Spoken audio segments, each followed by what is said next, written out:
the heart.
කන්නඩි දාගෙන ඉන්න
match again. Sorry. Put in.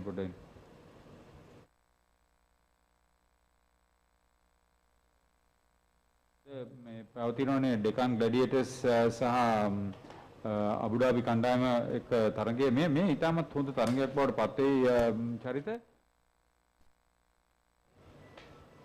මේ කණ්ඩායමේ සිටින ක්‍රීඩකයෝ ගැන බැලුවාම අපි Deccan Gladiators ගැන කියපු ගමන් බනිදු හතරංග ගැනනේ කියන්නේ. ඔව්. දැන් ඔහුගේ පන්දු යැවීම මේ තරගාවලියේ බෙන්ච්මාර්ක් එක වෙලනේ තියෙන්නේ. ඔව්. වනිදු මොකද මේ මං හිතන්නේ පළවෙනි තරඟේ ඉඳන්ම කඩළු අතර හිටියා. ඒ වගේම මේ එයාගේ පන්දු යැවීම මේ කියන්නේ මම හිතන්නේ ගොඩක් හොඳ බැට්ස්මන්ලට පවා දැන්ට රීඩ් කරගන්න අමාරුයි. ඉතින් ඒ වගේ ඒ ගානේදී එන්ජේ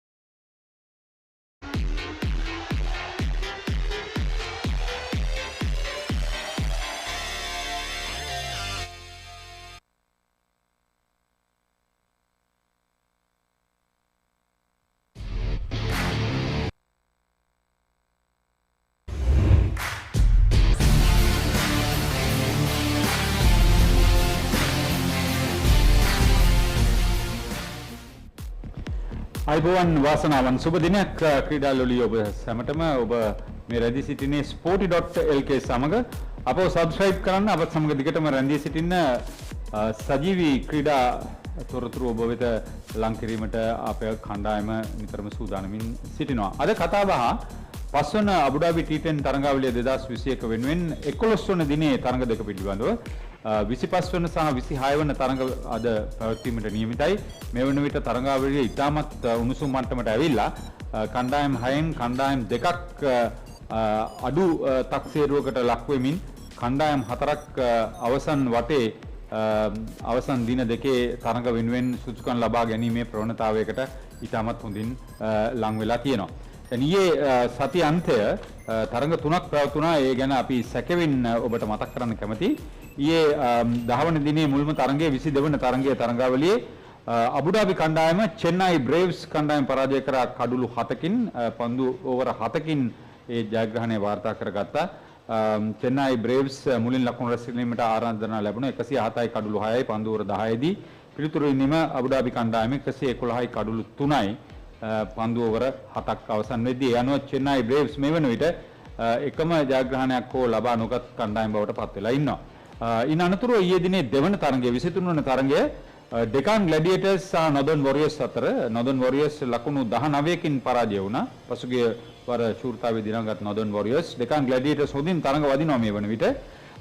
මුලින් ලකුණු රැස් කිරීමට ආරාධනා ලැබුණා. Deccan Gladiators 134යි කඩුළු 5යි පන්දු ඕවර 10දී. පිළිතුරු ඉනිම Northern Warriors 115යි කඩුළු 4යි පන්දු ඕවර 10 අවසන් වෙද්දී ලකුණු 19කින් ඒ තරඟය Deccan Gladiators ජයග්‍රහණය කළා. ඉන් අනතුරුව ඊයේ දිනේ 3 වන සහ අවසන් තරඟය 24 වන තරඟය Delhi Bulls ප්‍රබල බංගලා ටයිගර්ස් සමග ලකුණු 12කින් ජයග්‍රහණය වාර්තා කරගත්තා. නැවතත් ජයග්‍රාහී මානසිකත්වයකට එීමට තරඟාවලියේ ඉදිරියෙන්ම සිටි කණ්ඩායමක් Delhi Bullsට හැකියාවක් ලැබුණා. මුලින් ලකුණු රැස් කරා Delhi Bulls ආරාධනා ලැබීමෙන් අනතුරුව කඩුළු 7ක් බිඳවට වන ලකුණු 100යි පන්දු ඕවර 10දී ප්‍රතිවාදී කණ්ඩායම බංගලා ටයිගර්ස් සීමා කරා ලකුණු 88කට කඩුළු 9ක් දැවී පන්දු ඕවර 10 අවසන් වෙද්දී ඒ නිසා මුල් වතාවට සෑහෙන කාලයකට පස්සේ දෙවන කණ්ඩායම හැටියට ඉතාමත් අඩු ලකුණු සංඛ්‍යාවකට කණ්ඩායමක් සීමා වීම මෙහිදී කැපී පෙනෙන කාරණයක් වුණා.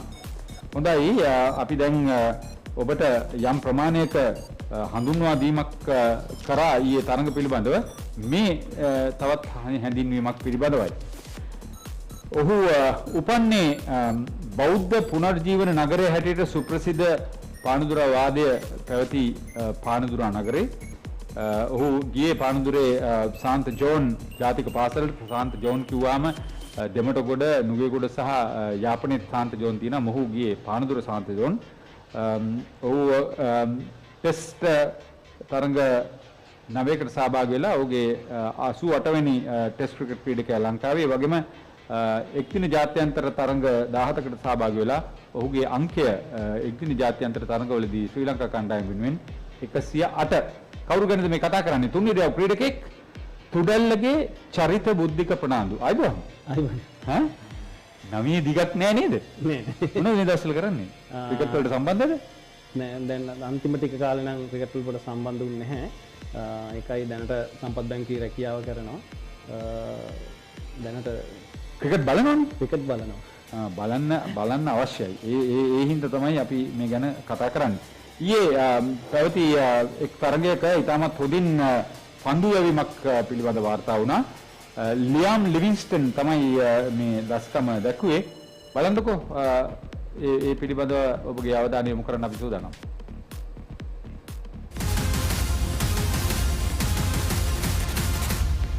Waste. Liam plucking it out of thin air as he's shelling peas. He can't quite believe it either, but he's going to have to go. What a death that was. It was the old front of the hand, quicker one. And all Shanika managed to do was splice it back. Cheeky little reverse. 2 in a row. Guess who? Liam Livingston on a hat-trick now. We are on a hat-trick. Well, you can say he might have the worst economy rate, but I tell you what, like... And... Watson, it's straight up, and Phil Salt, 3 in and over. And Salty decided to do a little bit of theatrics as well. Crazy old over. Shot efficiency, a little bit down this time, Shazzy. Not 80 odd or 90 odd, at 10%.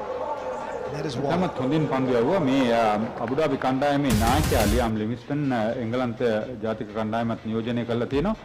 චරිත ඔබත් තුන්විරියව් ක්‍රීඩකයෙක්නේ. මේ මොහු ලකුණු අතර සිටින ඔහුගේ consistency එක හැම වෙලේම හොඳයි. හැම තරගෙම ලකුණු 20ක් වාර්තා කර ගන්නවා බොහෝ දුරට. කොහොමද ඊයේ පන්දු යැවීම ඔබ දකින්නේ?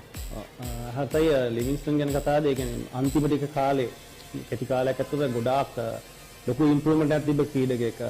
ඒ කියන්නේ ඕල් රවුන්ඩර් කෙනෙක් හොඳ. ඊයේ පන්දු යම ගත්තොත් ලිවින්ස්ටන්ට තියෙනවා මේ එයාගේ බෝලේ ගොඩක් ඒ කියන්නේ සංකලනයක් තියෙනවා. එයා ඕෆ් ස්පින් දානවා, ලෙග් ස්පින්, ඒ වගේම ෆාස්ට් බෝල්.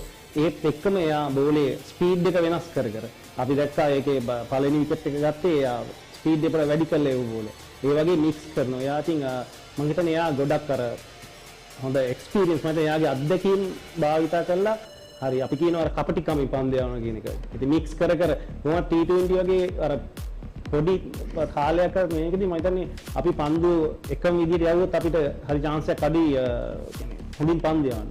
මම හිතන්නේ ඒක හොඳ උදාහරණයක් පොඩි ළමයින්ට වගේ ඉගෙන ගන්න. කියන්නේ හොඳ සංකලනයක් එක්ක පන්දු යපු නිසා තමයි මම ලිවින්ස්ටන් හොඳ ඒ තරඟේ කඩලු 3ක් දවා ගන්න ලැබුණේ.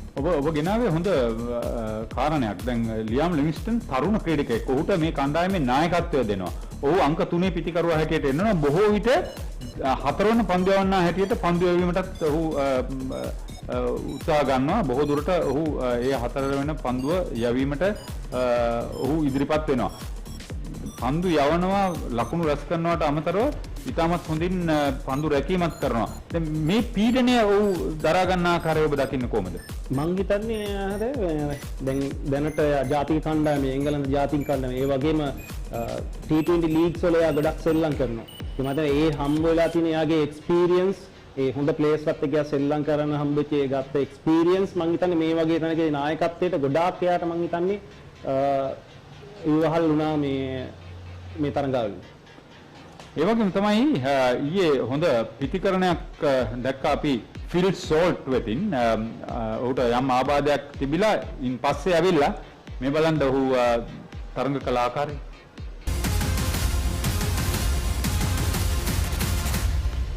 Ball off the innings. And away. Yeah, getting into the pad. Ooh, that sounded really good. Phil Salt. Oh, wonderful Picked up sweetly off the pads. And deposits it for another 6. Second one in the over. Missing the Yorker by miles. And the line. And again. Woo! Picked up sweetly. Seam up delivery, slid on. Get going. He's already going guns. He's finding them. ඔව් ලකුණු 63ක් ආරම්භක පිටිකරුවා හැටියට වාර්තා කරගත්තා. 6 පහරවල් 7යි 4 පහරවල් 4යි ලකුණු 50 සම්පූර්ණ කරගත්තේ පන්දු 15කදී. මේ තරඟාවලියේ අඩුම පන්දු සංඛ්‍යාවකින් අර්ධ ශතකයක් වාර්තා කරගත් ක්‍රීඩකයා බවට පත් වුණා. ඔහු මේ වන විට ඉතාමත් හොඳින් කඩුල්ල පිටුපසත් කඩුල රකින්න හැටියට ඊයේ දිනේ පිටිකරුවන් දෙදෙනෙකු දවා ගැනීමට සම්බන්ධ වුණා. ෆිල්ඩ් සෝල්ට් කියන්නේ කැපී පෙනෙන වෙනසක් දැන්. මම හිතන්නේ දැනට T20 මේ තරඟාවලියේ අඩුම බෝල ගන්නකින් අර්ධ ශතකයක් වාර්තා කරේ ෆිල්ඩ් සෝල්ට්. ඉතින් අපි බැලුවොත් එයා ඊයේ ගත්තේ ලකුණු 60 ගණනින් මම හිතන්නේ 90%ක්ම මම දැක්ක විදිහට එයා තනිකර ඔන් එකේ තමයි ලකුණු ලබා ගත්තේ. ඉතින් ඒ වගේම එයාගේ ඔන් එකේ ලබා ගත්තත් ඒක මම දකින්න එක දෙයක් අපි ක්‍රිකට් වල තියෙන බේසික් ක්‍රිකට් එක කියන මොන ක්‍රිකට් එකකත් අපි බේසික් ක්‍රිකට් එකක් තියෙනවා. එයාගේ අපිට බලත හැකි එයාගේ ඔළුව බැට්ස්මන් කෙනෙක් අනිවාර්යෙන් S2 ඔළුවේ හරියට ස්ටිල් තියෙනවා. ඒ මොන ෂොට් එකේදී පවා එයාගේ හැම පහරක් එල්ල කරද්දී එයාගේ හෙඩ් එක හරිය ස්ටිල් තියෙනවා. ඒක තමයි හරි ලේසියෙන් يعني ක්ලියර් කරන යාට ඕන තැනට. ඒකයි මම හිතනවා තව පන්දු යවන්නන්ගේ පැත්තෙන් ගොඩාක් අනිත් කණ්ඩායම වැරද්දක් කරා. මොකද එයාගේ හොඳම ඒරියා එක තමයි ගොඩක් බෝල් කරේ. නුවන් ප්‍රදීප් අපි ගත්තත් මේ මැච් එකේදී එයාට ඒ කියන්නේ බෝලර්ස්ලා එයාට ඕන තැනට බෝල් කරා වගේ දෙයක් තමයි. එයා බල අපිට ඕන ඇනලයිස් කරලා බලන්න පුළුවන් ඕන කෙනෙක් එයා ඕෆ් එකේ වැඩි ලකුණු ගෙවුවේ නැහැ. වැඩිමෝත් ලකුණු 10කටත් අඩු ප්‍රමාණයක් තමයි ඕෆ් එකේ ගෙවුවේ. හොඳ ප්ලේයර් කෙනෙක්. ඉතින් මේ දවස්වල ඇත්තටම T10 එකේ ෆෝම් එකේ ඉන්න මම හොඳම බැට්ස්මන් ලකුණු 200කට වඩා ලබාගෙනත් තියෙනවා. ඉතින් හොඳ බැට්ස්මන් කෙනෙක්. ඒ වගේම මම හිතන්නේ පන්දු යවන්නොත් වැරද්දක් කරා කියලා. හොඳයි. හොඳ කතාවල් කීපයක් තියෙනවා ඉස්සරහට මේ විරාමයෙන් පස්සේ ඒ ගැන අපි යමු වෙනවා.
හොඳයි විරාමෙන් පස්සේ අපි නැවතත් sporty.lk YouTube නාලිකාවත් සමග subscribe කරන්න අපත් සමග දෙකටම රැඳී සිටින්න.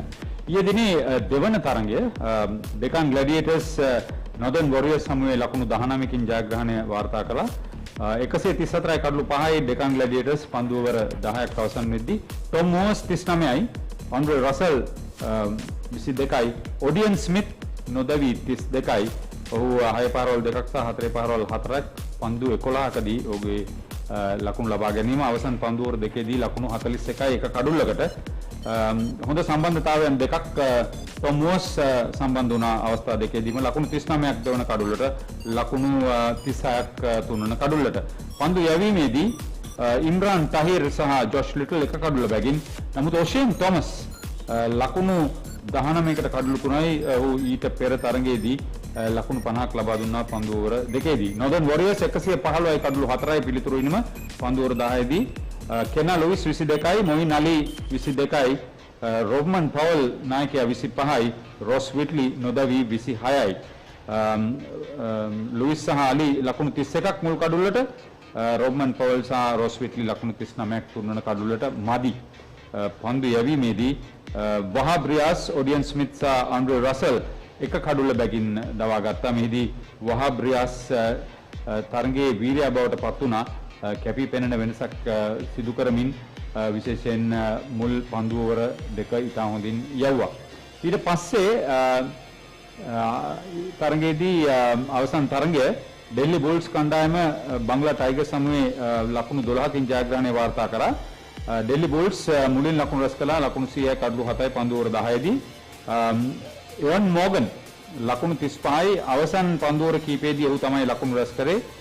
රාමනුල්ලා ගුර්බාස් 13යි, ලූක් රයිට් 11යි, ගුල්බඩින් නයිබ් 11යි. පන්දු යැවීමේදී හොඳ පන්දු යැවීමක් මොහමඩ් අමීර් ලකුණු 13කට කඩලු 2යි, ජේම්ස් ෆෝක්නර් ලකුණු 18කට කඩලු 2යි, ලූක් ෆ්ලෙචර් ලකුණු 21කට කඩලු 2යි. ඔහුගේ දෙවන තරග දෙකේදීම කඩලු 2 බැගින් ලබා ගත්තා. බංගලා ටයිගර්ස් ලකුණු 88යි කඩලු 9යි පන්දු ඕවර 10දී. ෆොෆ් ටු ප්ලෙසි නායකයා ලකුණු 26යි. ඊට අමතරව ලූක් ෆ්ලෙචර් නොදවි 19යි.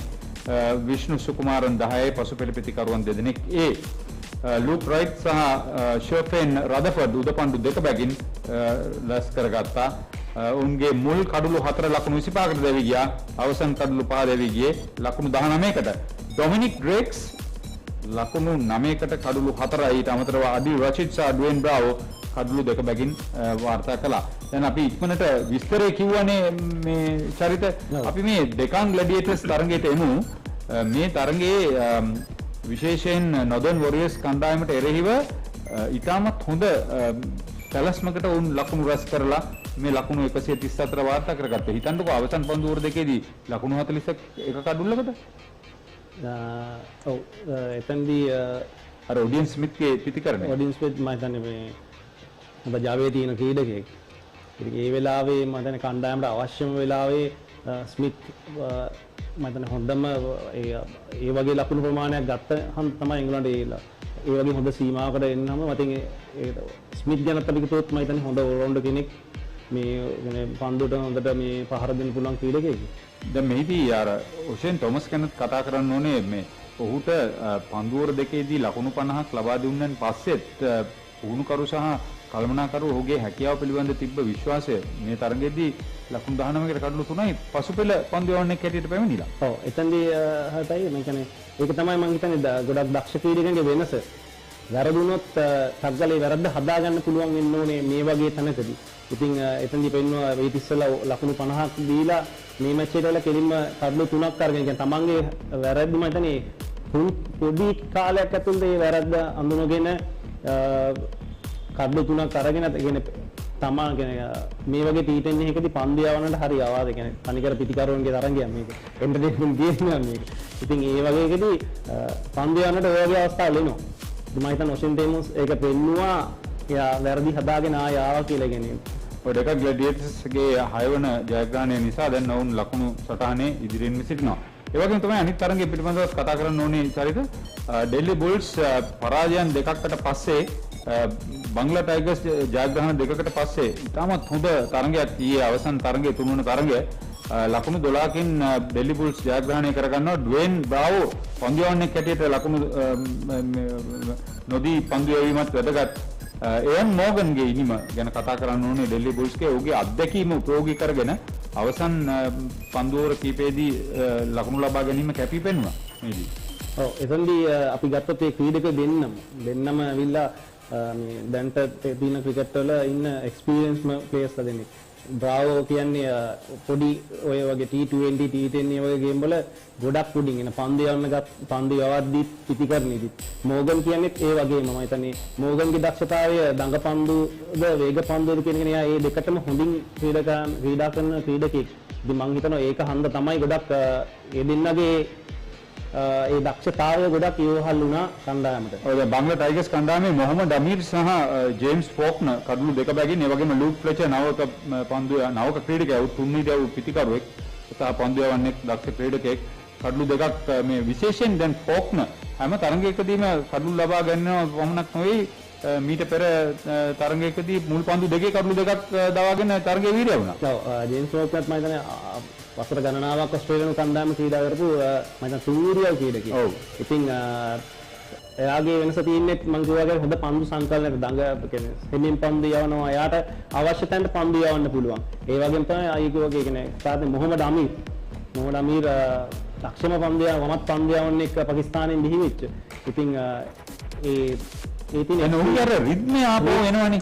ඒ රිද්මේ එනවා. ඉතින් ඒ දෙන්න කඩළු දෙක දවා ගනිද්දිම අනිත් පන්දු යවන්න. මම හිතන්නේ කණ්ඩායමට ලොකු ඒ වගේ ඒ කියන්නේ දැන් පන්දු යවන්න තුන් දෙනෙක් අතර කඩළු දෙක ලබා ගත්තාම මම හිතන්නේ ඒ කණ්ඩායමට ගොඩාක් ලූක් ෆ්ලෙචර්ටත් ගොඩක් දේවල් ඉගෙන ගන්න තියෙනවානේ මේ දක්ෂ අත්දැකීම් ඇති ක්‍රීඩකයන් සමග. මෙතනදී තියෙන්නේ ඒක තමයි. ගොඩක් හොඳ ප්ලේයර්ස්ලත් එක්ක අත්දැකීම් අඩු ක්‍රීඩකයෙක් ඉන්නකොට ඒගොල්ලන්ට ඉගෙන ගන්න දේවල්. ඒ වෙන රටවල් වල ක්‍රීඩකයෝ ඉන්නේ. ඒගොල්ලෝ කොහොමද මේ සිටුේෂන් වලදී කොහොමද මේ පන්දු යවන්නේ? මේ ඒ පිටිකරුවගේ විදිහට කොහොමද පන්දු යම වෙනස් කරන්නේ කියන එක මම හිතන්නේ ගොඩක් ඉගෙන ගන්න අවස්ථාවකුත් තියෙනවා අලුත් ක්‍රීඩකයන්ට. බංග්ලා ටයිගර්ස් කණ්ඩායම ලකුණු 88කට සීමා වුණා කිව්වම හිතා ගන්නත් බෑ. සාමාන්‍යයෙන් වෙන්නේ මේ ලකුණු 100 ඉක්මනින් වාර්තා කර ගන්නවා. කඩළු 9ක් බිඳවට උනා. පොප්ටු ප්ලෙසි තමයි දැනෙන ලකුණු සංඛ්‍යාවක් වාර්තා කරේ. ලූක් ෆ්ලෙචර් 19යි, විෂ්ණු සුකුමාරන් 10යි. පන්දු යැවීමේදී තිබ්බ දස්කම ඩොමිනික් ග්‍රේග්ස් කඩළු 4කට ලකුණු 9ක් පමණයි ලබා දෙන්නේ. ඔහු අවසන් පන්දු යවන්න හැටියට තමයි පන්දු යැවීමට කැඳවන්නේ. අඩිල් රෂිඩ් ලකුණු 16කට කඩළු 2යි, ඩ්වෙන් බ්‍රාවෝ ලකුණු 25කට කඩළු 2යි. මේ ඩොමිනික් ග්‍රේග්ස් ගැන කතා කරන්න ඕනේ. ඔහු මීට පෙර පිටිකරුවෙක් හැටියටත් ඉදිරියට ගෙන ආවා. ලකුණු 14ක් රැස් කරා. බටහිර ඉන්දියාවේ කොදෙව් කණ්ඩායමේ කැපී පෙනෙන තරුණ ක්‍රීඩකයෙක්. ඔව් මම හිතන්නේ ඩොමිනික්ට ගොඩක් පුළුවන් මේ බැට් කරන්න. ඒ කියන්නේ හොඳ ඕල් රවුන්ඩර් කියන මම හිතන්නේ දැන් ගොඩක් වෙස්ට් ඉන්ඩීස් වලින් එන්නේ ගොඩක් වෙලාවට හොඳ ඕල් රවුන්ඩර්ස්ලා. දැන් ඉස්සරහේ හරි අඩුයි. ඔබ ඒ ගැන කතා කරන්න කැමති නේ. ඔබත් උන්නිත් ඉරියව් ක්‍රීඩකයෙක්. මොකද දැන් මේ ක්‍රිකට් එක්ක දැන් T10 T20 වගේ මේගේ තරංගයේ වේගවත් වෙන්න ගොඩක් වෙලාවට තුන් ඉරියව් ක්‍රීඩකයන්ට ඒ කණ්ඩායම රැඳෙන්න හරි ලේසි. ඉතින් මම හිතනවා ඒ වගේ අවස්ථාවක් තමයි යාටත් ලැබුණේ. ඉතින් ඒ අවස්ථාවේ මම හිතන උපරිම ප්‍රයෝජනෙ අරන් පෙන්නවා. මොකද ඊට ඉස්සෙල්ලා තරංගවල පන්දුවට පහර දීලත් තමයි එයා පෙන්නවා. ඒ වගේම පන්දු යවලත් මම හිතන්නේ ඒක හොඳ දස්කමක් එයාගේ කණ්ඩායමට. දැන් මේ කණ්ඩායමේ බලන්න බංග්ලා ටයිගර්ස් කණ්ඩායමේ මුල් කඩළු 4 ලකුණු 25කට බිඳ වැටෙනවා. යම් ප්‍රමාණයක සම්බන්ධතාවයක් ගොඩනගෙනවා පස්වන කඩළු වෙනුවෙන්. ඊට පස්සේ කඩළු 5ක් බිඳ වැටෙනවා ලකුණු 19කට. ඊට පස්සෙත් තවත් ලකුණු 12ක් 13ක් එකතු වුණා. නමුත් මේ කඩළු බිඳ වැටීම හරහා තමයි ඔවුන්ට මේ රඟාවිය හැකිව තිබූ ඉලක්කය මගහැරෙන්නේ. ඔව් මෙතනදී වෙන්නේ ඇයි දැන් T10 එකකම දැන් හැමෝම එන්නේ ගොඩක් වෙලාට වැරෙන් පහර දෙන්නේ ලකුණු 6 ඒවා 4. හැබැයි ඒ වුණාට අපි සමහර සිටුේෂන්ස් එනවා දැන් කඩළු ළඟ ගියොත් දැන් එතකොට බැට්ස්මන් කෙනෙක් ඉන්න ඕන එක පැත්තක අපි කතා වෙනවා. ඒ කියන්නේ එයා ඕවර් 10ම ගහන්න ඕන. ඉතින් මෙතනදී මං හිතන්නේ ඒ කණ්ඩායමට උනේ කඩළු මුලින් වැටුණත් ඒගොල්ලෝ අර එතනදී ගේම් ප්ලෑන් එක වෙනස් කරේ නෑ. අපි තරගයකදී ඕන තරගයකදී පොඩි ප්ලෑන් මේකට ලොකු ප්ලෑන් හදන්න බෑ පොඩි කාලේ. හැබැයි ඒකට පුංචි ප්ලෑන්ස් තියෙන්න පුළුවන් අපිට. ඉතින් මම හිතනවා මේ වෙලාවේ හරි ප්ලෑන් එකක් ඒලා ඇප්ලයි කරේ නෑ කියන එක තමයි මට නම් හිතෙන්නේ. හොඳයි මේ තරගයේ වීරයා වුණේ ඩොමිනික් ග්‍රේග්ස් ඩෙල්ලි බුල්ස් කණ්ඩායමට ජයග්‍රහණයට මඟ පෑදුවේ ඔහු නිසා. ඒ සමග අපි තවත් විරාමයක් ගන්නවා.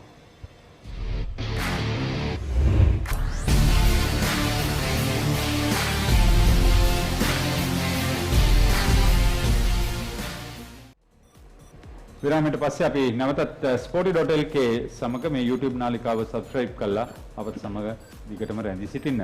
පස්වනේ අබුඩාබි T10 තරඟාවලිය 2021 වෙනුවෙන් අද 11 වන දිනයට ක්‍රියාත්මක වෙනවා. අද තරඟ දෙකක් පැවැත්වෙනවා.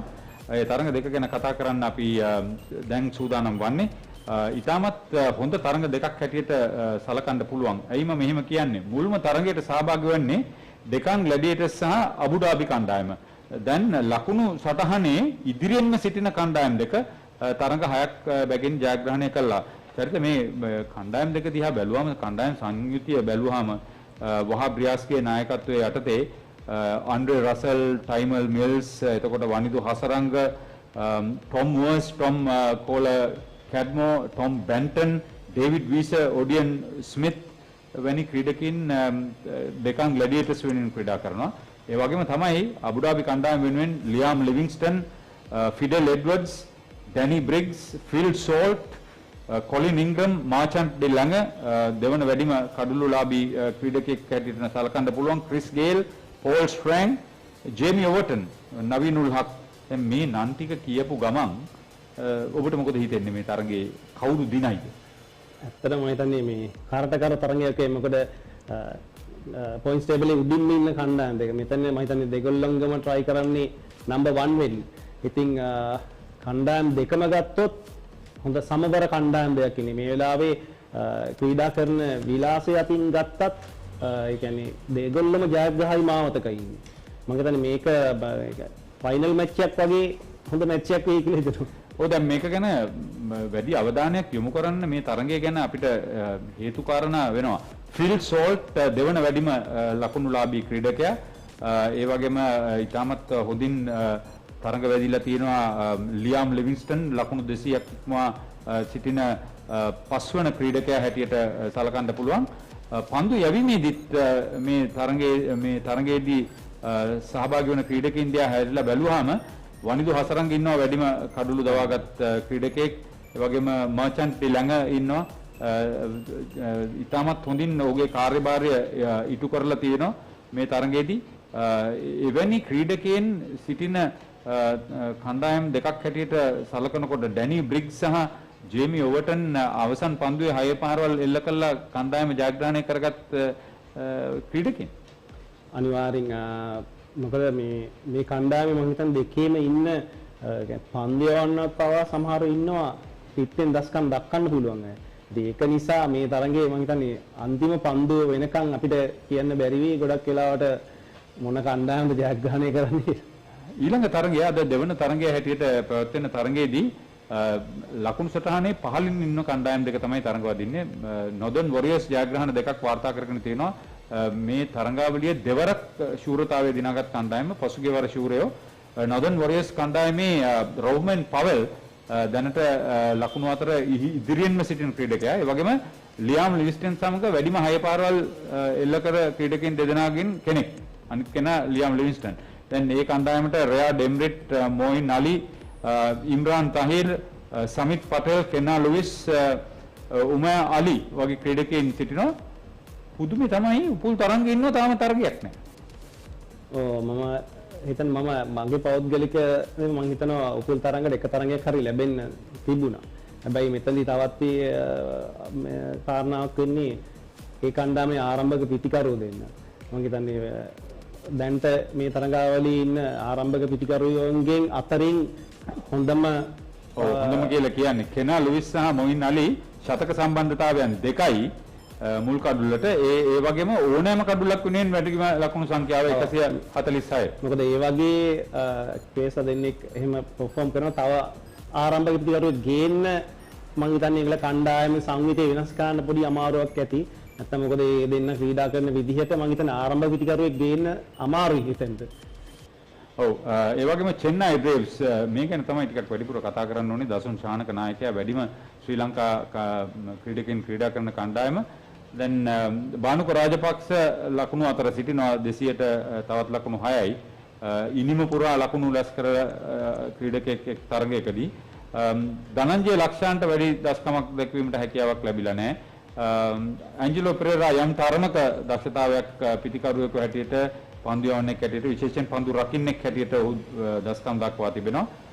ඒ වගේම තමයි මේ කණ්ඩායමට ඇතුළත් වෙලා දස්කම් දැක්ුවේ නැති නුවන් ප්‍රදීප්, කෙවින් කොත්තිගොඩ හිතා ගන්න බැරි තරමේ අපහසුතාවයට පත් වෙලා දැන් පසුගිය තරගයේ මුල් පන්දුවරට ලකුණු 27යි. ලකුණු 46ක් පන්දුවර දෙකේ දිනුවන් ප්‍රදීප්ට.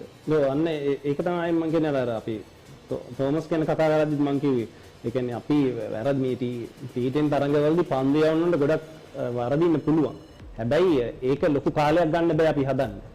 අපි ටක් ගාලා ඒක අඳුර ගන්න ඕනේ මොකද්ද මේක කියන එක.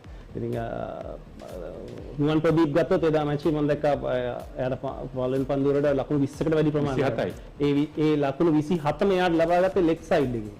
ඉතින් මම හිතනවා ඊට වැඩිය එයා තව කාත් එක පොඩ්ඩක් කතා කරලා මෙතන මොකද්ද කරන්න ඕනේ කියන එක ප්ලෑන් එකක් තියෙන්න ඕනේ පන්දුවේදී. මම දැක්ක විදිහට එතනදී ඒ ප්‍රෙෂර් සිටුේෂන් එකත් එක්ක එයාට අර මුලින් පන්දු දෙක තුන ලකුණු එනකොට නුවන්ට මම හිතන්නේ කරන දේ පවා හමාකිට එයා කල්පනා කරන්නේ නැතුව ඇති. ඉතින් ඒ වගේලාට ගොඩක් වටිනා නායකයෙක්ගෙන් ලැබෙන සහයෝගය. දැන් මේ කණ්ඩායමේ ඔය ක්‍රීඩකයන් අපි කියපු ක්‍රීඩකයන්ට අමතරව මොහොමඩ් ෂහසාද් කඩුළු රකින්න ක්‍රීඩකයා රවි බොපාරා කර්ටිස් කැම්පර් මාක් ඩයාල් මේ වන විට කඩුළු අතර සිටින පන්දු යවන්නෙක් ඔහු අවාසනාවන්ත පන්දු යවන්නෙක් එක් පන්දුවරයක උඩ පන්දු දෙකක් අතහැරුණ කඩුළු දෙකක් දවා ගත්තා මාක් ඩයාල්. ඒ වගේම මුනාෆ් පටේල් සිටිනවා යම් ප්‍රමාණයක දස්කමක් දැක්වීමට හැකියාවක් ලැබිලා තියෙනවා නජිබුල්ලා සඩ්රාන් සහ සමියුල්ලා ශින්වාරි. ඒ නිසා මේ තරගයේ කෙසේ හෝ චෙන්නයි බ්‍රේව්ස් කණ්ඩායමට ජයග්‍රහණයක් ලබාගත හැකි තරගයක් හැටියට ඔවුන් සලකනවා ඇති. ඔව් අනිවාර්යයෙන් මොකද මේ දැන් එංගලමේ දැන් ක්‍රීඩාකරු විලාසය වෙනස් කරලා පෙන්වන්න පුළුවන් තියෙන මම හිතන්නේ එකම අවස්ථාව වෙන්න පුළුවන් සමහරට මේ. ඉතින් ඒක නිසා ඒගොල්ලෝ මොකද දැන් හොඳ ක්‍රීඩකයෝ තව එන්න ඉන්නවා. ඒකත් එක්ක මේ තරගයේ හොඳට ක්‍රීඩා කරොත් මම හිතන්නේ හොඳ මානසිකත්වයෙන් හරි මේ තරගාවලිය ඉවර කරන්න. එතකොට ඒ වගේ මානසිකව ඉවර කරන්න පුළුවන් වේවි ඉංග්‍රීසි මේ තරගයේ හොඳ ක්‍රීඩා කළ ජයග්‍රහණයක් ලබා ගත්තොත්. දැන් ඔබ මොකද හිතන්නේ මේ කෙවින් කොත්තිගොඩ ගැන? මෙහෙමයි කෙවින් කොත්තිගොඩ මම දකින්න විදිහට පන්දු යවනවා මම දැක්කා. ඉතින් කෙවින්ගේ පන්දු යවීම මම දකින්නේ දැන් අපි ලිවිස්ටන් එක්ක වගේ බැලුවොත් පන්දු සංකලනයක් හරි අඩුයි. මේ වගේ තරගයකදී පන්දු 6 අපි එක විදිහට දාලා බෑ. පන්දු 6 දාන එක විදිහට. ඉතින් කොත්තකරේ පන්දු දඟ කැවීම හරි අඩුයි. ඉතින් ගොඩක් වෙලාවට මම දැක්කා ලූස් බෝල් ගොඩක් දුන්නා. ෆුල් ටොස් චරිත මේකේ පුදුම වැඩේ කියන්නේ මොහු දකුණු පළාතේ රිච්මන්ඩ් විද්‍යාලය වෙනුවෙන් ජයග්‍රාහී කණ්ඩායමක අවුරුදු ගාණක් ක්‍රීඩා කළා. BRC කණ්ඩායම වෙනුවෙන් අන්තර් ක්‍රීඩා සමාජ මුල් පෙළ තරඟවලට සහභාගී වෙච්ච ක්‍රීඩකෙක් මේ නිකන් පාත් වෙච්ච ක්‍රීඩකෙක් නෙමෙයිනේ. මම හිතනවා එතනදී මොකද මේ වගේ තැනකට ගියාම දැන් ලෝකේ ඉන්න හොඳ ප්ලේයර්ස්ලත් එක්ක ලැබෙන සමාජයට ලොකු පීඩනයකුත් ඇති කෙවින්ට දැන් අපි ක්ලබ් ලෙවල් එකේ ස්කූල් ලෙවල් එකේ ඉඳලා එකපාරම එතනට ගියාම කෙවින්ට ලොකු පීඩනයකුත් ඇති මම හිතන්නේ. ඉතින් මේ වගේ තරඟ ක්‍රීඩකෙක්ට අත්දැකීම් ලබා ගන්නත් හොඳයි. හැබැයි ඒ වගේම තමයි මේ ක්‍රීඩකයා දැනගන්න ඕනේ මේ වගේ තරඟවලදී කියන්නේ ෆේල් වුණොත් මෙහෙම තමන්ගේ ඉස්සරහ කොහොමද හදාගන්නේ. නැත්නම් සමහර ක්‍රීඩකයෝ ඉන්න මේ වගේ තරඟ වලදී ඔය වගේ පොඩි පසුබෑමක් ලක් වුණොත් ආයි කාලෙකදී අපිට හොයාගන්න අමාරු වෙනවා. හොඳයි චරිත බොහොම ස්තුතියි ඔබගේ අදහස් දැක්වීම.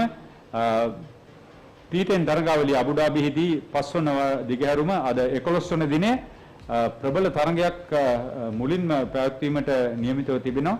Deccan Gladiators සහ අබුඩාබි කණ්ඩායම සමග මේ ලකුණු සටහනේ ඉදිරියෙන්ම සිටින කණ්ඩායම් දෙක. ඒ නිසා 7 වන ජයග්‍රහණය වෙනුවෙන් අද මේ කණ්ඩායම් දෙක තරඟ වදින්නේ.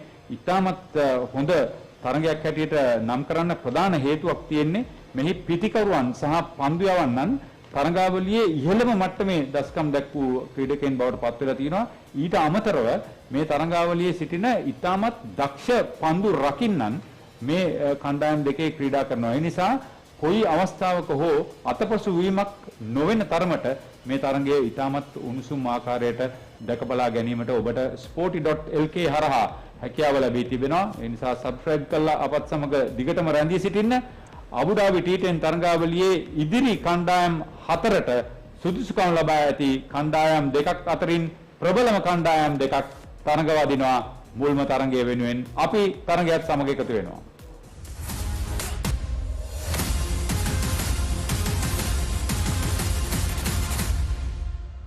Live cricket.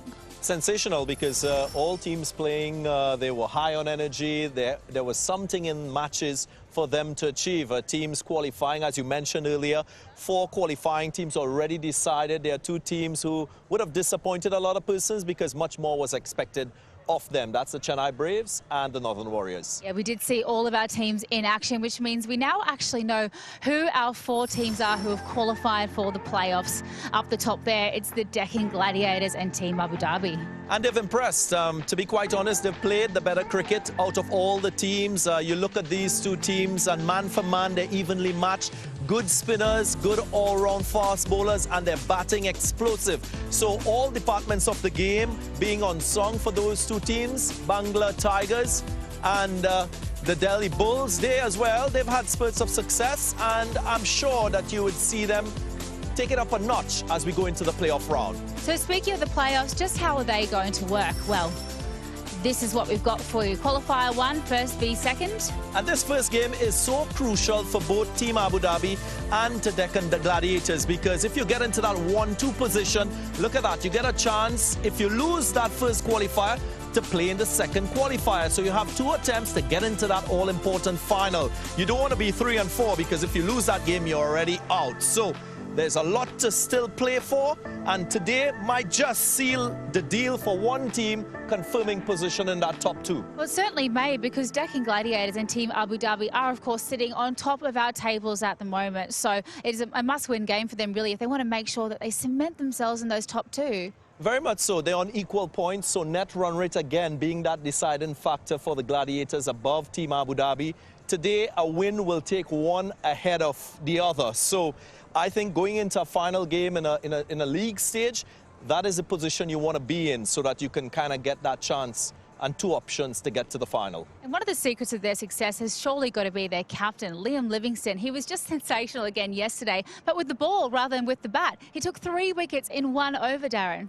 He's highly underrated as a bowler. In fact, he says it himself. He doesn't rate his bowling. But when a guy could pick up 3 wickets in 1 over and accumulate 7 wickets in a tournament, that is a genuine option for any team. What he can do is bowl off breaks. He can bowl wrist spin as well. So that variety, especially if conditions are helpful, or if you're playing against a batsman that is a little bit deficient against slow bowling and spinners, he is a genuine option, a real asset, I would say, with the ball for T10 cricket. And a genuine all-rounder, as much as he didn't like me saying that to him in the post-match presentation yesterday. But he's been absolutely sensational with the bat and the ball. But someone who was, again, with the bat was Phil Salt, back into the side off that knee injury. And what does he do? He gets the fastest 50 in this season of the T10. 15 balls, and what a swashbuckling innings that was. Huge 6s from him we saw in that innings, and he's accumulated 3 half-centuries in this T10 tournament. Second on the list of most runs. To me, he's been the most consistent batsman in this tournament, and that is why Team Abu Dhabi is right there at the top, because of players like him and Liam Livingston. Confirmation there of his 15-ball half century in T10s, Moeen Ali, Colin Ingram also on that list, Paul Sterling. So lots of big hitters, power players, and exciting cricketers on show yet again. Yeah, it's been absolutely incredible to see some of those massive 50s, of course. You know, the T10, it's all about the big hits, but the bowlers have really been coming to the fore as part of this season of the Abu Dhabi T10. And you can't go past the performance of Dominic Drakes in the Delhi Bulls versus the Bangalore Tigers yesterday. 4 for 8. Look, they are not T10 statistics. Look, he announced himself in this year's Caribbean Premier League when he picked up the Player of the Match award in the final that led his team under the captaincy of Bravo to lifting that title. And what he's done, he's grown in stature. He was picked up as a net bowler for Mumbai Indians, then he was traded for Chennai. So he's on the right pathway of development as a player. He's learning his skills from one of the best, Dwayne Bravo. His slower balls, his attitude towards the game. He's a handy batsman. This guy, to me, is a future West Indian player. Well, speaking of future West Indian players, Shafane Rutherford, catch of the season so far? I think it might be. If you check out this, it was just a sensational effort in the field. Yeah, it just amplifies the importance of fielding in any cricket. As a matter of fact, when you have a guy who can change the course of a game, pull off something as spectacular as that diving away one-handed catch, it just adds to the vibe of the team. It lifts everyone, bowlers, captains. That's the sort of energy you want to create with your fielding efforts. And Rutherford, to me, that was, as you said, the best catch of the tournament so far. Seeing that in real time, it just gets more and more impressive. But on to today's games, we've got a wicket that we'd like to find a little bit more about. So Graham Swan's got the pitch report for us.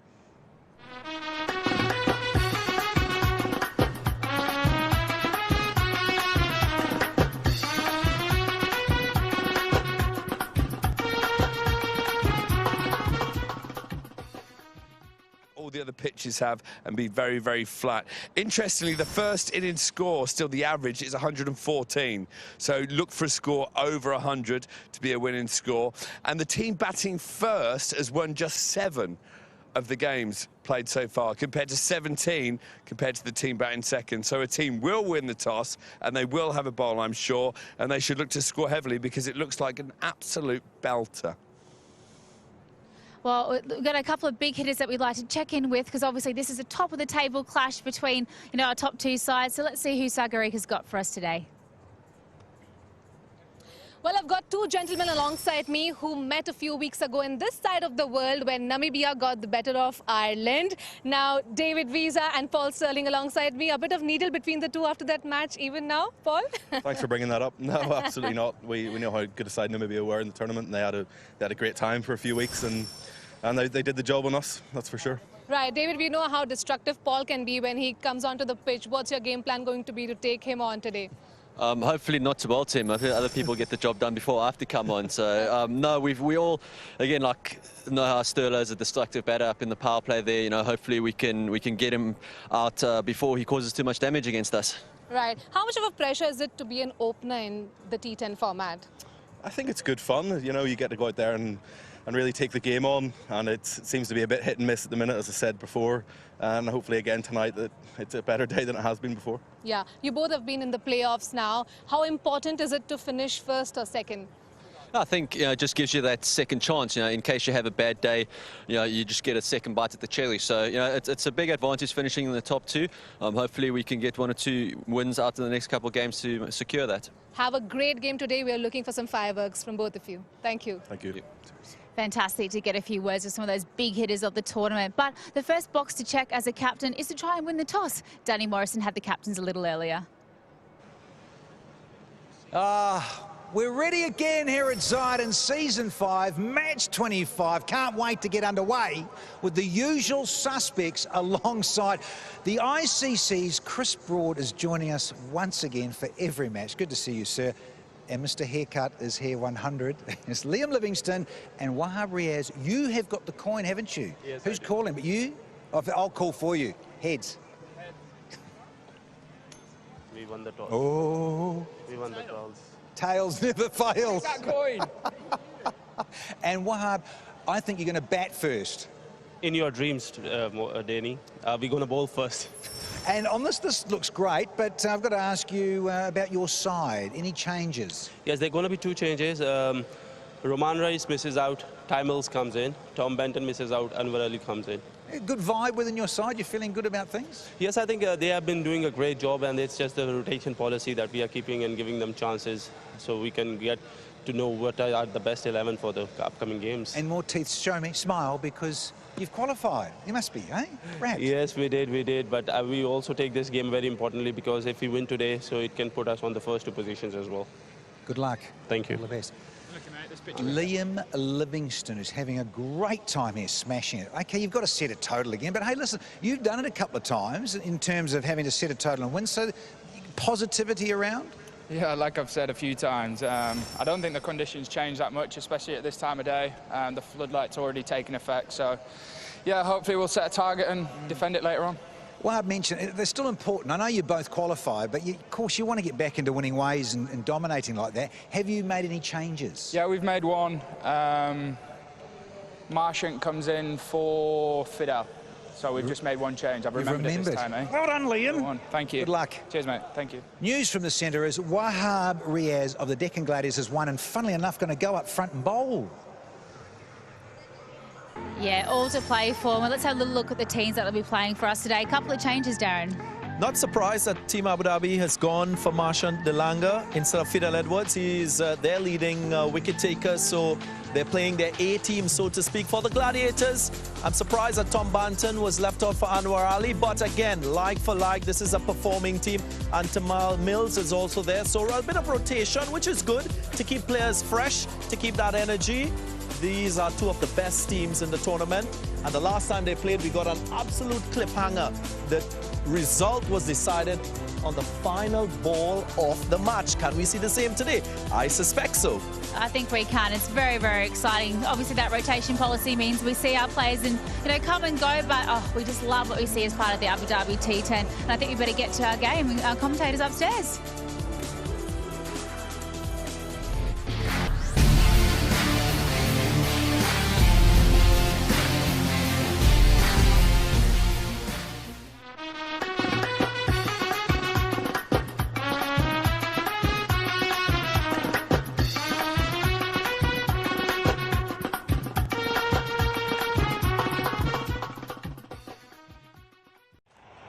certainly can, Danny.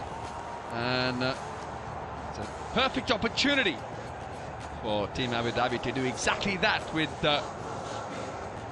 Sterling and Salt out there who have been in fine form, especially Salt, who's really struck the ball beautifully the last time he played.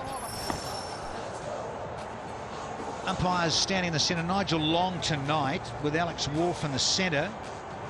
And Ramon Martinez is our television umpire upstairs, the third. Of course, Chris Broad was alongside a little earlier with the coin toss, is our ICC match referee. The skipper's going to start, get things underway. Pretty good. If you're under 8s, which he just is, very, very useful in T10. So if you're around 9s, you've got to be happy. So he's just under 8s is Wahab. It's a very good outing.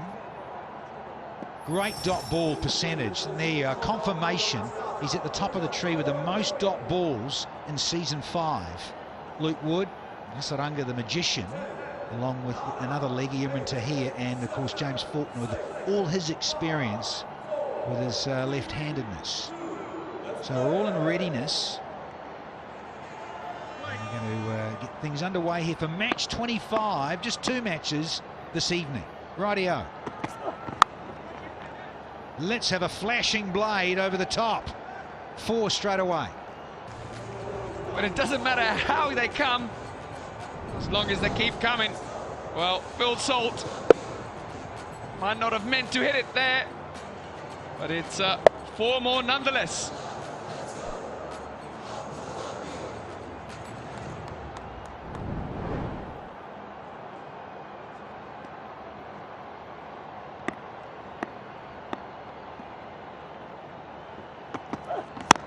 Oh, it's closing down.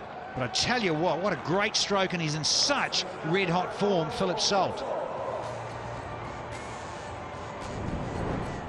Well, Phil Salt is continuing from where he left off yesterday. Played an amazing innings 24 hours ago, and these are some of the shots which we were entertained by yesterday as well. Oh yeah, a little bit of wrist work as well now. Full array happening from Philip Salt. Well, that's an absolute gift. You do not bowl leg side to a man in Phil Salt's form. Most runs for Robman Powell at 263 are really being hunted down by Phil Salt. He's not far away. He continues in this form. Tell you what, he might even be at the top of that leaderboard. There's a dot. Oh, waiting. Oh, Tommy Moores. I'll go through for a bye. Yeah, but look at Salt now. He's got 111 runs inside the power play in season 5, given that there are only a dozen deliveries, as we know, in T10.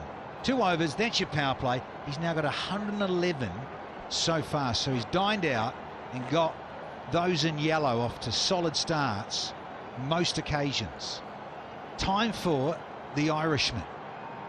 Let's see if the bruiser Sterlo can get going here. Whoever wins tonight is going to finish in the top 2, and that is where you want to be.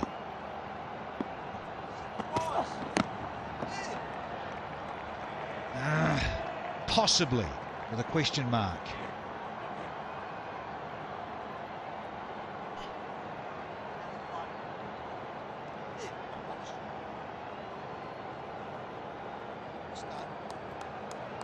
$13 done.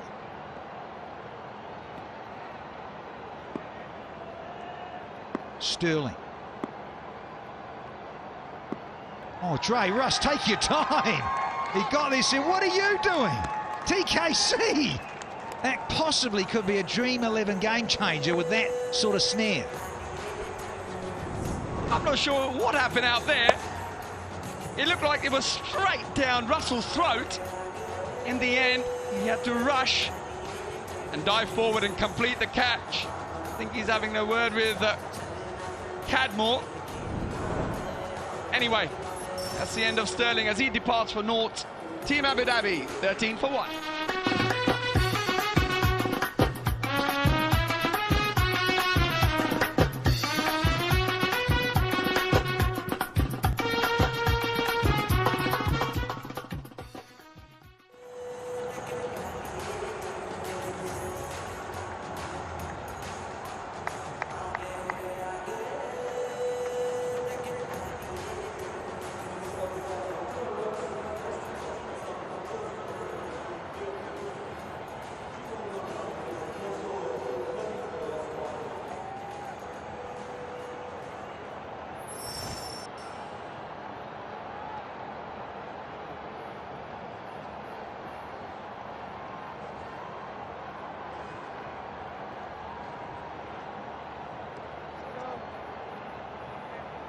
Skipper's in, and his usual posse of number 3. He's having a wonderful time of it. He is in stark contrast to Paul Sterling. It's been a little bit hit and miss, and well, Sterlo, he won't like this. He can join some of us who are into duck hunting. He has bagged his 6th duck in T10 in the history of it. So he's come to most, hasn't he, Mazzy? He's come to all of the T10s as Paul Sterling. Confirmation. So he's got 6 blobs with ducks, as we say. Zeros. None. And we've got the Sultan, Ahmed. Yeah, and he's been dismissed 5 occasions in the power play this season. Mr. Sterling, that is. Here's his latest. Big swipe. He wanted to go on the onside. And Dre Russell makes no mistake. Time to get back to the dressing room. It's gone through. A little hand on it, but it still makes it for 4. That's some serious timing. Smashes it straight down the pitch. That man at mid-off didn't have a chance to stop that. Perhaps Sultan should have done a bit better.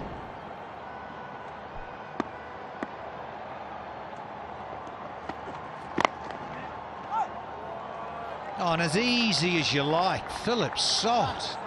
Delightful through extra.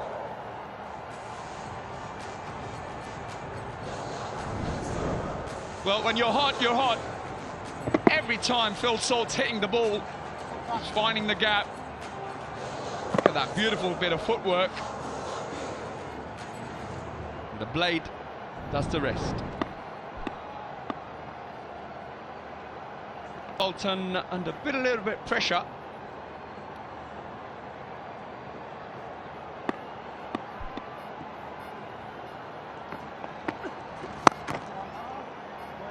So he's going to hold on to the strike here as Philip Salt, so that's good. The power play's done, and Abu Dhabi are 25 for 1.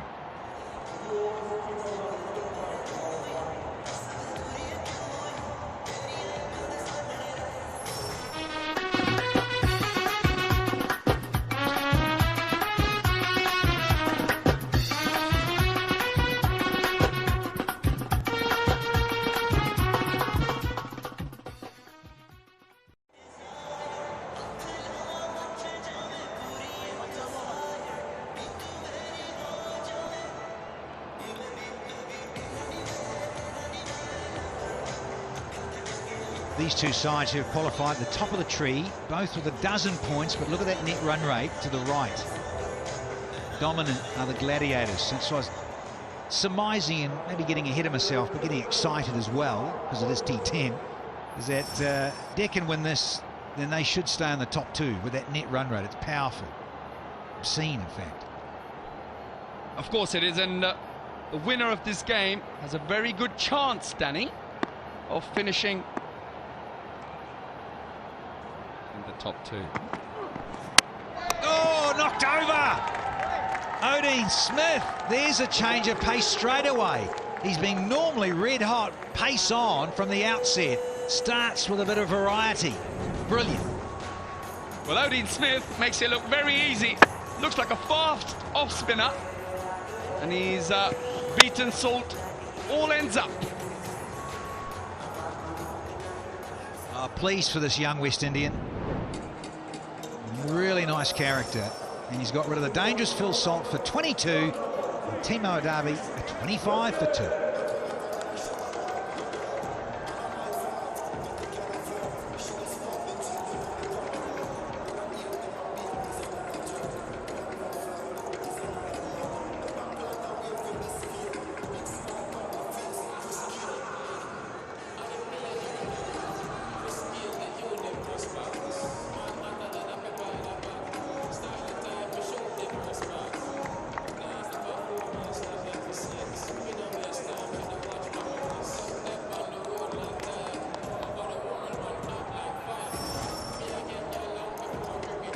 Here's the big fella, Jamaican of note, the greatest in the modern era on T20. Now I've got this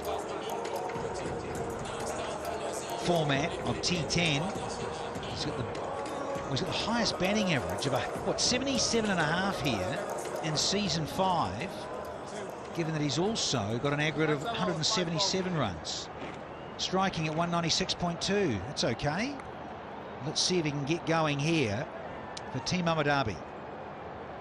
They've rotated a few of the players, to be fair, because it really is hectic. This is our 11th day night on the trot here, cricket lovers. We're going to have a day off tomorrow, and then we've got another fabulous 4 days to go. West Indians to lock horns. Jamaicans even. There's a little cheeky, fat, thick inside edge from Gale. Have another look at that wicket. He runs up and literally bowls him an off spinner. Graham Swan would be proud of that. That gets rid of the man in form. Livingston finds the funny side of it. So does that man on your screen. Never mind. Salt back in the hutch. Been pretty impressive, Odin Smith, throughout the tournament. Reload this one. Yeah, and even look at Salt, though. He got 22. He only faced 9, so he does get on with it. Given that he had that knee injury too, he missed a game, got hit flush when he was keeping, and the bursa swelled a little, he said, and then just had to simply have a day off.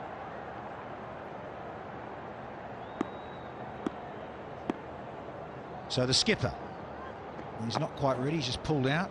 Oh, hello. A tennis player has just strolled in front of the sight screen. Tanvi, Robman Powell, Liam Livingston, Phil Salt. There he is. He's in the bronze medal posse. We've got Livingston there, and Rovman. Oh, that's quicker. Tell you what, I'm surprised not to see the universe boss in that top 5. I know he's missed a few games. However, the brand of cricket he plays, I would have thought he'll still be in there somewhere, but perhaps not this year. Lazy. Always lazy. Yeah, to say, oh, you guys tell me better than most. Rhythm thing.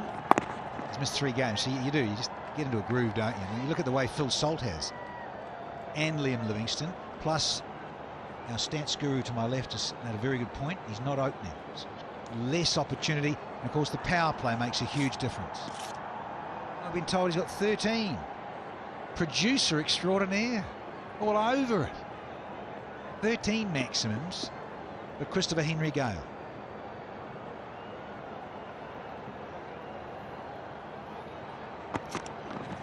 Oh, that's not far away at all from the stumps. You are lucky, Liam Livingston. Wow.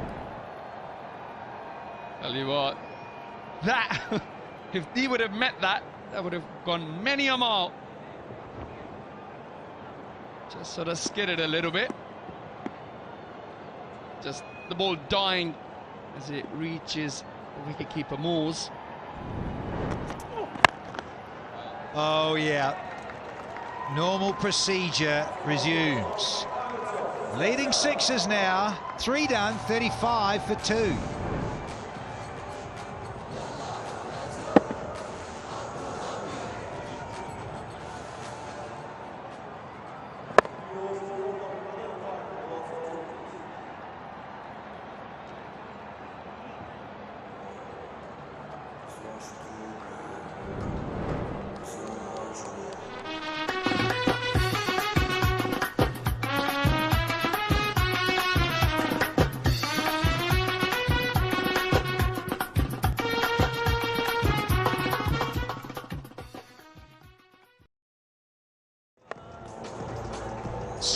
So sweet. This is what we've been talking about with Owe Shah in terms of the form he's in and the confidence Liam Livingstone is in. And he surprises you, Owens. He certainly does. It's just the way he hits his sixes. They don't just clear the boundary. I mean, they're going at least 10, 15 rows back. He just gets a lot of airtime on the ball, and it's pretty impressive. I don't see many people playing for England or in the English game hit the ball so far. However, now there he is, that man, the magician, Hasaranga. Oh, would have been a brilliant catch. Great effort from Anwar Ali. Big dive. He's got a good pair of hands. A great effort. Well, Hasaranga has nearly got rid of the Universe boss. Unbelievable effort there from Anwar Ali, diving full length forward.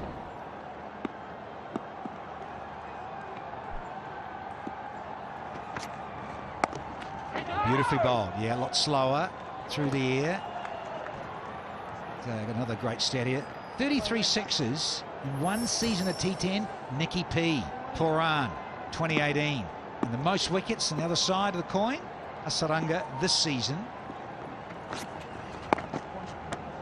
A few games ago, got 2 wickets in 1 over, and then 2 in another. We've got a forfeit.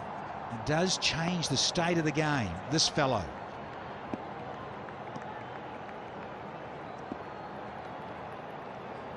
Yeah, Nicholas Pooran, what a striker. Yeah, that was 3 years ago. It's off the stumps from Christopher Gale. Give the strike back to the skip. Yeah, smart bowling there by Hasaranga. Bowling real wicket to wicket. As he knows, doesn't want to give any width to the Universe boss or to Liam Livingstone, who's in unbelievable form. Yeah, just looking at this, he's bowling a little bit slower, appreciably slower to Livingstone, who wants that little bit more pace from the leggy on it to then hit through like he does. So good, straight, long on, long off. But there he's just making Livingstone wait a split second longer. Yeah, and interestingly enough, he's bowling a lot more leg spinners now. As that's the end of the 4th over. Team Abu Dhabi, 40 for 2.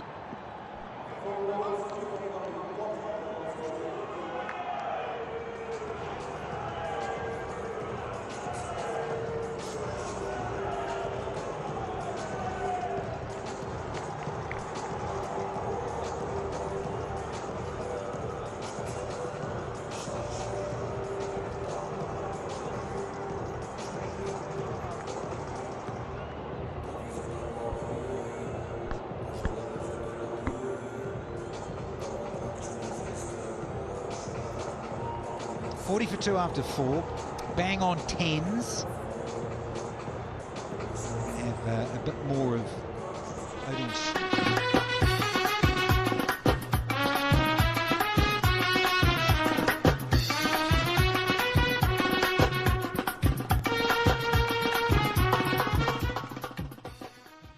Do this.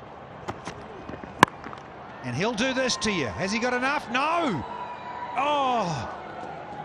I think it's been put down by Najee Buller, is it? Najee, oh yeah. We'll have a look at this replay. We certainly will. Odin Smith to Chris Gale. Slower ball. Oh, it does. It certainly does. He's put him down here. Not a man you want to put down, Chris Gayle.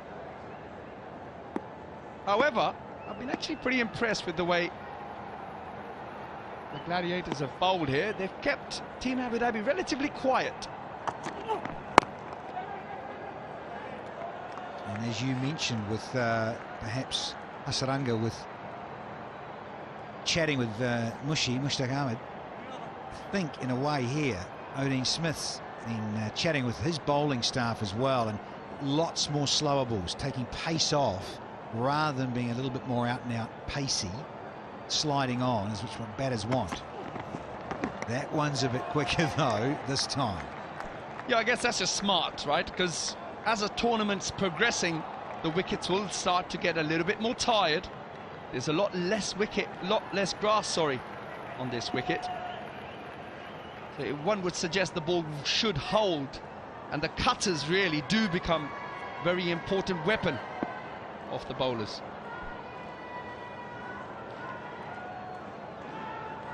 Gayle, he's been dropped on 5, he's still there.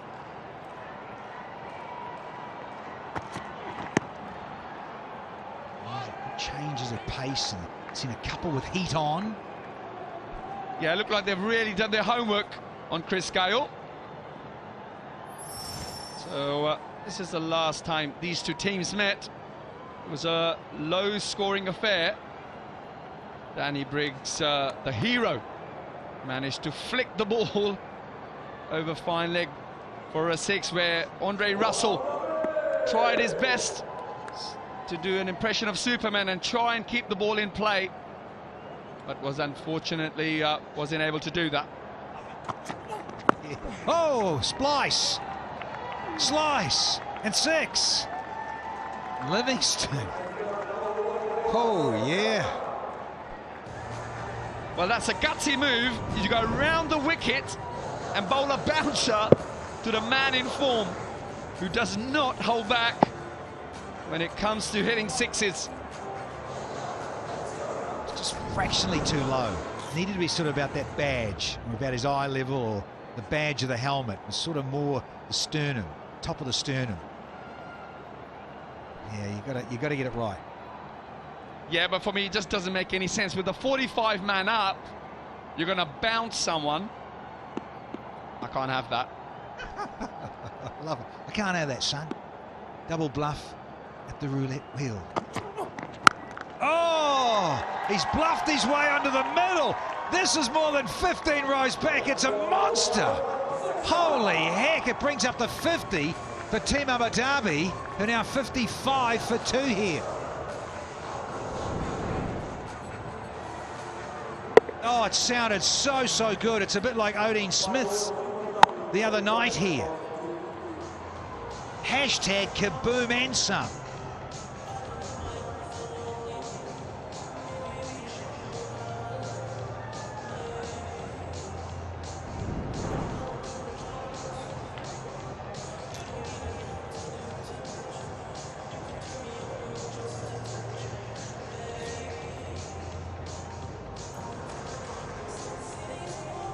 Partnership of 30 so far between Christopher Henry Gayle and Liam Livingstone.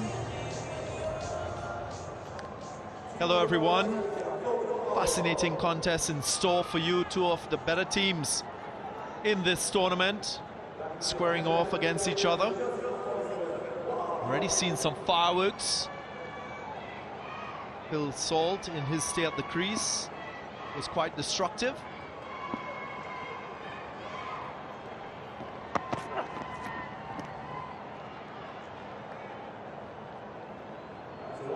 Well, there was a massive strike, the last delivery of the last over. Surely a Rario moment, which is a moment you can now own. Go to rario.com, Abu Dhabi T10's official NFT partner. So giving us that opportunity, Liam Livingstone.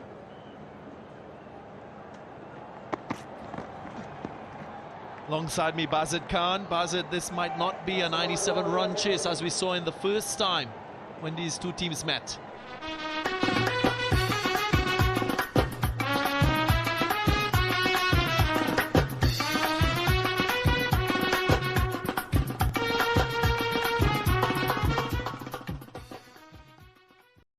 Team Abu Dhabi, aren't you, Darren? I'm neutral. I'm supporting good cricket, and that is what we've seen so far. Good, entertaining. No, no more sitting on the fence. I know you're supporting Team Abu Dhabi because they hit the most sixes. If you want to glean that because I'm West Indian, it comes naturally. Surely been exciting. So too Deccan Gladiators. Wait.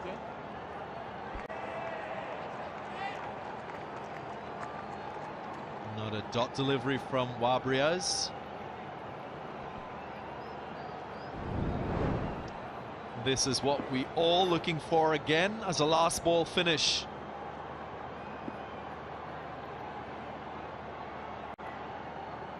Russell couldn't prevent the six, and he breaks the hero. Up and away. Yeah, too short this time, and Chris Gale was waiting. A slap over the top. He's tried that slow one into the pitch a few times, so this time around, the universe boss was ready and waiting to smash it down the ground. Makes a whole lot of difference when you inform. Chris Gale, highest average as a batsman in the tournament. Couple half centuries to him. Looks a totally different player to what we saw in that ICC Men's T20 World Cup.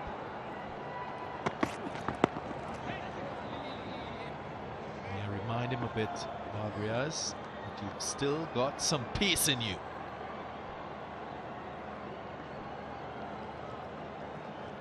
Every fast bowler has the same comeback delivery, short and into the pitch.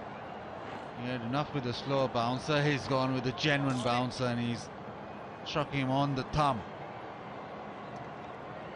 But this is that batting power play, so a couple of deliveries to cash in on Livingston. Ooh, that's nice. That's very nice from Liam Livingston. This guy is such a clean strike off the cricket ball. A special player, really special hit here. And he's hitting the ball so well throughout. He's hitting sixes, but none of them, by any sense of the imagination, are small sixes. Sixes on any ground in the world. And he's very easy on the eyes. Uncomplicated batting technique.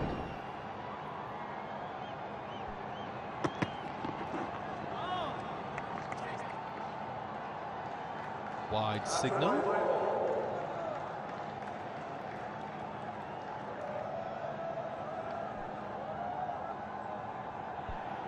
Yeah, Wahab wants to get out of this over. That's why that slow bouncer tried to sort of hide the ball with extra bounce. And you know, it's the last ball off the over, last ball of the batting power play as well. Nobody out on the offside, but Livingston is just thinking, I can smash this out of the ground. Doesn't matter if you have boundary riders or not. And that's a good delivery, the Yorker to end the sixth. It's 69 for 2.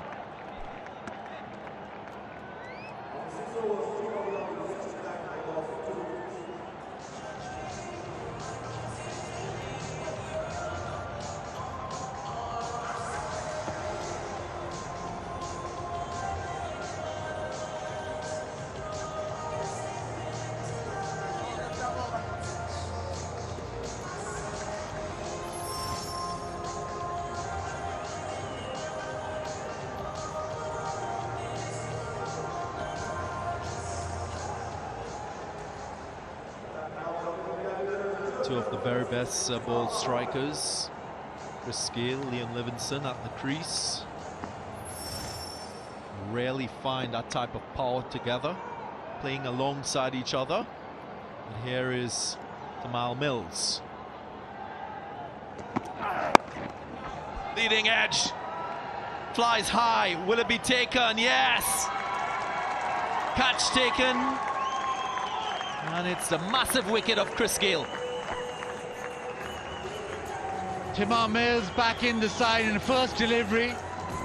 He gets that huge wicket off the universe ball, trying leg side, leading edge. And with that big bat, it carries way down to deep cover. Well, he's not going to drop that. He's a good fielder. Timar Mills straight away in the thick of action. Chris Gayle on for 12. It's 69 for 3.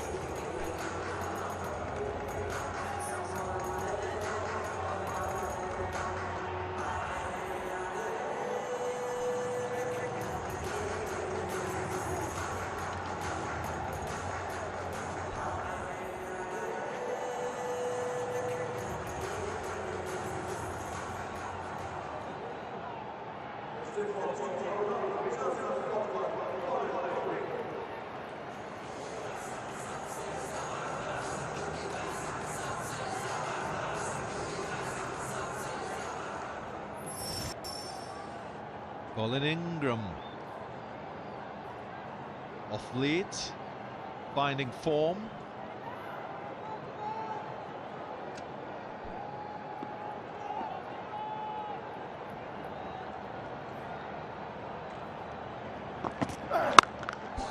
And again. Such a savage swing, Liam Livingstone. When he goes for it, it stays hit and flies for a maximum. It's just complete disdain, isn't it? He smashes the leg side and just walks away as if he just poked it in for a single, and it's carried all the way, flat 6. And doing this time and time again. It's not a one-off. He's doing this consistently.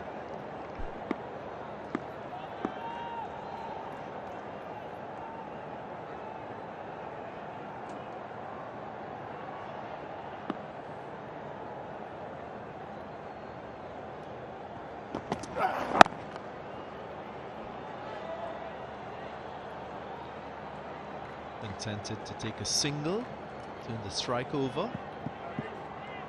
I guess you're not going to be surprised with who is at the top of this Dream 11 fantasy board. Livingstone. I told both you and Danny to get him into your fantasy team, and you didn't agree. I give you these tips every day, but I am going to listen to you, Bazit, because you are at the top of the Dream 11 fantasy commentators list. So do your homework. We're still learning, myself and Danny. We're still learning.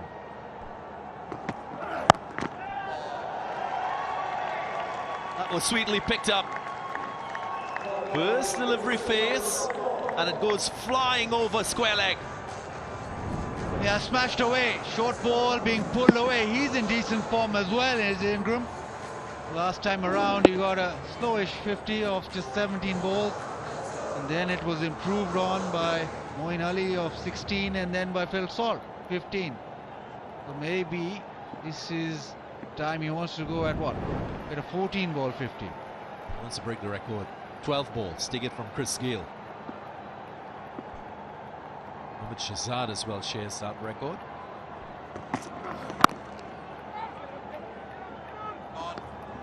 Oh, that would have been a goner.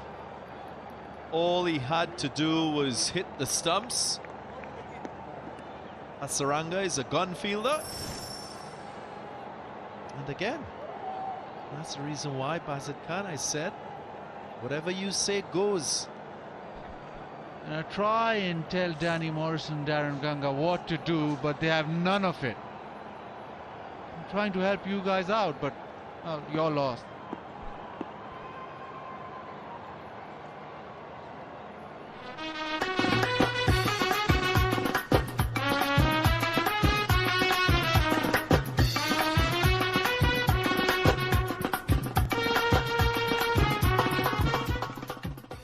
For 3. Opportunity that was not taken. This partnership survives. 14 from 5 so far between Livingstone and Ingram. Here's Hasaranga for his second over.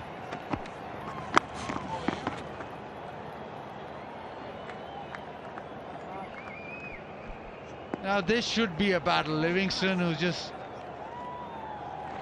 hits sixes for fun, and #1 T20 bowler, and #1, I think #1 T10 bowler as well, Hasaranga.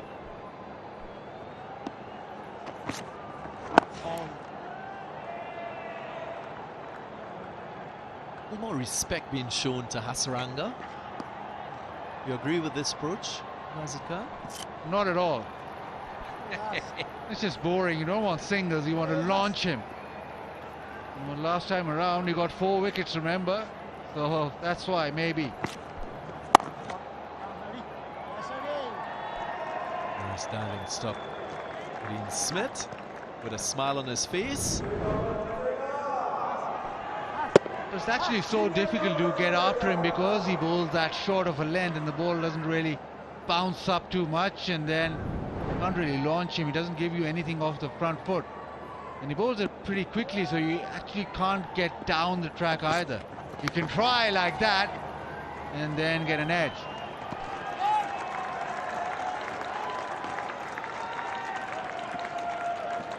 Trying to hit Wanindu Hasaranga off the ground.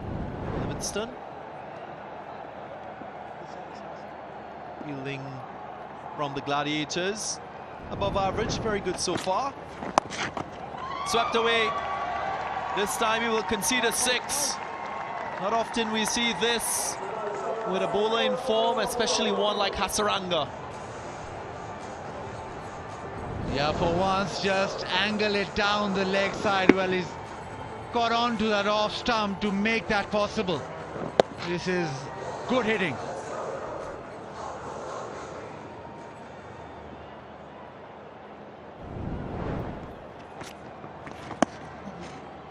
And he finishes 2 overs, none for 15. Very good economy from Hasaranga, 93 for 3.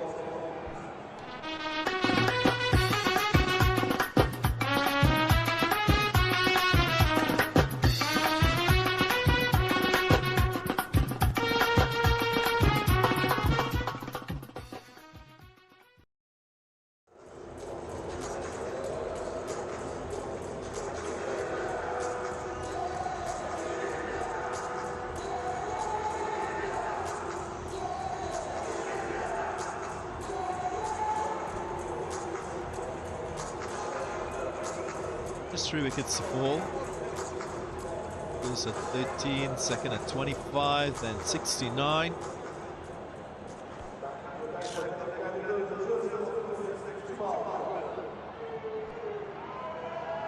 Ninth over now, Timon Mills.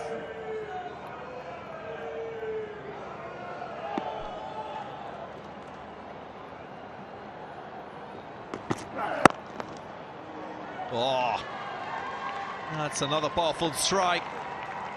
Tamar Mills did very well to jump out of the way. It could have been disaster for him. Somebody just told me that Livingston doesn't hit boundaries, as in he just hits sixes, but that is absolutely trashed down the ground.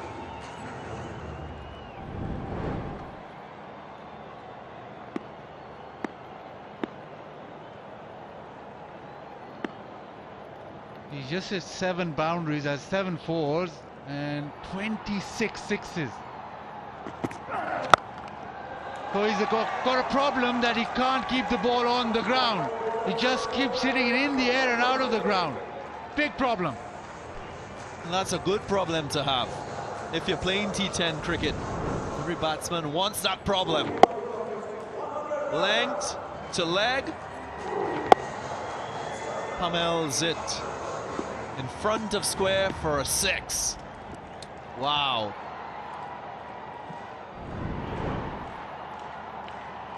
Six sixes so far to Liam Livingstone. Out of his individual score, 49.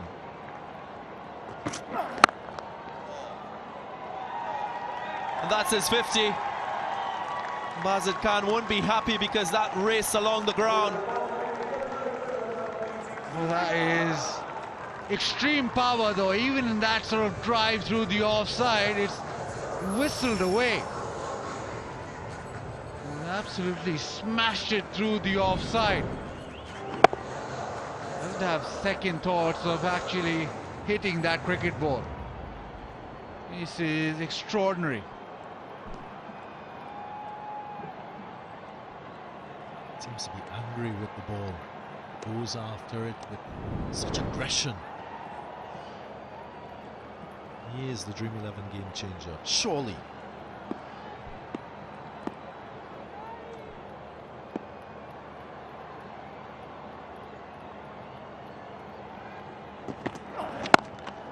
And again, that intense focus just prior to release. It's really paid dividends for Liam Livingstone and his ball striking skills. Yeah, he slapped that down the ground. He just come off and it's a flat pad hit. And again, there's so much power that there is no chance, absolutely no chance for mid-off, long off or long on to cut that off.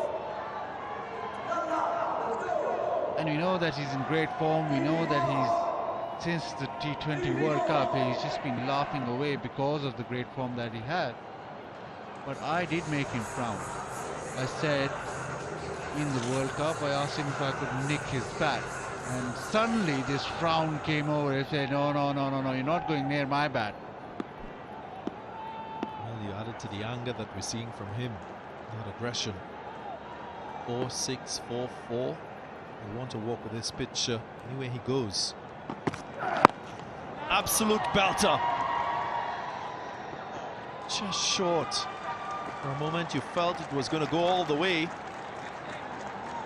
One rare delivery that he didn't time.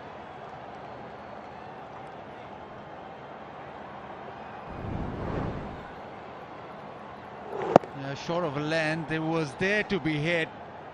Just maybe extra bounce. In the end, Hasaranga does really well. Got his body in the way and then allow it to just bounce away to the fence.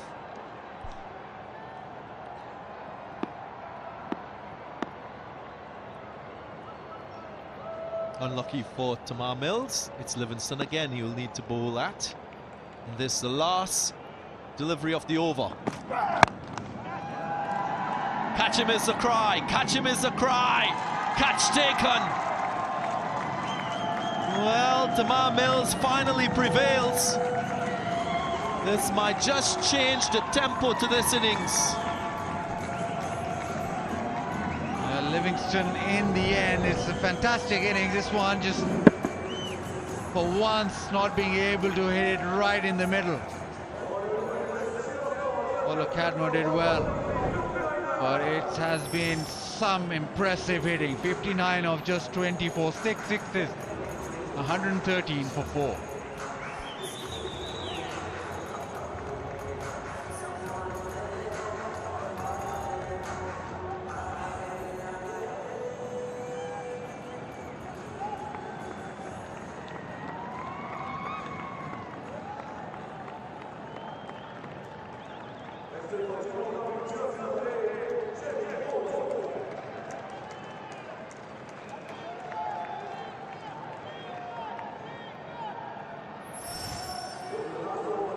Jimmy Overton, new batsman for Team Abu Dhabi. Tamar Mills conceding his most expensive over in T10s and the last one. Statement made. A continuation of the carnage we've seen from Team Abu Dhabi.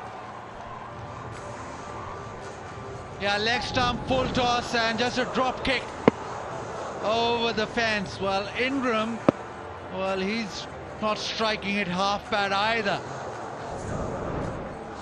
Starts the last over with a maximum, 119.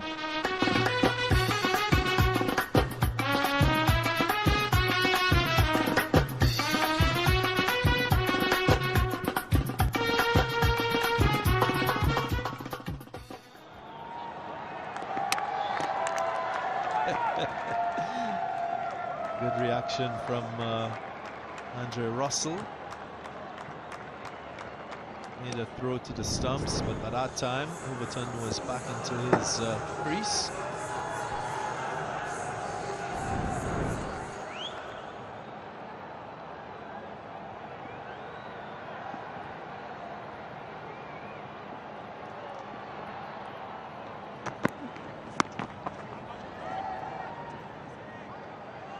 Missed it completely.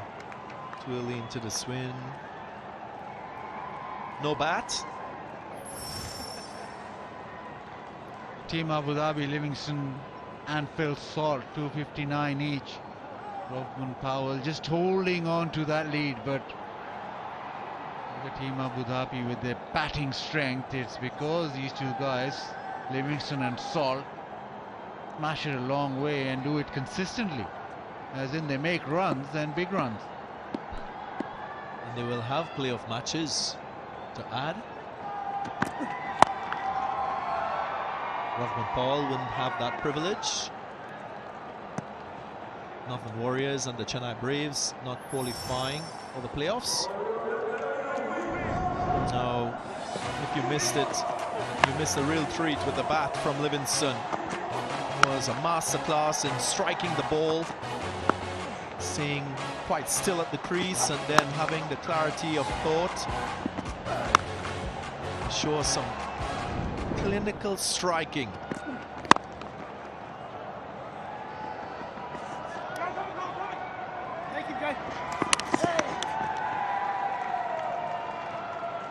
Aggressive running, quite efficient, and a continuation of what we've seen from this team Abu Dhabi. 6 sixes for Liam Livingston, quite a few to leg side before he held out. Tamar Mills getting his second wicket of the innings. 28 sixes, and Roman Powell now just 22.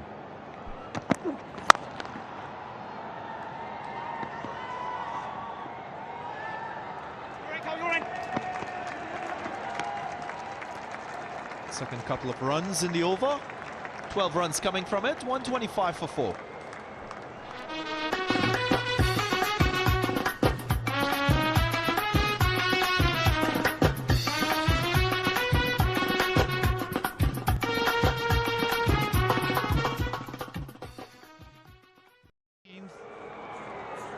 As big as they would have wanted, 125 they got. And Deccan Gladiators would fancy their chances of chasing this down. They surely will. As mentioned, the pitch, a very good one for batting bowlers. Margin for error quite slim. We saw that in that innings that Livingston played, the top scorer for Team Abu Dhabi. Some serious ball striking, 59 from 24 with 6 sixes. Colin Ingram contributed handsomely, so too Phil Salt with their 22 and 25.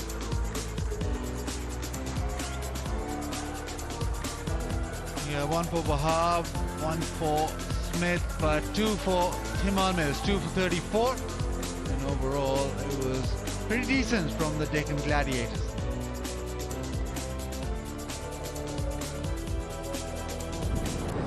Four wickets to fall. The first was Paul Sterling going for the big shot. He held out to Andrew Russell, who misjudged it initially. Then Salt playing across the line. He was bowled. Gale got a leading edge. Tamar Mills getting his first wicket off the first ball of his spell. And the captain, the star with the bat. He departed, caught long on. And those were the 4 wickets to fall. Let's go down to Sagarita, who's got Colin Ingram. 25 of 11. You had a good one there in the middle. Happy with the score on board? Yeah, I think 126, very competitive. It was a slightly more used wicket today. I thought Liam Livingston was unbelievable on that sort of surface too. I mean, we all know he's in good form, but to strike the ball like that was incredible. Absolutely. You had the best seat in the house to watch that special innings. What makes Liam so special? Yeah, I think a few years ago I bumped into him, and he's got a special swing, to be honest. I've seen it on the golf course as well. But yeah, he seems to be in a great sort of vein of form, and he's not taking that for granted. So we obviously know how hard he hits the ball. but he seems to be picking the right balls to do that, and I think that's a great skill to have. You've obviously spent a lot of time on the pitch right now. What would you tell your bowlers? Yeah, it's a little bit drier than the last couple of days, so we need to use our change-ups a bit more cleverly. In saying that, just embrace the moment again. We know they're going to come out swinging. They've got a good batting lineup, so if we land our skills, hopefully we get a couple of poles early and put them under some pressure. Well, good luck. Thanks for chatting with us. Thanks very much. Cheers. Yeah, again, another fine innings from Colin Ingram. 25 from 11. Well, the Deccan Gladiators, they will need 126 if they are to win this one.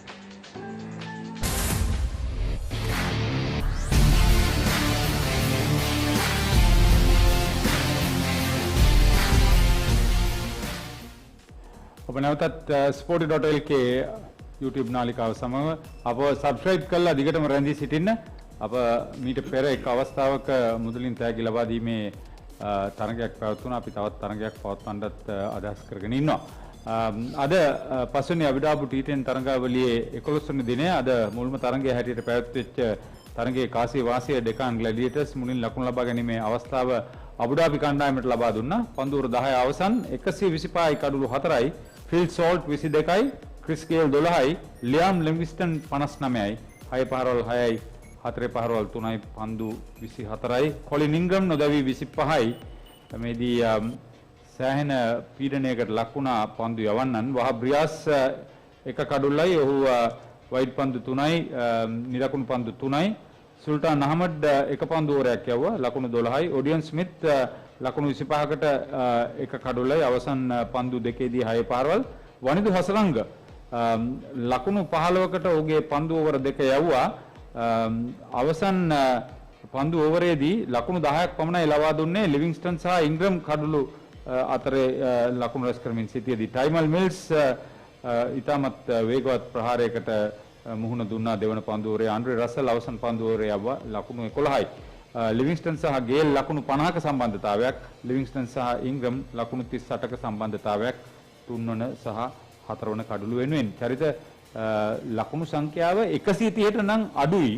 නමුත් හොඳයි කියලාද හිතෙන්නේ? 130ට වඩා ලකුණු ලබා ගන්න තිබ්බා. හැබැයි මුල් කඩළු දෙක මට ලකුණු 20ක ඒ අතරතුර දැවි ගියා. ඔව් පෝල් ස්ටර්ලින් ලකුණු නොලබා ක්‍රීඩා පිටින් ඉවත් වුණානේ. එතනොත් ලකුණු 20කට වැඩි ප්‍රමාණයක් ලබා ගත්තේ ෆිල් සෝල්ට්. ඉතින් එතනම ළඟ කඩළු දෙකක් වැටුණායින් පස්සේ හැබැයි අර මම කිව්වා වගේ එක්ස්පීරියන්ස් ප්ලේයර්ස්ලා දෙන්නේ එතන පාර්ට්නර්ෂිප් ලකුණු 50ක පාර්ට්නර්ෂිප් එකක්. ඒකිනුත් වැඩි ලකුණු ප්‍රමාණයක් ලිවින්ස්ටන් තමයි ලබා ගත්තේ. හැබැයි ඒ වුණාට ඒ පාර්ට්නර්ෂිප් එක ගොඩක් වැදගත් වෙනවා. ඊට පස්සේ ඒ කඩුල ක්‍රිස්කේල් දැවේ ගියන් පස්සේ ඉන්ග්‍රම් ඇවිලා ලිවින්ස්ටන් එක එකතු වෙලා එතන හොඳ පාර්ට්නර්ෂිප් එකක් බිල්ඩ් කරා. මම හිතන්නේ ඒක තමයි ගොඩක් වැදගත්ම දේ මේ 125 එන්න ලැබුණ එක.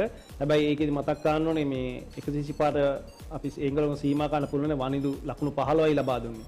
ඒකෙත් පන්දුගේ දෙවෙනි ඕවරේ ලකුණු 10කුත් ලබාගෙන තමයි මම හිතන්නේ පන්දු ඕවර දෙකට. ඔව් ඒ සාමාන්‍යයෙන් ඌ 4 වෙනි සහ 6 වෙනි පන්දු වල යවන්නේ. අද 4 වෙනි සහ 8 වෙනි පන්දු වල යවුවේ. ඔව් මම හිතන්නේ මේ මුල් කඩළු දැවි ගිය හන්දා දෙකක් ඉක්මනට ඒ අතරතුර මම හිතන්නේ වහබ් රියාස් හදන්න නැති තමන්ගේ අනිත් පන්දු යවනට දෙන්නෙක් විතර ඉක්මනට යවා ගන්න වනිදුව තව පොඩක් පස්සට තියාගෙන. ඉතින් ඒකයි අවසාන පන්දු ඕවරේ ලකුණු 11කට සීමා කරා ඇන්ඩ්‍රු රසල්. ඔව් වහබ් රියාස් තමයි මේ තරගාවලියේ වැඩිම නිලකුණු පන්දු යවලා තියෙන්නේ. ඒ වගේම ලියාම් ලිවින්ස්ටන් තමයි වැඩිම 6 පාරවල්. අද 6 පාරවල් 6ත් සමග දැනට 6 පාරවල් 27යි. ඔව් ඒක දක්ෂ ඉනිමක් ක්‍රීඩාකරන මොකද නායකත්වයේ ඉනිමක් විදියට දකින්න පුළුවන් ඒක මොකද කඩළු වැටුණත් අනිත් ප්ලේයර්ස්ලත් එක්ක ඉඳගෙන ඒ හරිය ලස්සන පාර්ට්නර්ෂිප්ස් බිල්ඩ් කරා. අන්න ඒක තමයි මෙතන මම හිතන්නේ වැදගත්ම දේ. ඔහු සාමාන්‍යයෙන් හැම තරගයකදීම ලකුණු 20ක් ඉක්මවයි ලකුණු රැස් කරනවා. මට මතක හැටියට එක තරගයක පමණයි ලකුණු 10ක් නොලබා ක්‍රීඩා පිටියේ නිවත් වුණේ.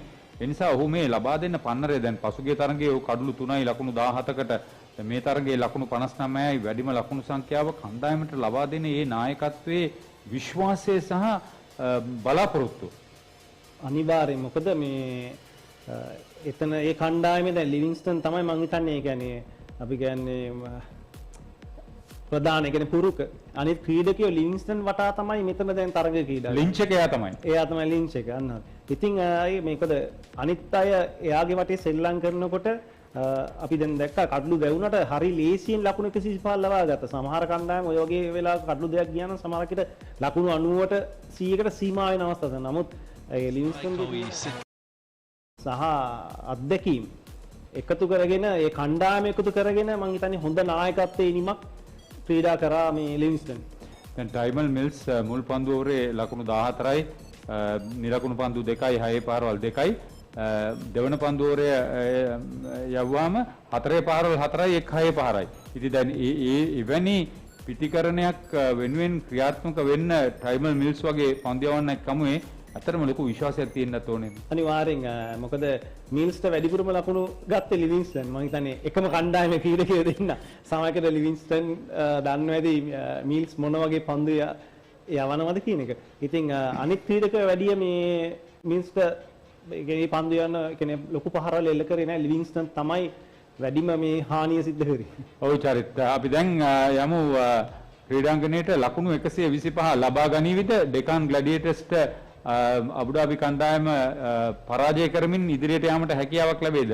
තරගයේ සුපිරි උණුසුම ඔබට ගෙනීමට sporty.lk අපි යනවා අබුඩාබි වෙත. Be pretty happy with 125 for 4. They've been one of the better teams at batting first and winning games. It's only been done 7 times so far in the whole tournament, and they've done it at least twice.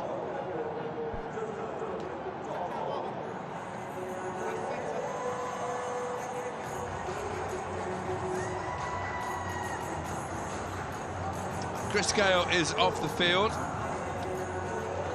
Daniel Bell Drummond is on. The cynical amongst you might think that experience doesn't grow on trees, and Chris is letting a younger, fitter man do the fielding. I'm sure he's got a good reason for being off. A little knock, a little niggle.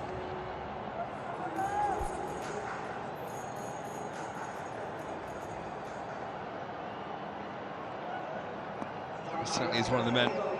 It's brilliant to watch the short form of the game. Famous celebration. When he gets a wicket, the big salute. He's going to be the man to start with the first ball. Oh, and there we go! Look for it, people! Here we go! Wonderful salutes up. The in-swinger, pitching off, coming in, hitting off. Brilliant start for Team Abu Dhabi. Was perfect start if you're a left-arm seamer. Perfect in length, in line, in pace. And an outcome as well. And how about little flair and celebration at the end? Cottrell style. Sensational start to the innings for Team Abu Dhabi. TKC goes without scoring. 0 for 1.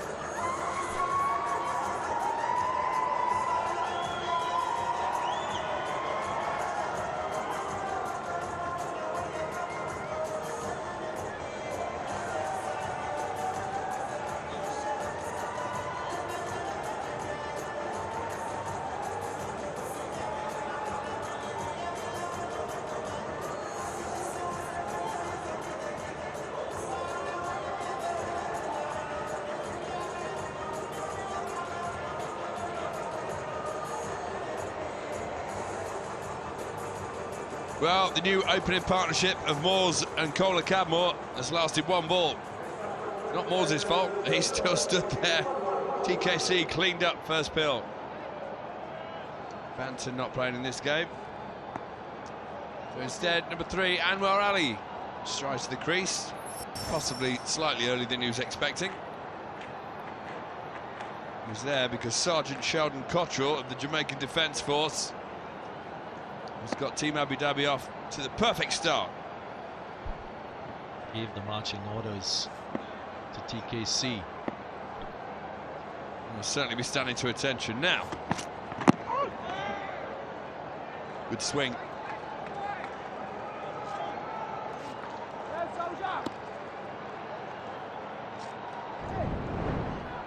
And look at this replay, just beating for pace, DG. Maybe he was expecting a short one. Feet went nowhere, past his bat before he dropped it down.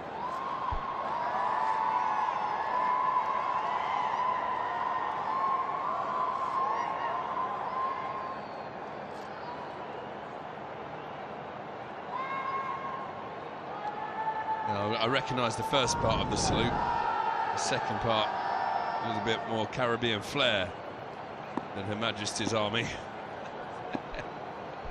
We should be familiar with Caribbean flair. Swanee? You find me an Englishman who doesn't love the Caribbean, and you've done very well. I've been in a bus with you, commentator's bus, driving past the Jamaica Defence Force headquarters on the way to Sabina Park. And that's where Sheldon Cottrell earns his bread and butter. But when in Abu Dhabi, he's not Sarge anymore, he's the General. Looping over his head. Great start this from Cottrell, though. Enticing the big shot. Not hitting the sweet spot. Luckily for Tom Moores. This evades the fielder.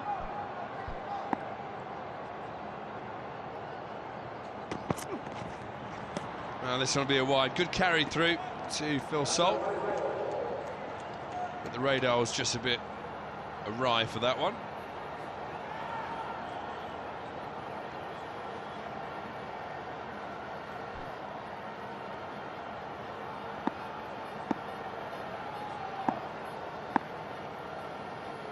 I think if the Deccan Gladiators are going to chase this down, early boundaries will be required.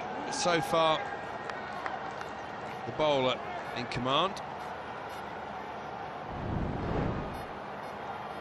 This one thuds into the shin, bounces back down the wicket. I bet that quite hurt. If you've never played cricket and you wonder what it feels like when you get hit on the pads, if you get hit by someone quick enough, it really, really hurts. Well, to be honest, Swanee pad technology has improved. True, it's just like a newspaper down your trousers when we played. Oh, that one looks close! Absolutely! Oh, umpire Alex Wharf, no one's going to argue with him when he says not out. I think he might have just missed one here.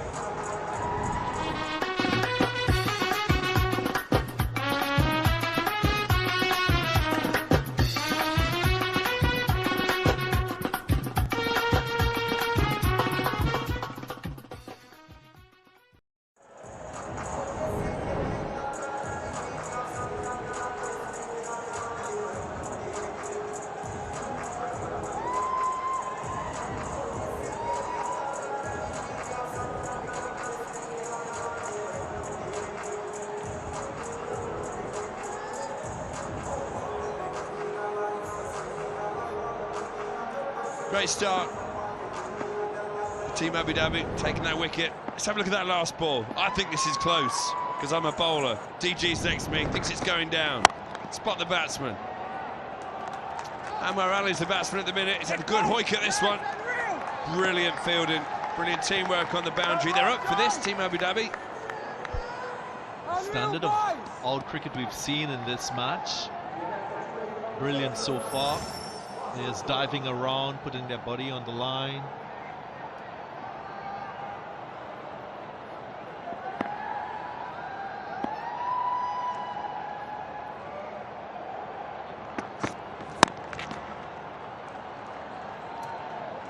Marshawn DeLonga is bowling this second over. It looks very sharp. I think he's had a haircut. Looks even more like a 1950s film star now. Frankly, my dear, I don't give a damn.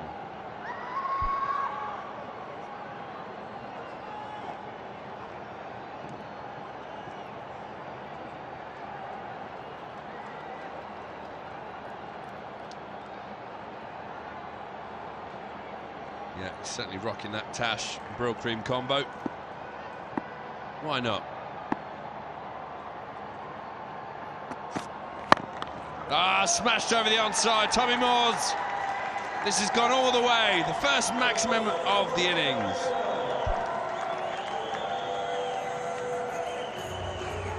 This delivery had length on it, which allowed Moores to free his arms.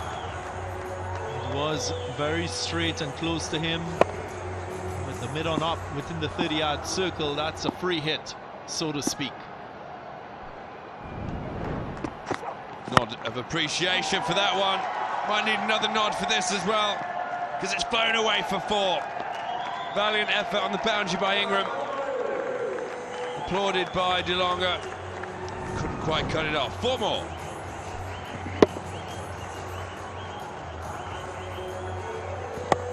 Just picked up sweetly. Wasn't all about power. He was trying to use that bottom hand to tug it squarer, which he did. Got a good end result. It's a good over for the DGs, this. A good bowler like DeLonga, bouncing back from those boundaries with a dot. 5 dots already in this innings. We're only 11 balls into it. That's not what you want when you're chasing decent total 125. You want to keep those dots to a minimum, keep the boundary count high. Ah, and there's another boundary. The count will be high if Tommy Moore's the Saint gets his way. 2 overs gone, 21 for 1.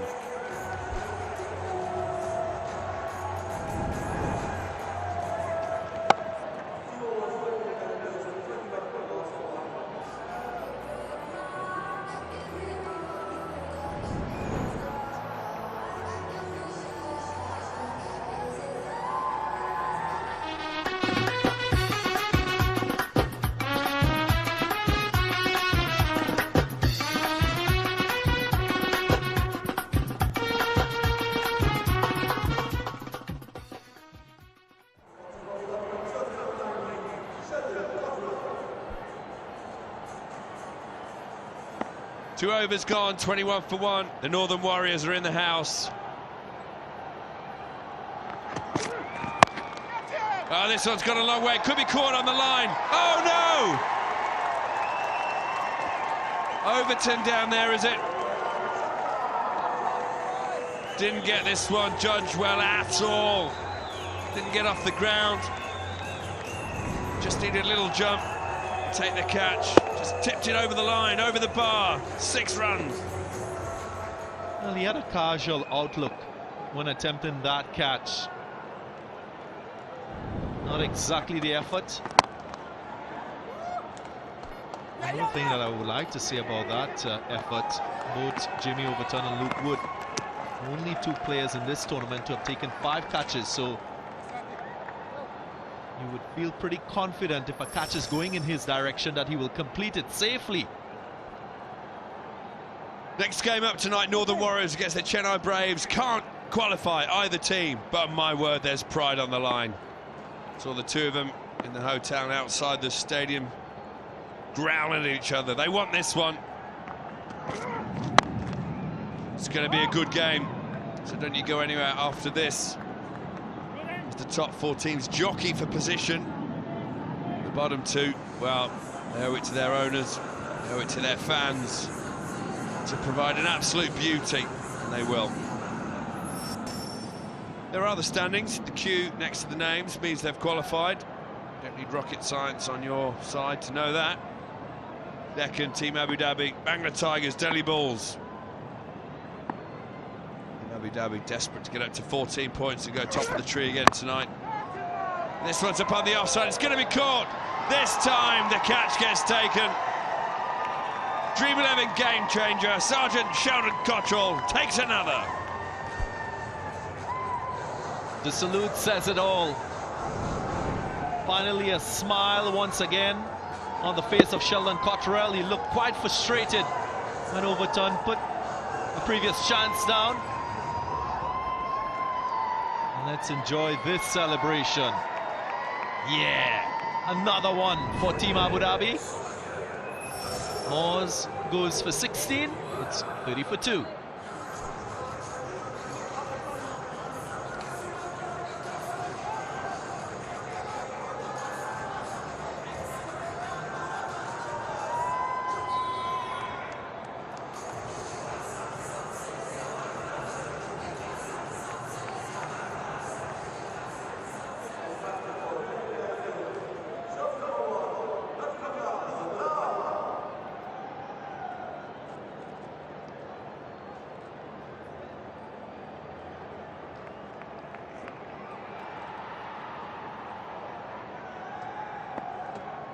In at 4, Najib Al-Zadran. What a player this lad is.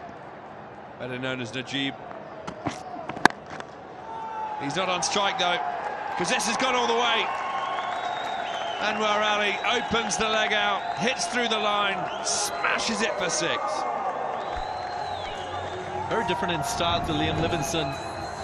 Anwar Ali winds up, gives it a heave-ho, wide of long on,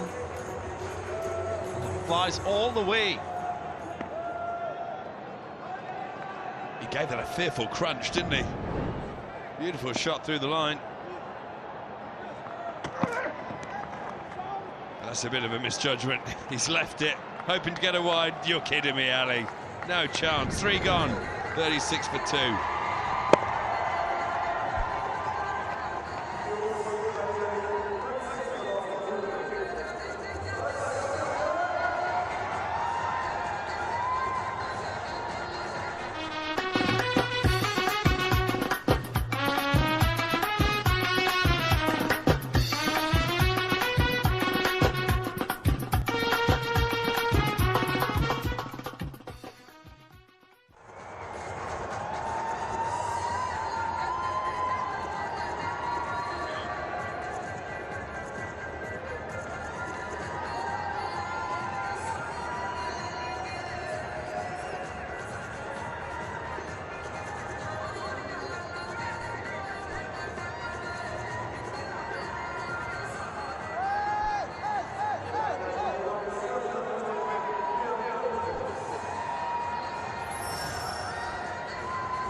Seven wickets this year for Liam Livingston.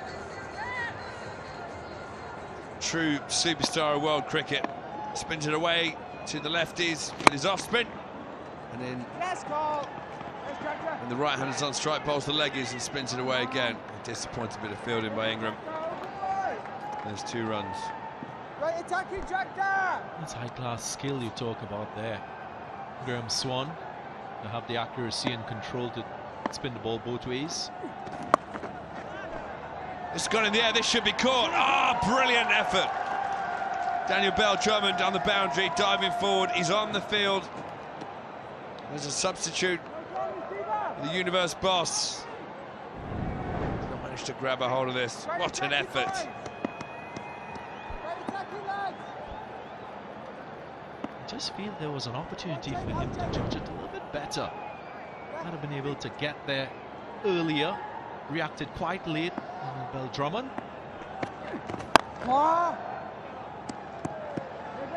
Now Ali's taking his helmet off. And that is pure rock and roll, batting with a sky blue headband on. Loving that.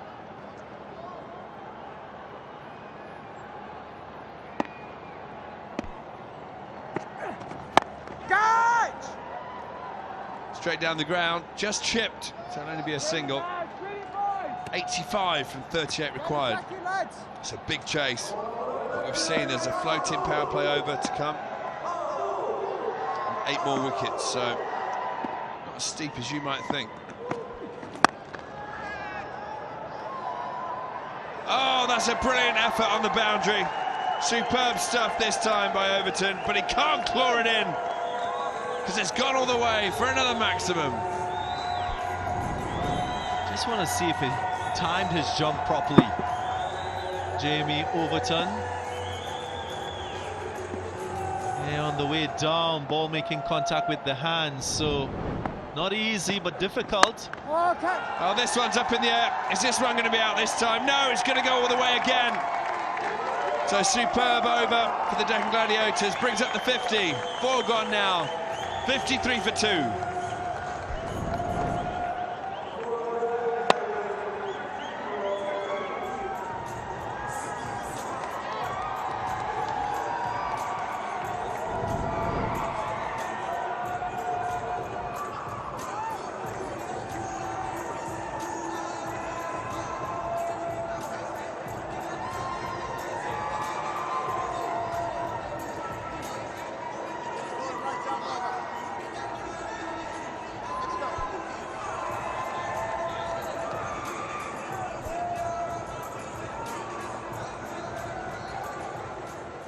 So a big over from Livingston, that with the Deccan Gladiators.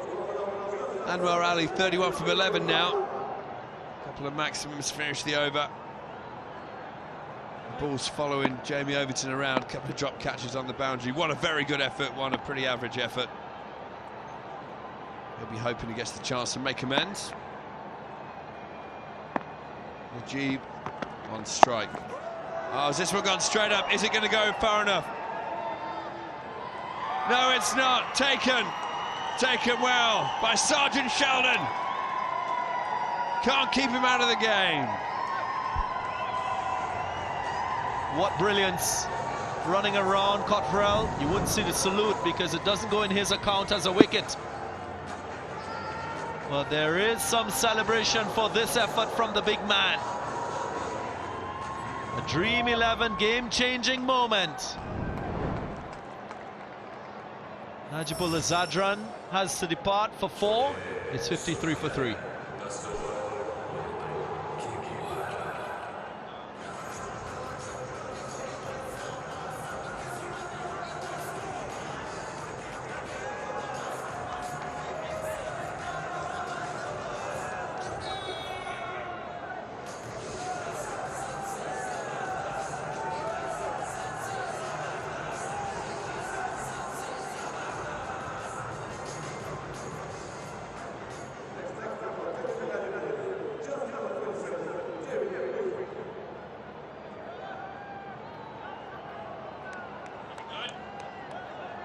David Visa, the new man. He's in at number 5. He's had a superb tournament. Just chipping in here and there with the bat. Won the game with a straight 6 not long ago at all. He's the man who's got to try and get Deccan over the line tonight. Anwar Ali is out there at the minute. He's batting beautifully, 32 from 12.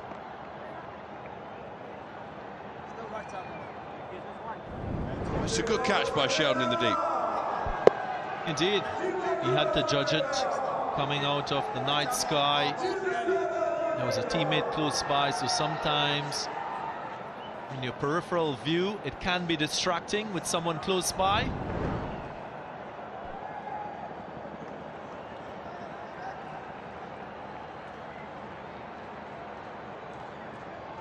Team Abu Dhabi owner's box there. Big smiles on everyone's faces. Oh, this could be a run out. He's absolutely high and dry. Barbecue season. With the throws wide of the poles.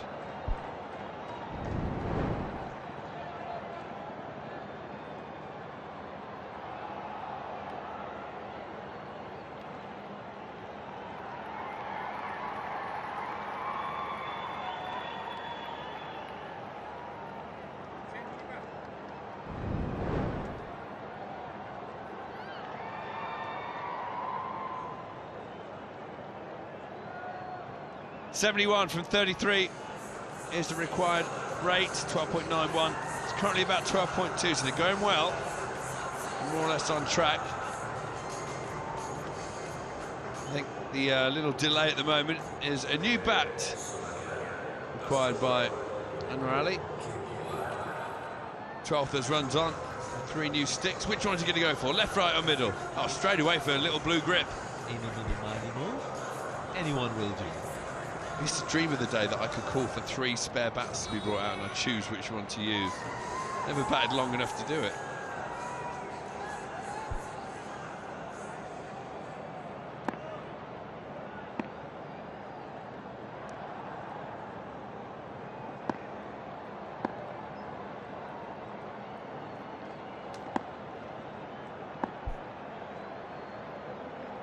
So how will that new blade get on?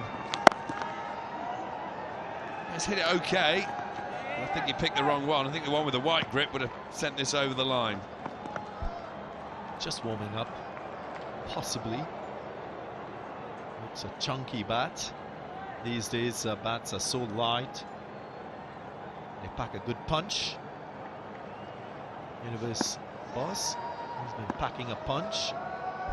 He's been sharing his bat as well. Romario Shepherd using a bat branded the Universe boss.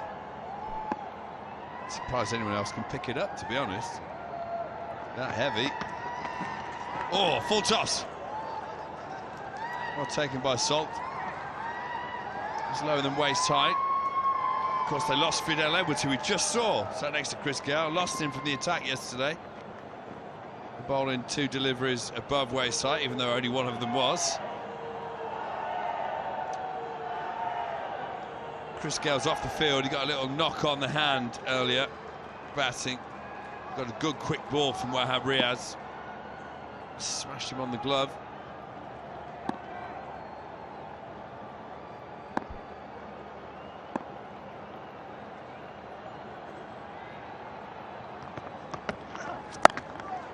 Pulled away on the leg side. It's going to be short of the deep fielder. They look for 2, but don't make it. So 5 overs gone. DG 58 for 3.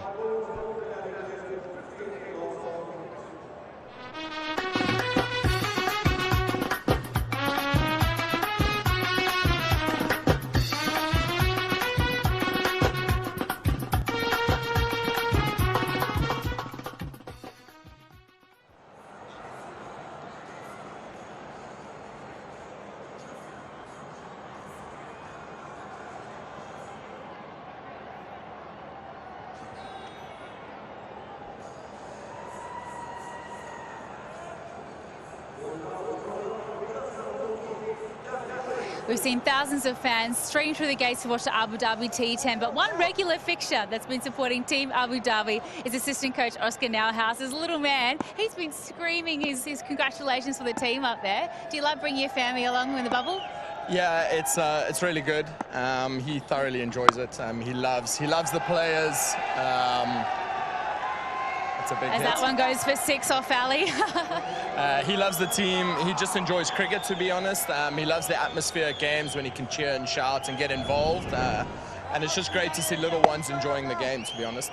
And obviously, it's not an easy environment to be a part of cricket at the moment. We've got bubbles, we've got all sorts of time away from families. How supportive has Team Abu Dhabi and the T10 League been at having your family come on board?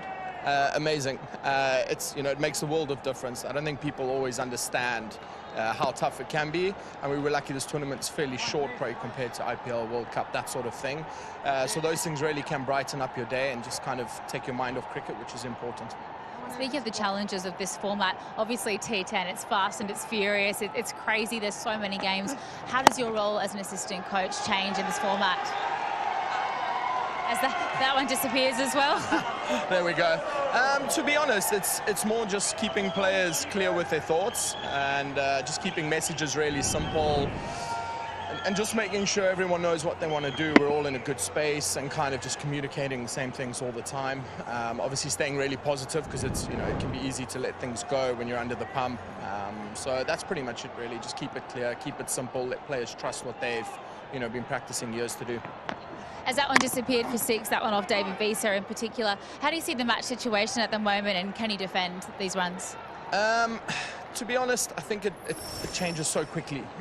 So you literally just have to compete every single ball. They'll know what they want to do, and it's just a question of executing. And sometimes you execute and it still goes out the park. Sometimes you get one wrong. And another boundary for David Visa. Yeah, sometimes you get one wrong and you get a wicket. That's just the game of cricket. In T10, everything just happens a little bit faster, right? So, again, it just comes back to the same thing. Just know what you're trying to do. Stick to it when you get to the top of your mark or batting. Just commit to the shot you want to play. And that's about it, really. Oh, best of luck for us, the innings. I'll let you get back to your coaching. Well, thanks. Thank you. 76 for 3 from 6.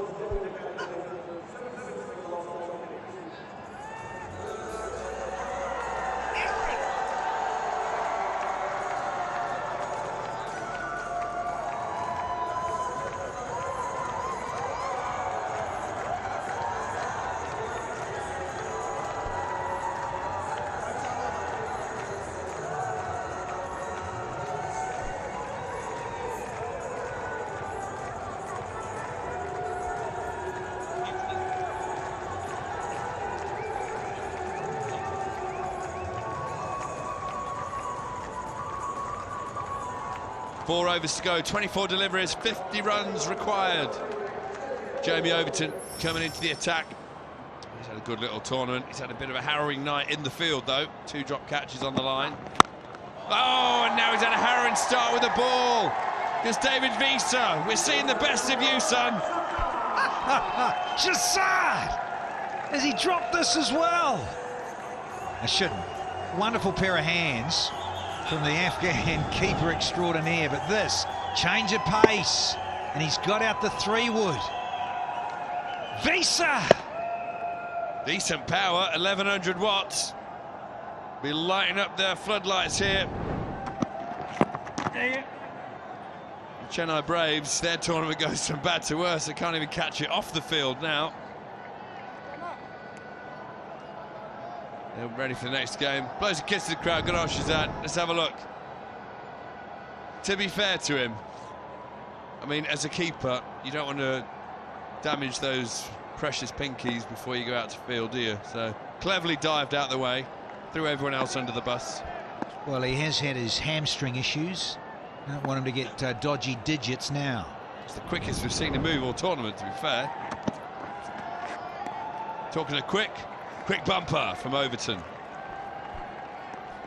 I have seen Overton and his brother years gone by. In fact, ICC under-19 tournament. That was about 9 or 10 years ago. Yeah, 2006 in Colombo, and he gave it plenty. A lot of talent back then with those guys developing.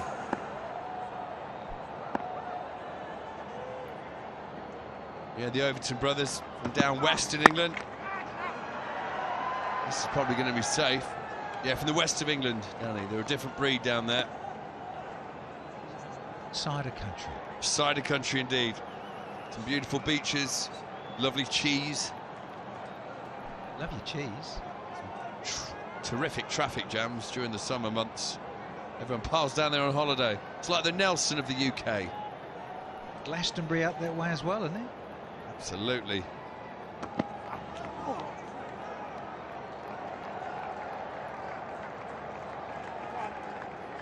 Right, important stuff to come out. Dream 11 Fantasy Leaderboard. Liam Livingstone, unsurprisingly, at the top for his 6th barrage today. Sheldon Cottrell, the sergeant, in second with 80. And Morales on the catch-up. He's got 77. He's still going. And he just pipped those boys to the post.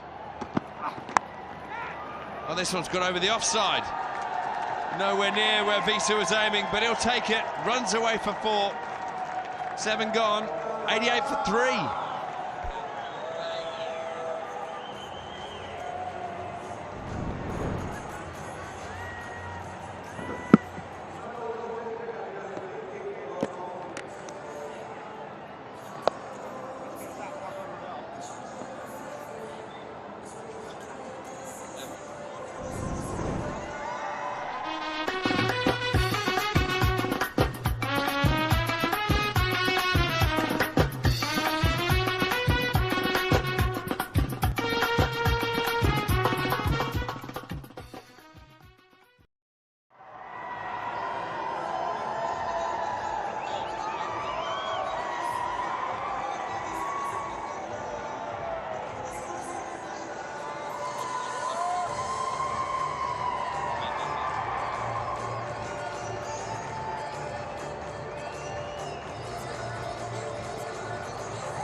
Which way is this one going to go? 3 overs left, 38 runs required. Which camp would you rather be in? I think I'd rather have the bat in my hand, especially with big Dre Russell on the way in. At the same stage in the first innings, Abu Dhabi were 83 for 3, so 5 runs ahead of their counterparts. Clark Gable's coming back on, Marchand de Longa. Oh, and straight away strikes the short delivery, and Morali goes for the ramp. But can only ramp it straight into the gloves of Phil Salt. Once again, that favourite old bingo score's done the trick. Glides it through to Salt, very comfortable. 4th one down now. Morelli disappears for a very good 42, and it's that score. It's 88 for 4.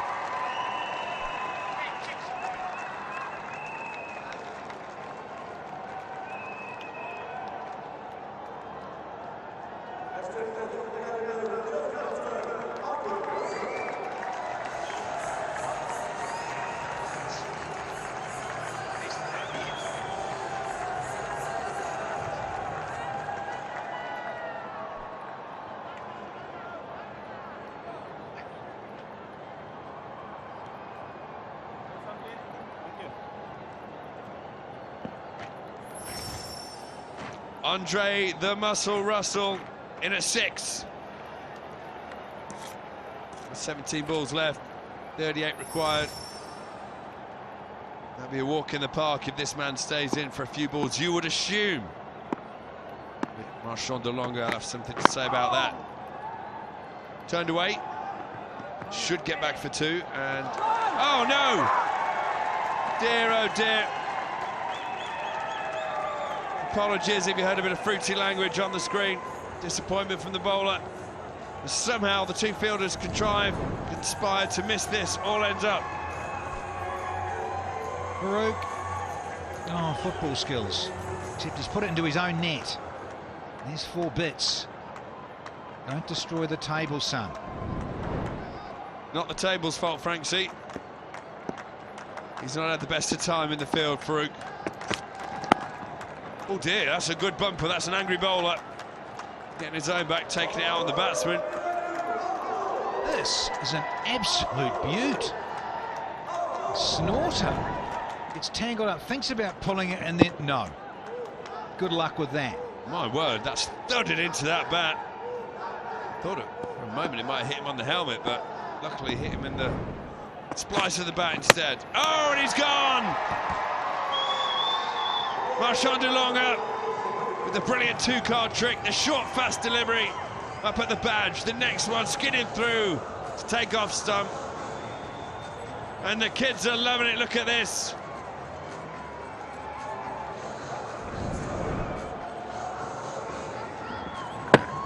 Yeah, lovely follow-up. Really is. It's, using all his experience, De Longa. Dre Russ has to trudge back for just 4, and now the Gladiators are 92 for 5.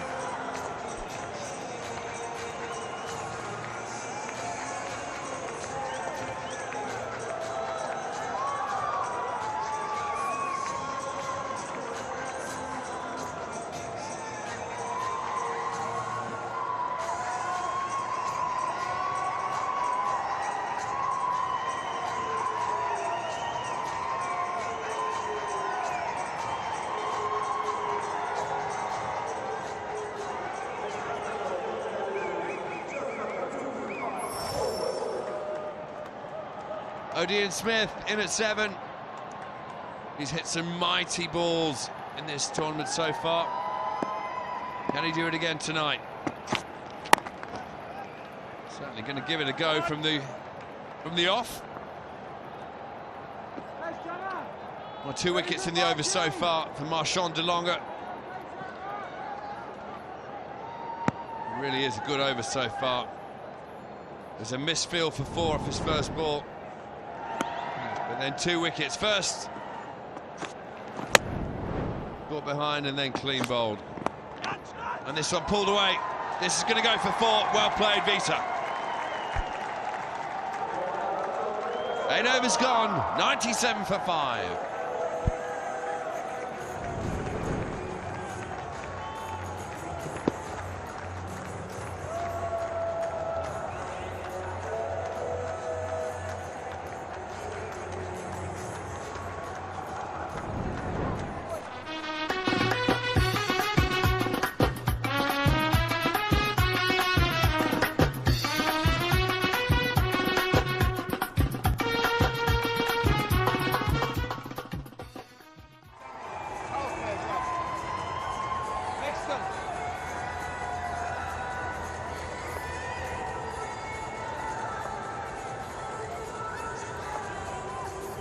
Most wickets this season, Hasaranga, top of the pile, 13.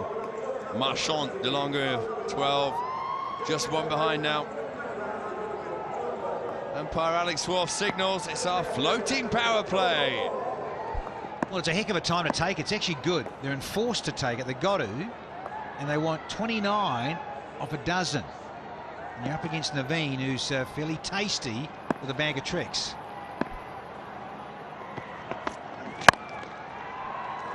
Crunch. First ball, 4 runs. Odean Smith not messing around. Stands tall. Hits it at the top of the bounce. Through the offside. For 4. Not a bad guy to come in at number 7. A very deep batting lineup of the Gladiators. You think Visa there with his experience. You've got Dre Russin slightly before that. You've had Anwar Ali come up and play a really good hand.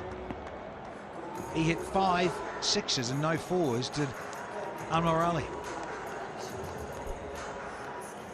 Well, his strike rate this year, Odean Smith coming into this game, is nearly 300, the highest in the Abu Dhabi T10.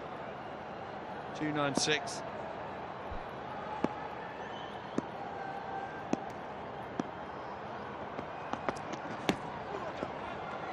So any dot you get against him is a good one, just like that. You've seen a little bit of Naveen in recent times. Great with the Yorker.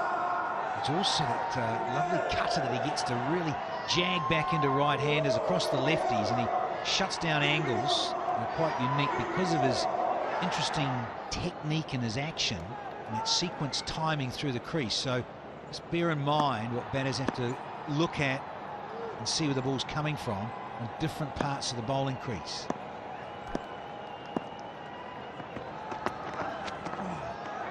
There you go, just like you were saying. Is this going to be run out? Seems to be good pace from Visa. Team Abu Dhabi don't seem too interested in whether he's short or not. Umpire Nigel Long will have a quick look, but I think he's past the stumps here. Let's have a look. Battle ball, who wins the race? Oh, hang on, he's gone. David Visa didn't get the dive out. That ball has hit. I can't see any part of the bat over the line. Can you? The fielders have seen the big replay on the screen here at the ground. They've already given it. Learning to walk again, David Visa. I think he's going to have to walk back, isn't he? Well, I believe I've waited long enough for this decision now.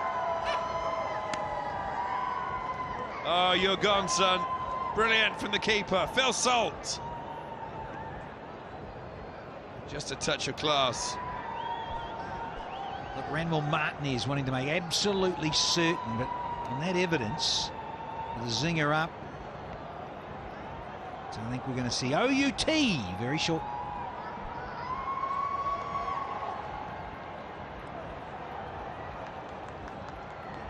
I think we've got a bit of a electrical issue here. It's quite clearly out.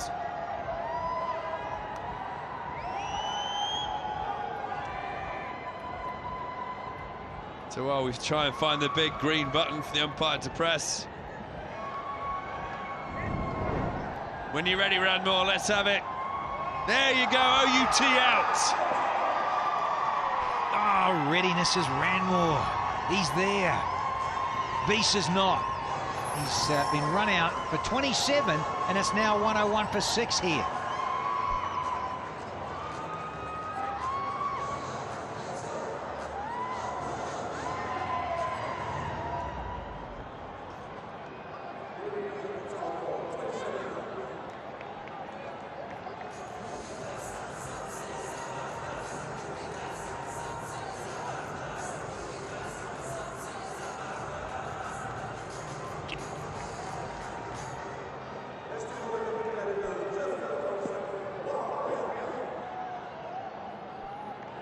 Wahab Riaz is the new man, the skipper, coming in. Batting number 8, it's 101 for 6. The Deccan Gladiators, 25 more required, 9 balls, still in the floating power play over. 3 balls to go in that.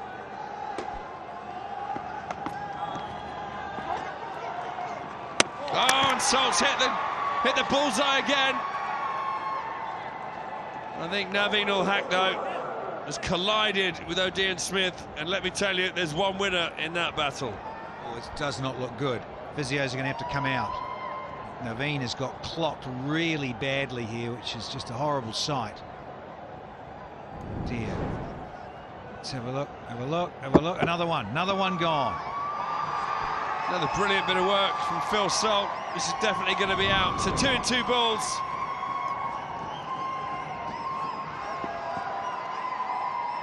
Salt hitting those stumps.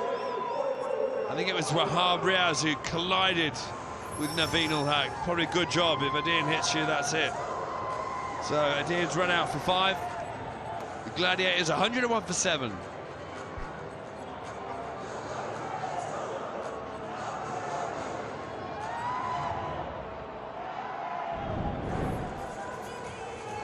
Check this out, it's too late. Bang, oh yeah, the shoulder. I thought it might have been a bit more in the neck. He's actually lucky, Naveen, it's more shoulder to shoulder. Just have a look at this. Oh yeah, but still the head. Bit of the chin there too, and you get that little bit of whiplash. Very uncomfortable. He's all right. Well, this is what happened. Wahab Riaz goes to run, bowler runs straight into him. And there's one winner. Wahab Riaz remains upright. Naveen Ul-Haq is up on the deck. In the meantime there was a run out. Phil Salt 2 and 2. Just a pinch of class from him.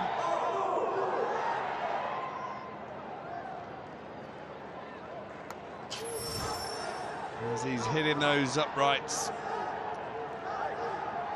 And Hasaranga, who's been a hero with the ball all the way through this tournament, a bit of a hero in the field as well. And he's there because of this. First one, straight into middle stump. Very next ball, peppers the stumps again, as the bowler ends up in a heap. Jeez, that was a solid collision. And a solid fellow, and Wahab Riaz on Naveen. Well, we've had 4 wickets falling in the last 10 balls. The wheels have fallen off for the Gladiators. No, but they're going to get 4 here. Hasaranga, he's still the man out there. Well, here's a class all-rounder, and he's done it with the ball. Can he do it now with the bat in hand? And a nice little bit of shot efficiency percentage.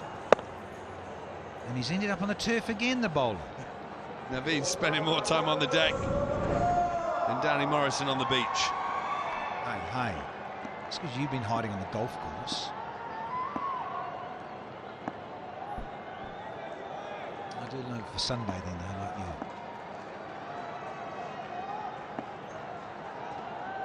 you. One, 7 balls. Last ball of the floating power play. I think he might be a bit dizzy. Naveen Ul-Haq, he keeps running up, shaking that head of his. To be fair, that's not a bad call, because this is a fairly solid collection of Wahab's right shoulder there, so he's not quite right. I'm not surprised.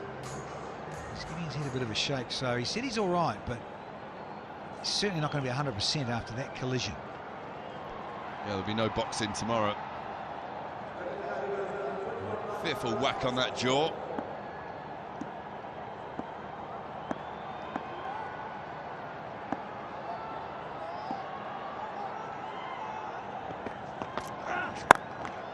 This one's over the top, could go all the way. It does! What an end to the floating power play over for the Deccan Gladiators. 9 gone. Nelson, 111 for 7.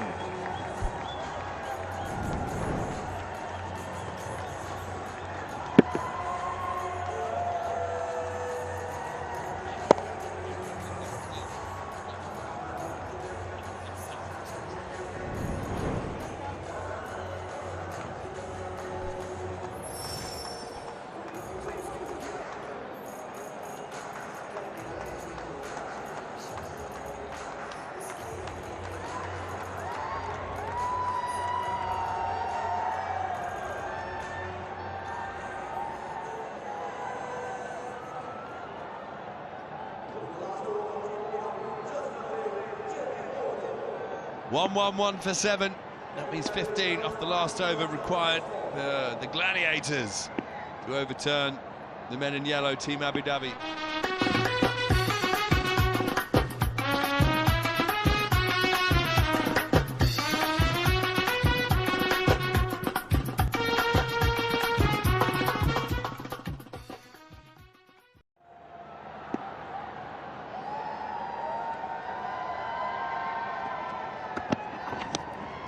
Good start. For once, Phil Salt just misses. That gets Hasaranga back on strike, Danny.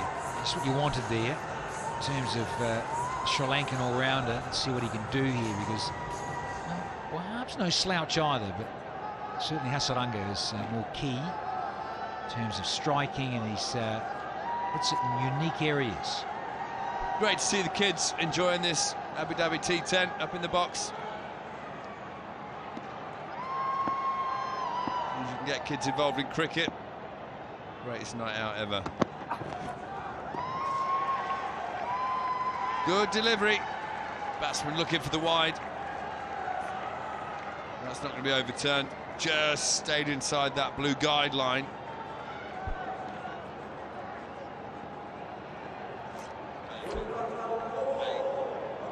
Yeah, 14 from 4. So really, this will be very handy and needs to, a bit like the last ball of the previous over that went for 6. This could do with going for a boundary or all the way.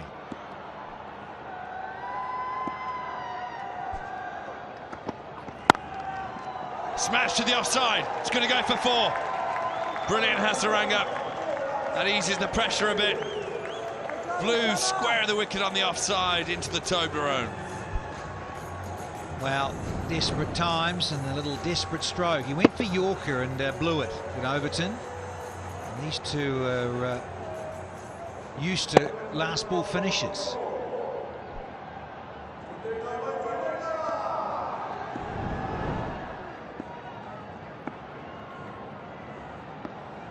Of course, the reverse fixture of this game went down to the last delivery. Oh, that's a perfect dot. Who remembers Danny Briggs hitting the last ball of the game for 6? 6 required. Team Abu Dhabi were batting on that occasion. Who remembers what happened? I'll show you what happened. Of course I will. Brilliant from the spinner from England. Looked like a top edge. I think he meant it. Unbelievable effort from Dre Russell. Back on the telly. Fortnight down to Zaplenty. This needs to go to the boundary if the Gladiators are going to have a chance, but it doesn't. And aren't they happy about it in the box? Is that Odin Smith's brother? Muscles up there. Odin Smith's younger brother, Tiny. So, wonderful work from Team Abu Dhabi, and I like this because a team who's batted first has won another game.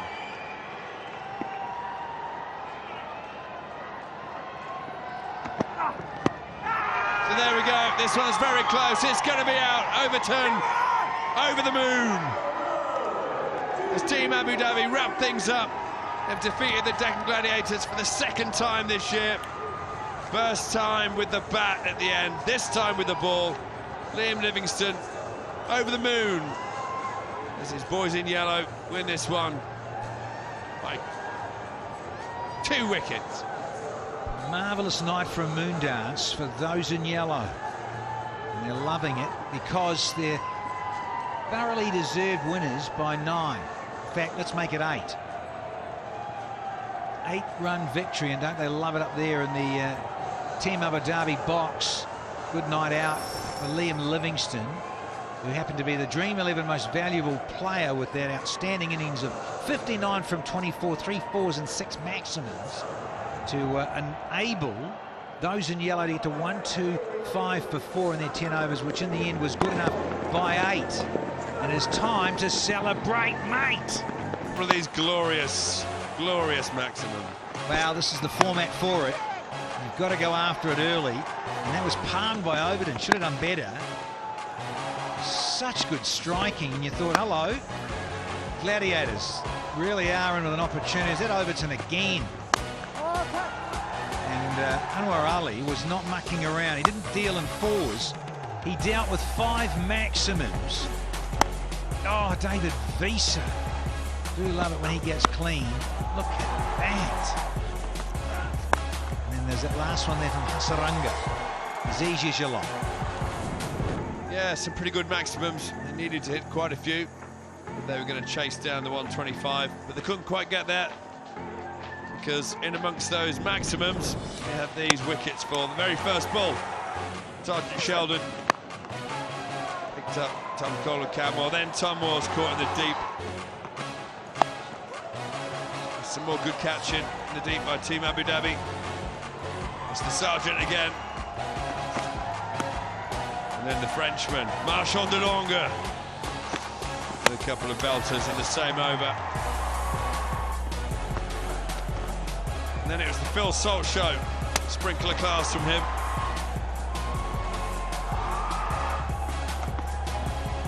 It's 2 in 2 balls. So the bowler got wiped out for his troubles. Then right at the end, possibly the easiest leg before wicket decision any umpire will ever have to give. So there we go. Match summary, Team Abu Dhabi batting first, made 125 for 4, Livingston 59. Deccan Gladiators could only make 117 for 8. Let's get downstairs for Darren Ganga with a toss for game 2.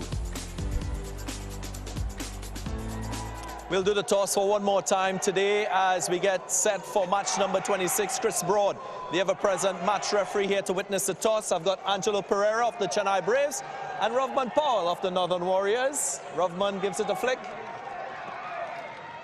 You're right, it is. Angelo Pereira winning the toss. What are you going to do today? We'll have a ball first. Right, you haven't won any match so far in this tournament. What's the plan today?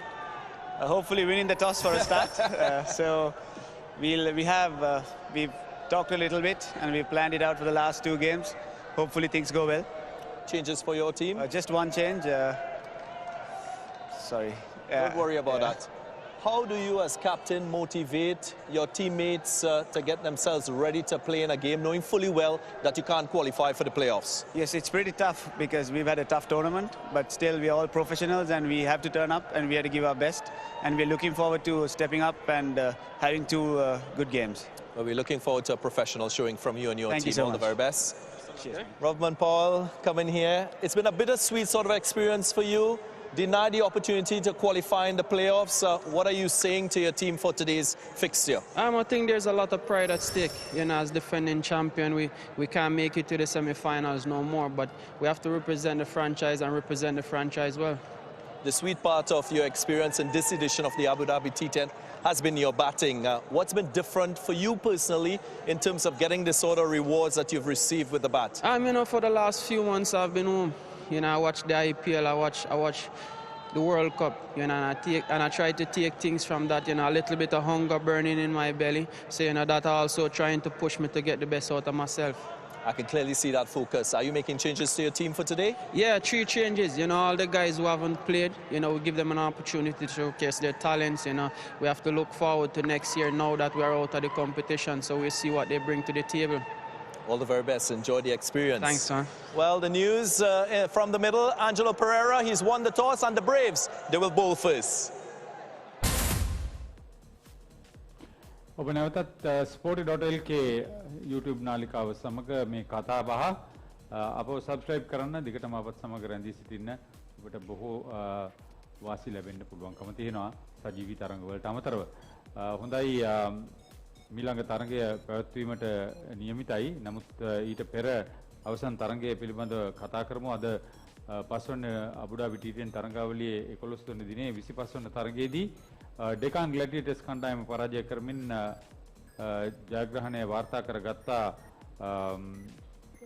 Abu ඩාබි කණ්ඩායම ලකුණු 8කින් 117යි කඩලු 8යි ජයග්‍රාහී ඉලක්කය වුණේ ලකුණු 126ක් උන්ගේ අවසන් කඩලු 5 බිඳ වැටුනේ ලකුණු 29කට Deccan Gladiators කණ්ඩායමේ ටොම් මෝස් 16යි මීට අමතරව අන්වා ආලි 6 පාරවල් 5ක් සමගින් ලකුණු 42යි ඩේවිඩ් වීස 27යි ඉන් අනතුරුව පිටිකරුවන් ඉතා ඉක්මනින් දැවී යාමක් වුණා පිටිකරුවන් දෙදෙනෙකු දුවදී දැවී යාමකට හසු වුණා ෆිල් සෝල්ට් කඩු රකින්න හැටියට ඩිරෙක්ට් හිට් රන් අවුට්ස් 2යි උඩ පන්දුවයි ලකුණු 22යි හොඳ තරඟයක් ඔහුට මෙහිදී පන්දු යැවීමේදී මාෂාන් ඩෙ ලැඟ ලකුණු 26කට කඩලු 2යි දැන් ඔහු කඩලු 12ක් දවාගත් පන්දු යවන්න දෙවන ස්ථානයේ සිටින්නේ ෂෙල්ඩන් කොට්‍රල් මුල්ම පන්දුවේ කඩුල්ලක් දවා ගත්තා ලකුණු 19කට කඩුළු 2යි කැපී පෙනෙන වෙනසක් ආරම්භක පන්දු යවන්නන් දෙදෙනාගෙන් අවසන් පන්දු ඕවරේ යවුවේ ජේමි ඕවර්ටන් ලකුණු 5කට වනිදු හසරංග සෑහෙන පිටුපසින් පිටියට පැමිණියේ නොදැවි ලකුණු 15යි නිලකුණු පන්දු 20ක් වාර්තා වුණා ඉනිමේ. චරිත ලකුණු සංඛ්‍යාව ලබා ගන්න තිබ්බයි කියලා එක් අවස්ථාවක හිතුණා. මොකද උනේ? ඔව් මම හිතන්නේ හොඳ ආරම්භය ලබා ගත්ත පන්දු යවන්න මම හිතන්නේ ලකුණු 20ක් ඇතුළත වගේ කඩලු දෙකක් දවා ගත්තා. හැබැයි එතන ඉඳන් අන්වර් අලි ඩේවිඩ් විස් හොඳ පාර්ට්නර්ෂිප් එකක් ගෙනලා මම හිතන්නේ ඒ දෙන්නගෙන අපේ රන් රේට් එකත් එක්ක එක වෙලාවක ඒගොල්ලන්ගේ පැත්තේ තමයි තරංගේ තිබ්බේ. මේ ඉතින් මම හිතනවා මැච් එකේ ටර්නින් පොයින්ට් එක වුණා ශ්‍රී ලංකාව යවපු 8 වෙනි ඕවරේ. හරි අපි පසුගිය තරඟයේ අවසානයේ සටහන් කරන්න යනවා. Match presentation of match 25 of Sky247.net presents Abu Dhabi T10 powered by Wolf 777 News between Deccan Gladiators and Team Abu Dhabi live from the beautiful city of Abu Dhabi. On behalf of the tournament, I would like to express our gratitude for the continued support of Abu Dhabi Department of Culture and Tourism, Abu Dhabi Sports Council, T10 Sports Management, Abu Dhabi Cricket and Emirates Cricket Board. We would also like to thank our sponsors, Sky247.net, Wolf 777 News, Rario, Fair Play News, Dream 11 and Wimel. It's time for the magic moment of the match for an award of 1,000 dirhams presented by Mrs. Manju Grover, co-owner Deccan Gladiators. And the award goes to Sheldon Cottrell from Team Abu Dhabi for the wicket of Tom Kohler-Cadmore on the first ball of his innings. Great to see that celebration coming in again today. We've seen some big hits in the match, which brings us to the Power Hitter of the Match award for 1,000 dirhams presented by Mr. Fayaz Ali on behalf of Wolf 777 News. It goes to Liam Livingston from Team Abu Dhabi, 59 runs of 24 balls and those 6 sixes. Our final award for the night is the Player of the Match for an award for 1,000 dirhams presented by Mr. Haroon Logat on behalf of T10 Sports Management. And guess what? It goes to the winning captain himself, Liam Livingston once again.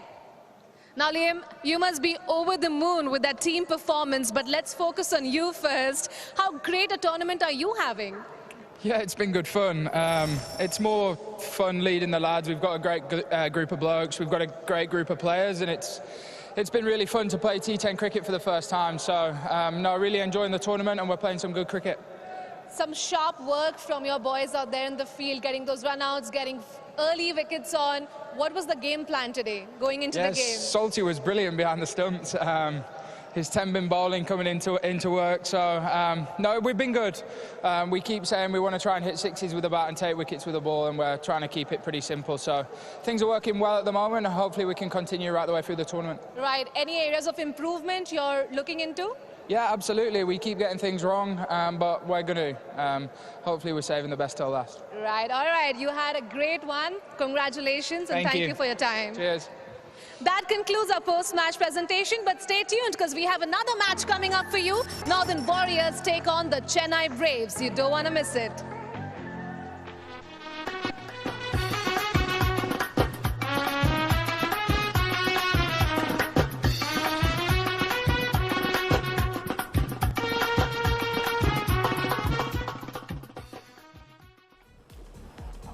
නැවතත් ඔබ sporty.lk YouTube නාලිකාව සමග subscribe කරලා අපත් සමග දිගටම රැඳී සිටින්න. අවසන් වෙච්ච තරඟයේ අබුඩාබි කණ්ඩායමේ නායකයා ලියම් ලිවිස්ටන් ප්‍රවේගකාරී අර්ධශතකයක් ලකුණු 59ක් පන්දු 24කදී 6 පාරවල් 6යි 4 පාරවල් 3යි අර්ධශතක සම්බන්ධතාවයක් ක්‍රිස් ගේල් සමග තුන්වන කඩුල්ල වෙනුවෙන් ඉතාමත් හොඳින් කණ්ඩායම මෙහෙයුවා. ඒ අනුව ඔහු තරඟයේ වීරයා බවට පත් වුණා. ඒ 7 වෙනි ජයග්‍රහණයත් සමග ඩෙකන් ග්ලැඩියේටර්ස් අභිබවා අබුඩාබි කණ්ඩායම දැන් තරඟ 7ක් ජයග්‍රහණය කරගෙන ප්‍රසාද ලකුණු සටහනේ ඉදිරියට ගොස් තිබෙනවා. ඔවුන් මේ වන විට ඔවුන්ගේ කාර්යභාරය හොඳින් ඉටු කරනවා.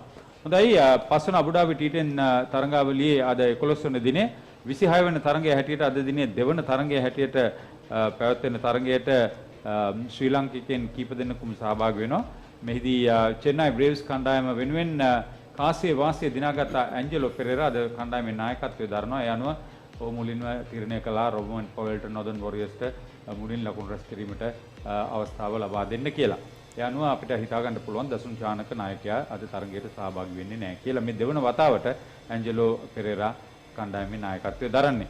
දැන් නොදන් වොරියර්ස් ගැන කතා කරද්දී රොබර්ට් පවෙල් වැඩිම ලකුණු ලබාගත් පිතිකරුවා මේ තරගාවලියේ මේ වන විට රායා ඩෙම්රිට්, මොයින් අලි, ඒ වගේම ඉම්රාන් තහීර්, සමිත් පටෙල්, කෙන්නා ලුයිස් සහ මොයින් අලි ශතක ආරම්භක සම්බන්ධතාවයන් දෙකක් පවත්වාගෙන තිබෙනවා. අභිමන්යු මිතුන්, උමා අලි ඛාන්, රොස් විට්ලි, ජොෂ් ලිටල් වැනි ක්‍රීඩකයන් ක්‍රීඩා කරනවා කණ්ඩායමට. චෙන්නයි බ්‍රේව්ස් වෙනුවෙන් රවි බොපාරා අද වඩාත් ක්‍රියාශීලී තරගයකට සහභාගී වෙයි කියලා එනවා. කර්ටිස් කැම්පර්, මාක් ඩෙයාල්, ඒ වගේම නජිබුල්ලා ઝඩ්රාන්, ඇන්ජලෝ පෙරේරා සහ බානුක රාජපක්ෂ වැනි නම් සමහර විට ධනංජය ලක්ෂාන් තරගයට ක්‍රීඩා කරાવી. මේ තරගයේ මූලික බලාපොරොත්තුව චෙන්නයි බ්‍රේව්ස්ට මුල්ම ජයග්‍රහණය වාර්තා කරගන්න. නමුත් ඔවුන් තරග වදින්නේ ප්‍රවේගකාරී ඉදිරිපෙළ කණ්ඩායමක් සමග. අනිවාර්යයෙන්ම මේ මොකද ඒගොල්ලෝ තරම් කරන්නේ හොඳ බැටින් ලයින් අප් එකක් තියෙනවා. ඒ වගේම හොඳ බැලන්ස් ටීම් එකක් එක්ක. ඉතින් මම හිතන්නේ අන්තිම පාර ඒගොල්ලෝ චැම්පියන්. ඉතින් චීනය කණ්ඩායමට මම හිතන්නේ මේ තරගේ ජයග්‍රහණය කරන්න නම් අර වෙච්ච පරාජය වලින් ඒවෙන් ගන්න පුළුවන් හරි දේවල් අරගෙන මම හිතන්නේ ඒ වැරදි අඩුවෙන් කරොත් මම හිතන්නේ මේ තරගයේ ජයග්‍රහණය කරලා පළවෙනි ජයග්‍රහණය ලබා ගන්න පුළුවන් වේවි. නෑ ඔවුන් තරගාවලිය ආරම්භ කරද්දී හොඳ ලකුණු සංඛ්‍යාවක් ලබා ගත්තා. නමුත් ඔවුන්ගේ පන්දු යැවීමේ බලයනියේ තිබ්බ දුර්වලතාවයන් එහෙම නැත්නම් ශක්තිමත් බව අඩුකම නිසා තමයි මේ තරග පැවතුනේ. ලකුණු 130කට වැඩිය ලකුණු වාර්තා කරගත්තා. ඒ වන විට බානුක රාජපක්ෂේම ඇන්ජලෝ පෙරේරා ඉතාමත් හොඳින් ලකුණු රැස් කරමින් සිටියේ. දැන් එවැනි වාතාවරණයකට එන්න දැන් ඔව් මානසිකව වැටිලානේ තියෙන්නේ චරිත. ඔවුන් මේ තත්ත්වයෙන් ගොඩ එන්න මොනවද කරන්න ඕනේ? දැන් ඩගී බ්‍රවුන්, ඉයන් බෙල් ඔවුන්ගේ කණ්ඩායමේ උපදේශකයෝ පුහුණුකරුවෝ. මේ අපි ඉංගලන්තගේ මැච් දිහා බලමු. ඇත්තටම පන්දු යැවීම පැත්තෙන් තමයි ගොඩක් දුර්වලලා තියෙන්නේ. මං හිතන්නේ මර මුලින්ම අපි කතා කරා වගේ සමහර වෙලාවට ප්ලෑන් එක නැතිකමට එහෙම වීමක් වුණා. මොකද අනිත් කණ්ඩායම අපි දකිනවා හොඳ ප්ලෑන් එකක් ඇතුව එන්නේ. ඒ ප්ලේයට වෙන බැට්ස්මන්ට ඒ වගේ. ඉතින් ඒකයි සමහර විට තරුණ ක්‍රීඩකයෝ කිහිප දෙනෙක් ඉන්නවා පන්දු යවන්න. එතකොට අත්දැකීමුත් එක්ක බලනකොටත් සමහර විට ඒගොල්ලන්ට මානසික පීඩනයක් එනවත් වෙන්න පුළුවන්. නමුත් මං හිතන්නේ ඒගොල්ලෝ හොඳ ප්ලෑන් එකකට ආවොත් ඒගොල්ලන්ගේ පළවෙනි ජයග්‍රහණය ගන්න බැරි එකක් නෑ කියලා මං හිතන්නේ. දැන් ඔවුන්ගේ පන්දු යැවීමේ බලයනියට අවසන් අවස්ථාවල් වලදී එකතු කරගත්තා කෙවින් කොත්තිගොඩ සහ නුවන් ප්‍රදීප්. නමුත් දෙදෙනාම තරම් හොඳින් පන්දු යැවීමක් අප දුටුවේ නෑ. තරඟ දෙකක් තුනක් ක්‍රීඩා කරලා මෙය ඔවුන්ට කණ්ඩායමේ සංවිතිය සමබර කර ගැනීමේදී විශාල ප්‍රශ්නයක් නේද චරිත? ඇත්තටම මොකද දැන් සමහර වෙලාවට දැන් ඒගොල්ලෝ ෆ්‍රන්ට් ලයින් එකේ බෝලර්ස්ලා දෙන්නෙක්ම එක දිගට මෙහෙම ෆේල් වුණොත් සමහර වෙලාවට හරි ටීමේ බැලන්ස් කරන්න ගොඩක් අමාරු වෙනවා. ඉතින් ඒ වගේ වෙලාවට සමහර විට ප්ලේයර්ස්ලා ඩ්‍රොප් කරන්න ඒ වගේ අලුත් ප්ලේයර් කෙනෙක් බලන්න පුළුවන්. මොකද කෙවින් වගේ බෝලර් කෙනෙක් මං හිතන්නේ එතන දැන් එක්ස්පීරියන්ස් අඩුම එක්කෙනා අය ඉන්ටර්නැෂනල් ලෙවල් එකේ. ඉතින් ඒ වගේ කෙනෙක් මං හිතනවා ඔය වගේ පොඩ්ඩක් පසුබෑම ලක් වෙනකොට පොඩ්ඩක් මගේ පෞද්ගලිකව පොඩ්ඩක් ඩ්‍රොප් කරලා ඒ කියන්නේ එයාගේ මානසික එයාගේ ඉදිරිය ගැන හිතලා ක්‍රිකට් කැරියර් එක ගැන හිතලා ඒ වගේ දෙයක් අරන් අලුත් කෙනෙක් try කරන වගේ දෙයක් කරන්න බැරි කමක් නැහැ. දැන් මම දකිනවා මේ තරඟාවලියට චෙන්නයි බ්‍රේව්ස් ඉදිරිපත් වන්නේ දසුන් චානකගේ නායකත්වයෙන්. දැන් ඔහු අද තරඟයටත් සහභාගී නොවුනොත් කොහොමද මේක තේරුම් ගන්නේ? නායකයා විවේක ගන්නවද නැත්නම් විවේක ගන්වනවද? එතන ඔහු පන්දු යැවීමේදී උපයෝගී වුණා මදි කියලා හිතනවා. පන්දුවට පහර දීමේදී ඔහු අතින් සෑහෙන අඩුලුහුඩුකම් වුණා. මොකද ඔහු ඉදිරිපෙළ පන්දු යවන්නෙක් සහ පිටිකරුවෙක්. ඔව් අනිවාර්යෙන් දසුන් කියන්නේ හොඳ ඕල් රවුන්ඩර් කෙනෙක්. මම හිතනවා දසුන් ඉදිරියට ඒ කියන්නේ තව වැඩිපුර පන්දු යවන්නෙක් විදිහට ඒ කියන්නේ ඉතින් මේට වැඩිය තව පොඩක් උනන්දු වෙන්න ඕනේ. එතකොට මම හිතන දසුන් මේ වගේ පන්දු යවලා හොඳ ඒ කියන්නේ හොඳට පන්දු යනවා වගේ ආවත් ඒ මානසිකත්වයේ තව බලපායි යාට බැට් කරනකොටත්. ඉතින් අපි දැක්ක අන්තිම තරඟ කිහිපෙම වගේ දස්කම් දැක්විනේ මම හිතන සමහර කෙනෙක් නායකත්වය මේ ආසා ඇන්ජලෝට හම්බෙන්නේ කණ්ඩායම සමබර කරන්න වෙන්න ඕනේ කියලා මම හිතනවා. මේ සමහර වෙලාවට තේරුම් ගන්න ටිකක් අමාරු තත්ත්වයක්. මොකද අපි දන්නවා දසුන් චානකගේ හැකියාව කොයි වගේද තියෙන්නේ කියලා.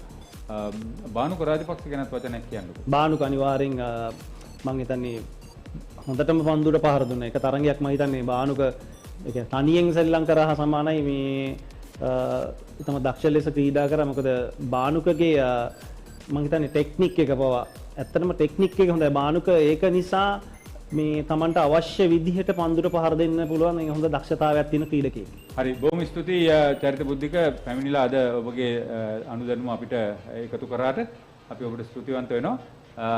තරගයේ ආරම්භ කිරීමට නියමිතයි චෙන්නයි බ්‍රේව්ස් සහ නොදර්න් වොරියර්ස් අතර පන්දු යැවීම චෙන්නයි බ්‍රේව්ස් අපි තරගයට එකතු වෙන්න අබු ඩාබි ක්‍රීඩාංගණය වෙත ඔබ රැගෙන යනවා.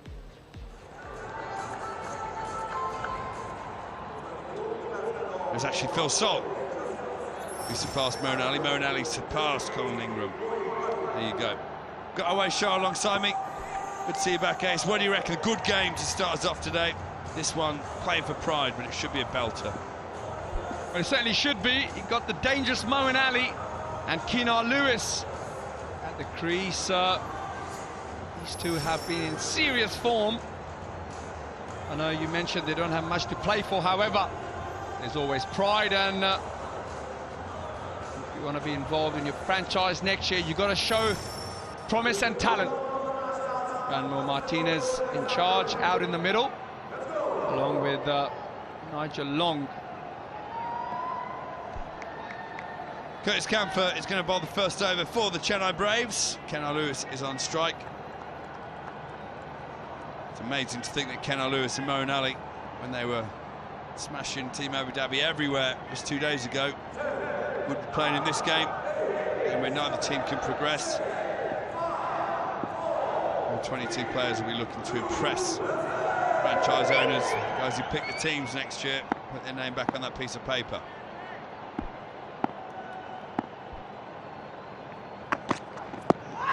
Oh, and that one's absolutely stone dead. Brilliant from Curtis Camphor. Fast full nip back. Absolutely salmon and trout. Well, what a great start. That was, like you said, Swanee, absolutely stone dead. Didn't get too far forward, big Keenar. And that's probably knocking all three out. Well, he's an happy Camphor. As Keenar Lewis departs, Warriors are none for one.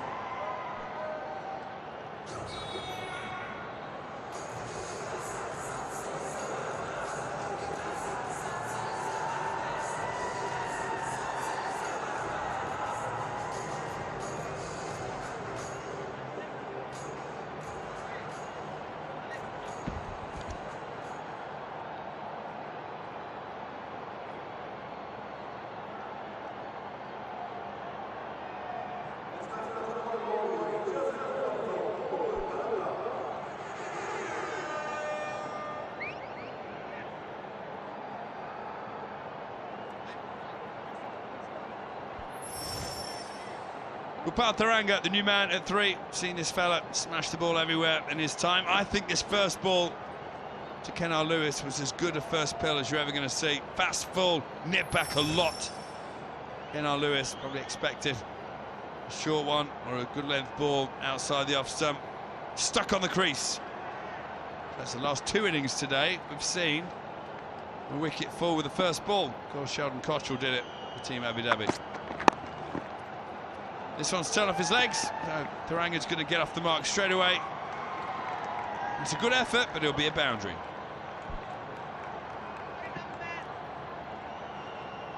well, there you go, confirmation. That's as an elegant a leg glance as you'll ever see. Upal Tharanga works it down to fine leg boundary. Unfortunately, just rolls into the boundary line. Dale really trying his best to ball it in. Didn't quite manage to do so. Magnificent effort though from Dale, and he needs to, because he's been pretty harsh on his fielders when they've been dropping catches, so he's doing the right thing. You put it in, you give 100% on the field, gives you the right to demand the same from your fielders when you're having a bowl. This one's flicked up in the air. Is Dale going to get there? No, he won't. So Thuranga off to a brilliant start. 2 fours in his first 2 deliveries. Warriors move on to 8. Well, back-to-back boundaries. Thuranga again. He's hot off his legs. This time, make sure the ball is hit well in front of square for another boundary. It beautifully picked up off his toes. Not seen much of Thuranga in this tournament. A wonderful player.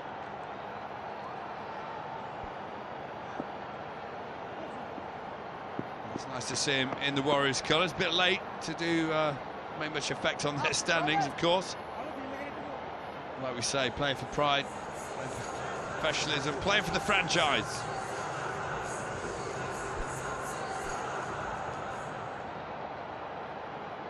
Actually being told that Thuranga once carried a bat here in the ODI in Abu Dhabi.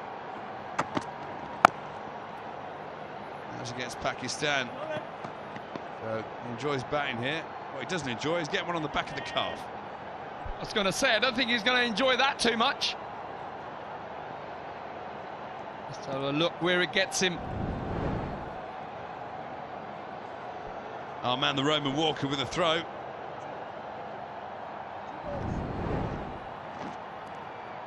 And the physio's coming on to have a look. Roman Walker just checks he's all right. He's a batsman, so you've got to check these batsmen out. They're not made of the same stern stuff that bowlers are. Oh, please.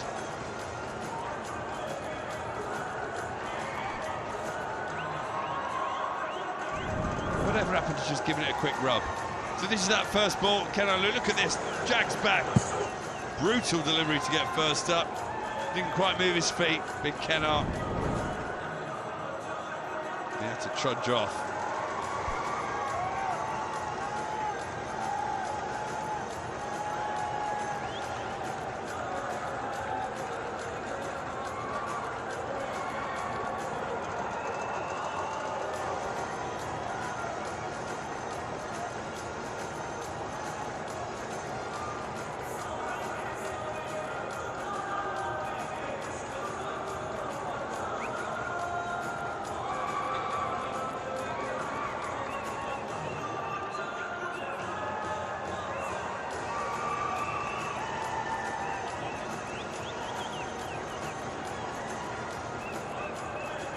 Well, Thuranga, he seems to be milking this one. He didn't get hit that hard, seemingly, but got to get the physio on, take the full pad off, walk it off these days. Let's hope he's okay.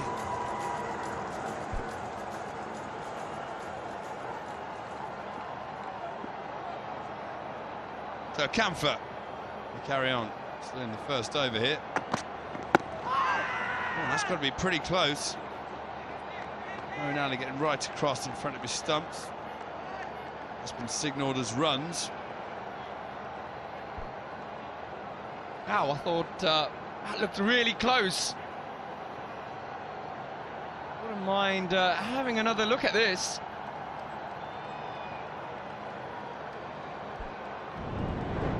Here we go. Pitch is in line. Oh, yeah. Oh, yes. Here's inside, Nick. Just saved him, Ace. That'll be out in the leagues in England. Be on your way for that, the overseas pro. That'll be the end of the first over. 1 gone, 10 for 1.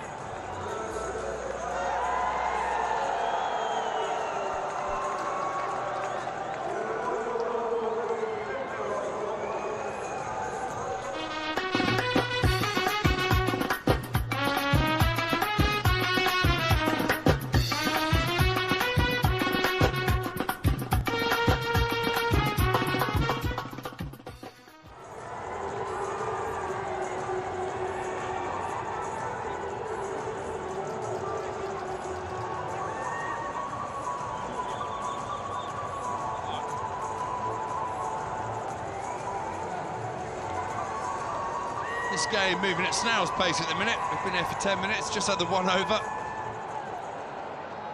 Hopefully it'll pick up.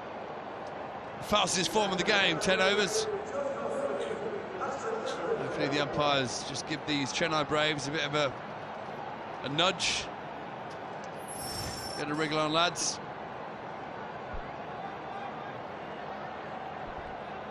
Got Danan Jayalakshan into the attack. It's going to be up against the in-form Moeen Ali. Scored a blistering 50 yesterday, overtaking the fastest, well, one of the fastest 50s, and that's exactly why. Wow, what a shot that is. Brilliant from Moeen, swinging into the toes. I don't blame him flicking this one for 6. Had to wait a long time for the field to be set. Shows his disapproval by flicking it over the boundary for 6. 82% shot efficiency as well. Good stuff, Mo. Sonny, what are your thoughts on the bat efficiency and bat speed gadget? I love that gadget, I won't lie to you. I wish it had been around in my day. I think we both know I'd have been all in that trying to win the bat speed competition. I don't think I'd have won many efficiency tests, but let's have a look at the 2 first ballers to fall today. This is Tom Kohler-Cadmore, Sheldon Cottrell with magnificent celebration, of course. Well done, Sarge. And then Kenar Lewis stuck on the crease. The 2 first ballers, the big unit. Yeah, good job that he can have a giggle about it. Sometimes you just get a good one first up. Smashed over the leg side. Moeen Ali, he doesn't deal in 4s these days. Maximums or nothing. Wow, Moeen Ali, you really are on fire. I don't think you got all of that, as your shot efficiency gadget tells you. However, you've got enough venom behind it to go all the way for 6. He didn't seem to get all of that, but good bat speed, 88% efficiency. Good slow ball as a comeback.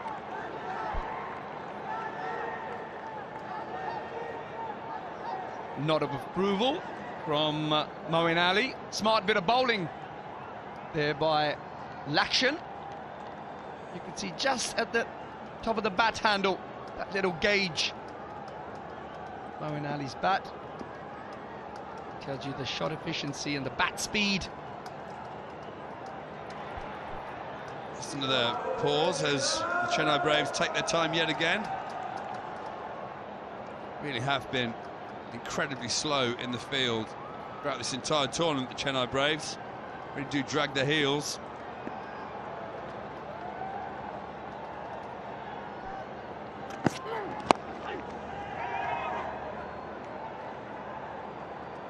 Slight misfield. Just be a single.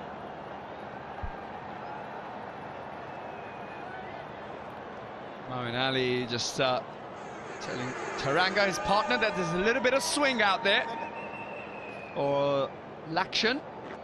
Both left-handers, so they understand the angles that a left-hander has to deal with, and also the ball just shaping back into the pads.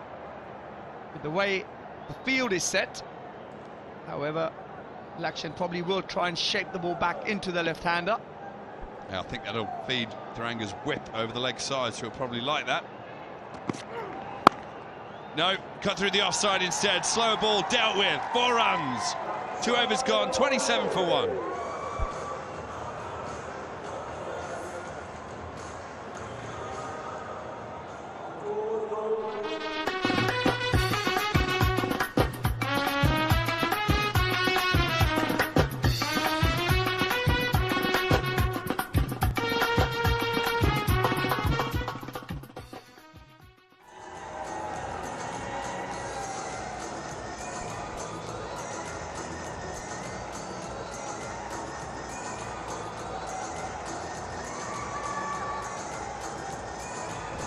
Two overs gone. Brilliant shot for 4 to finish that second over. Taranga, fine player we haven't seen so far in this tournament. So the two lefties in for the Warriors. Dayal is going to bowl the third over. He's been the best bowler for the Chennai Braves in this tournament by a country mile. He starts off with a single. Yeah, Swanee, and really good to see a spinner really doing well in this form of the game. Yes, I know before you say it, Swanee, this game is designed for the batsman to entertain. However, Dayal's really impressed me. Absolutely, Dayal, Rajapaksa, Hasaranga, sorry. Spinners will always come out on top. They're like the cream in your coffee. Definitely the best part. That was 4 runs over the top. Yeah, we've always heard it, the short form of the game. Spinners were supposed to be defunct. The longer part of the game. Spinners are past their best. They'll never be good. And what happens? Top of the leaderboard, top of the charts. Spin it to win it. I'm still in the Spinners Union, you see, so I have to speak up. But no, Dayal's bowled brilliantly. 8 wickets in the 8 matches. He must have had at least 8 catches dropped off him. Yes, and also a pretty impressive economy rate. I know you can get wickets in the form of the game because the batters are trying to get after the bowling, but it's the economy rate that really impresses me.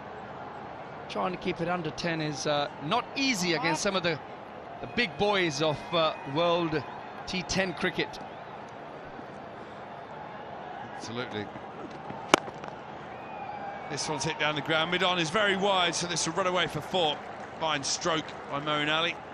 Really is a class act. Yeah, dismissive. It'll trot down the wicket and places it beautifully. That man in your screen didn't have any chance of trying to cut that off. Oh, smashed again, this time to long off. Moeen's shown his hand. He's not going to mess around tonight. Let's have a look at the wicket takers leaderboard. See how many of these are spinners. Hasaranga, he's one, tick him off. Danny Briggs, he's on there as well, tick him off. The other 3 medium pacers, we don't care about them. Now, Marchant de Longa, Faulkner and Drakes have all bowled brilliantly in this tournament. Be careful calling Marchant de Longa medium pace, Swanee. Well, I don't have to face him anymore, so I'll call him what I want.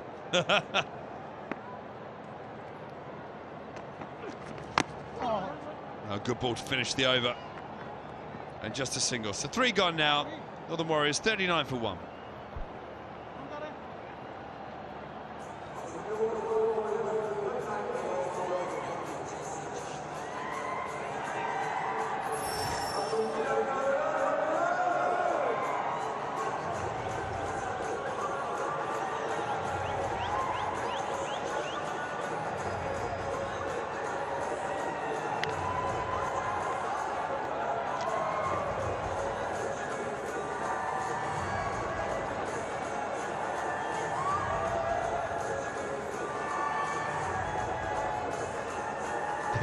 For 1, 3 gone.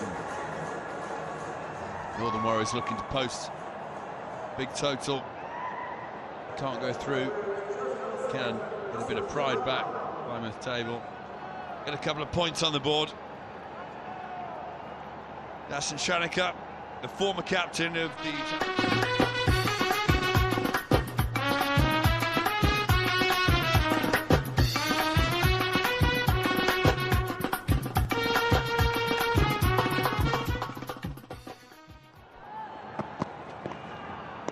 Good pace. Uta Shazad, the keeper. Not happy about something. I was going to say, he doesn't look too happy, Mohammad Shazad. He's only having a go at something. I think it may be the side screen or something like that.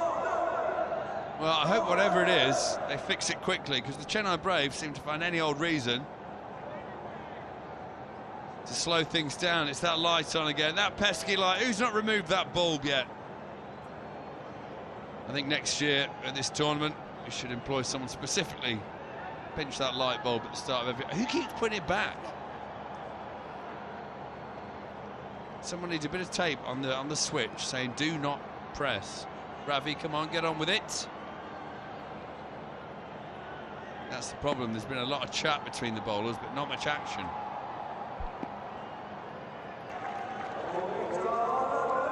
Well, they had a long discussion before that delivery. However, Taranga has placed that beautifully.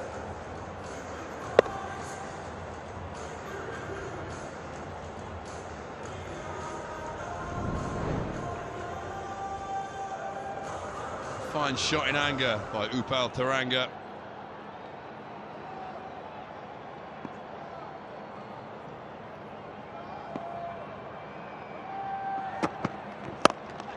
This one over the offside. Should run away for 4, and it does. Back-to-back boundaries for that man. He is just starting to open his shoulders up. Didn't quite get it in the middle of the bat, however. This game's all about timing and placement.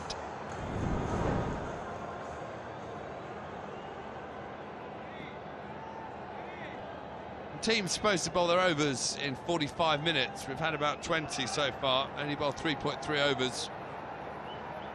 Chennai Braves really need to up the ante a bit. Oh, this is beautifully played, up and over the top. Sheer class by Taranga. Well, that's my favourite shot of the lot. Beautifully placed. Beautiful touch there by Upal Taranga. Dream 11 game changing over this one. Even if it is painfully slow.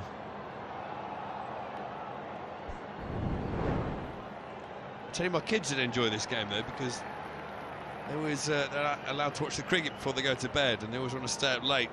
The Chennai Braves make sure they get a few extra minutes up in their pyjamas. They're never on time.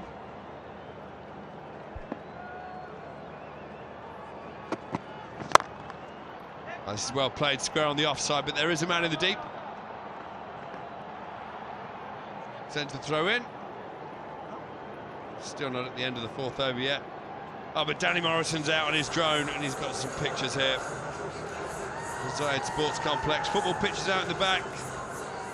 Training going on. There's 5 aside, there's 3 aside.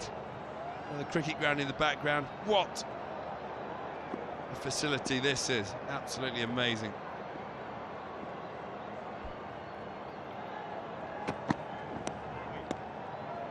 It's not going to speed things up. Wide. Got the worst economy rate this season, Lakshan. Shanaka, sorry, in second, 16.26. This isn't going to help though. The Lakshan, Shanaka and Walker all play for the same team. Worst economy rates all over 16. These boys, these will all be professionals by the time this Chennai Braves team bowl their 10 overs.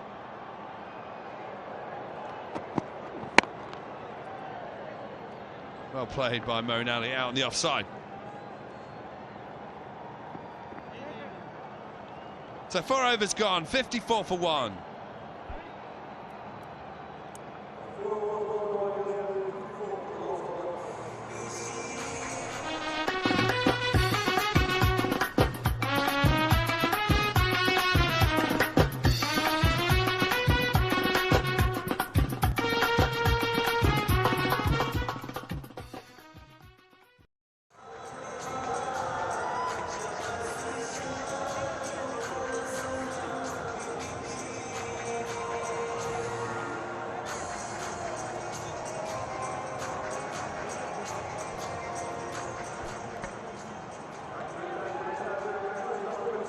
.54 for 1 from 4 overs.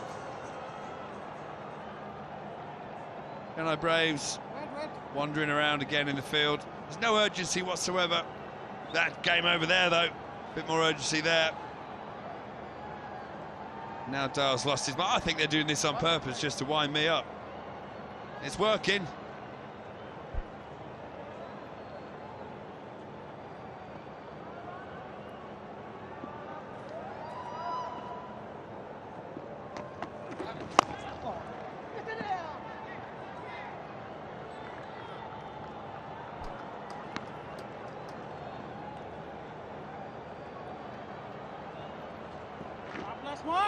maybe the Chennai Braves team is so slow because the coaches aren't there. Dougie Brown, Ian Bell, not with us tonight. Maybe they took their watches with them. This is going to be caught in the deep, surely. It is. Jamari takes the catch. Dayal takes the wicket. The Warriors lose their second. Well, Dayal, there he is. He's managed to get his man, Taranga. He was looking very dangerous, however, could only hit it as far as Shenwari, where he completes a rather simple catch in the end. Finally, Dayal, bit of success for him as Taranga departs for 32. Northern Warriors, 55 for 2.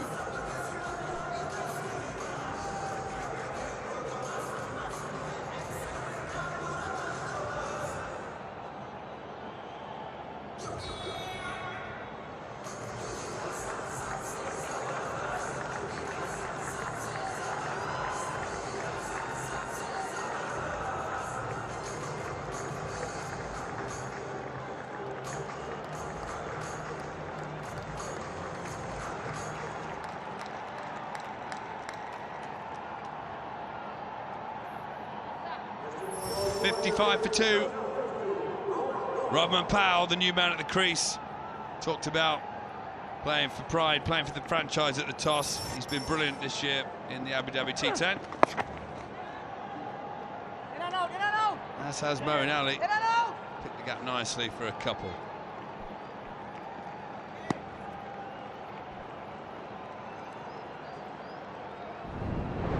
Another look at that wicket.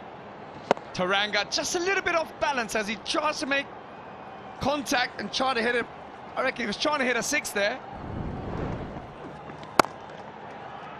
And was only able to splice the ball to that man at deep mid-on. 7 dot balls so far in this innings.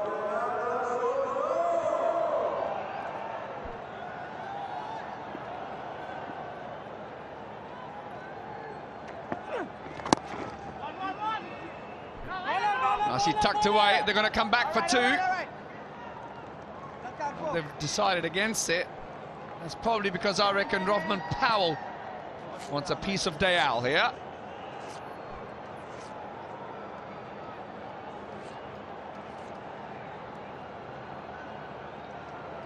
It really has been raining 6s when this man been at the crease. Powell, Livingston, both guys have really entertained the crowd this year in the Abu Dhabi T10.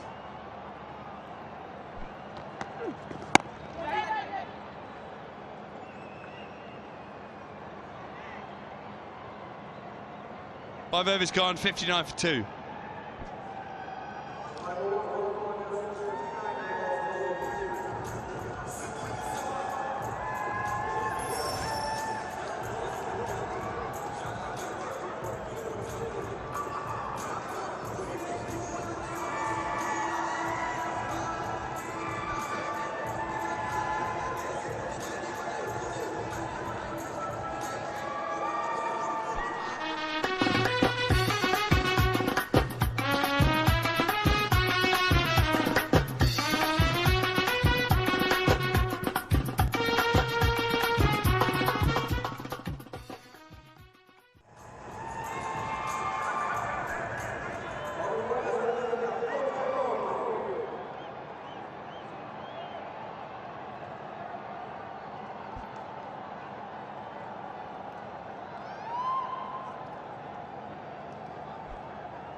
.59 for 2 here at the Zayed Cricket Stadium.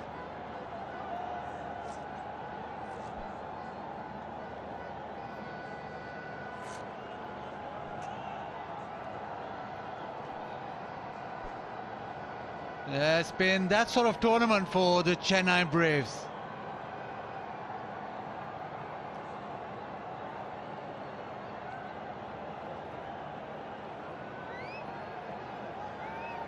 Camphor with his second over. Batting power play. Big hit inside edge, and they'll probably, just settle for one. Camper got a wicket off his very first delivery. The Chennai Braves, well, he's not been their tournament at all. There's a lot of head shaking still going on, but nothing really has gone their way.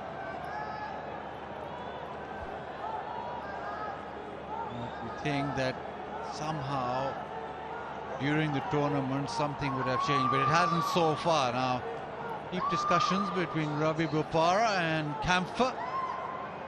Moeen Ali is on strike, and he's been hitting it well, so he needs to stay away from that leg side. Goes leg side, he flicks it in the air and straight to the man. He knew better than me. Who went leg side, got the wicket.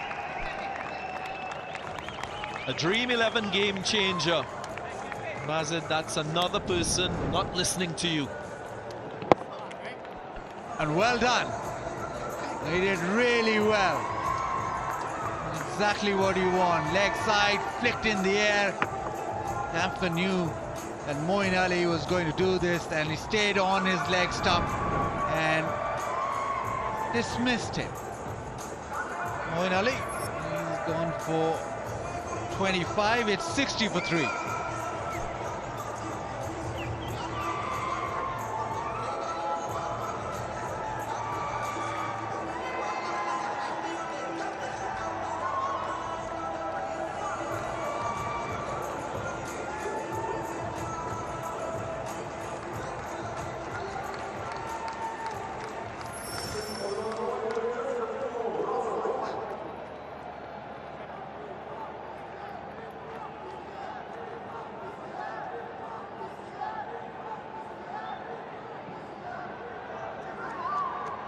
Ross Whiteley has Gillian task.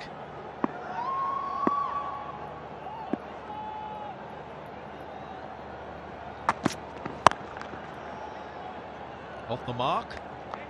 We'll be thinking beyond 125.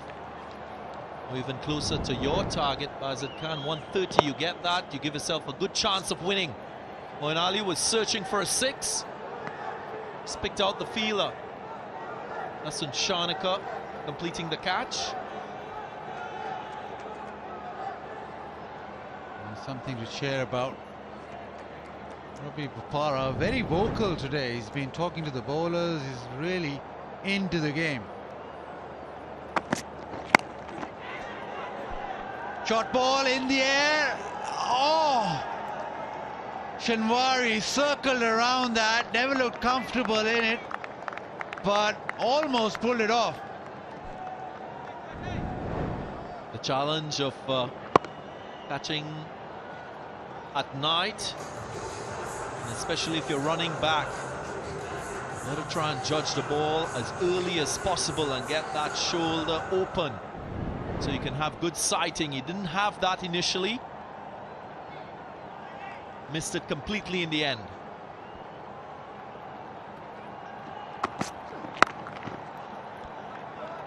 Nails it. It's straight to the fielder. Can we see a blinder here from Rovman Paul? Been in a purple patch with the bat in this edition of the Abu Dhabi T10, leading run scorer and adding more. I had quite a bit to say at the toss as well. He wants his number back in the West Indian team. And right now, his team hasn't qualified for the playoffs, but on a personal front, he's been batting beautifully. He's hit so many sixes. It's almost a one-man show. And just the single, so 6 done, 65 for 3.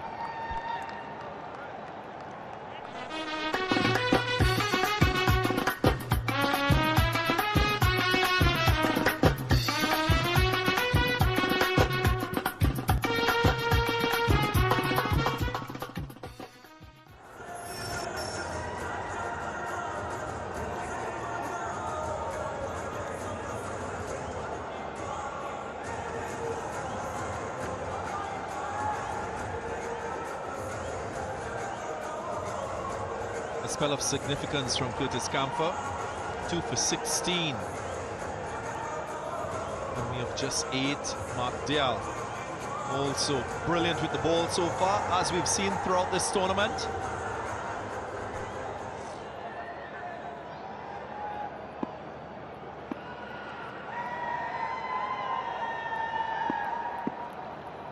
Roman Walker.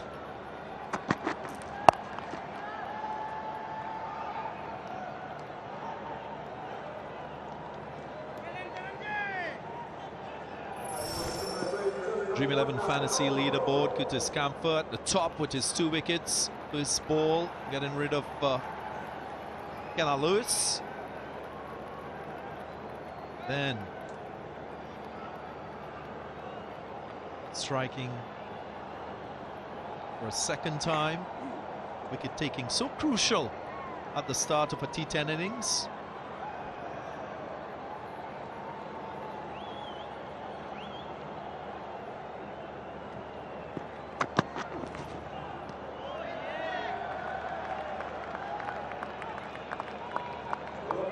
Normally you would say that if a team is bowling and they're getting smashed all around the park, they slow it down and that works in their favor, but there's almost been a lot of indecisiveness in terms of the Chennai Braves. Every time they've played, they've been very slow with their overs as well, so it's not just about slowing the game up,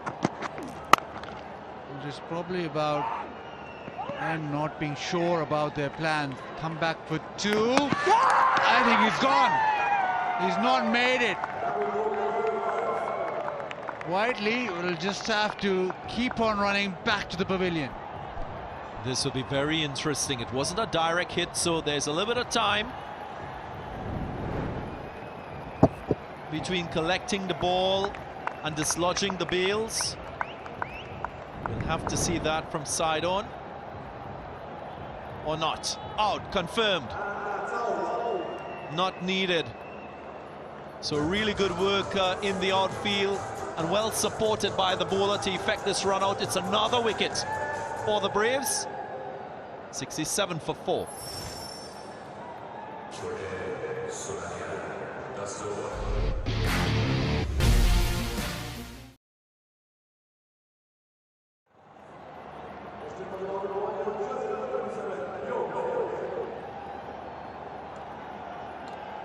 Yo Mahesh from India, the new batsman. Wow! Rovman Powell makes a statement, a massive 6. Yeah, 2 players this tournament, Rovman Powell and Livingston. They just seem to hit the ball miles. And it's just a balanced, stable base which gives him that power, and it goes a long, long way. It disappears.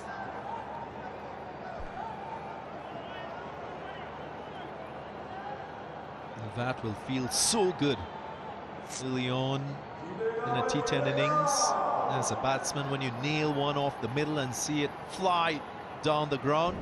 It's an absolute beauty. Run out effected earlier on. Roman nipping the bails off at the right time. And again, slapped away, wide of long off, and goes for another 6.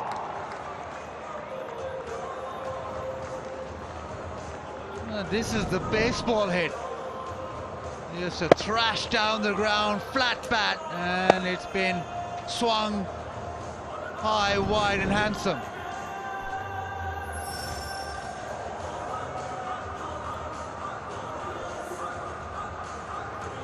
Rovman Powell chasing Liam Livingston. 4 behind.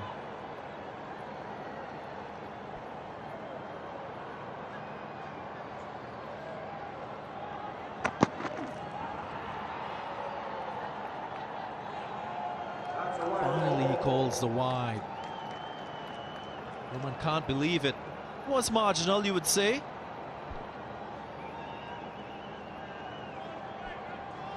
So 80 for 4 and what, 19 deliveries remaining, so you want to get more, 38 more at least. That'll give you 118, but you still want to get to that elusive 130 mark. And if Rothman stays there, he can do that in 1 over, the way that he hits the ball.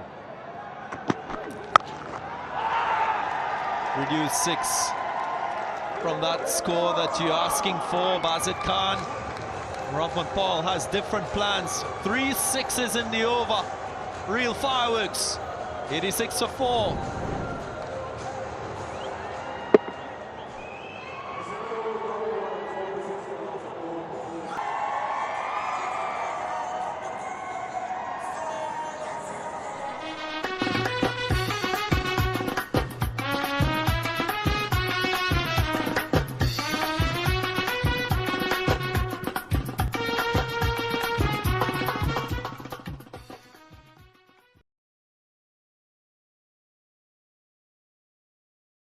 This is 8 fours. Northern Warriors marching on.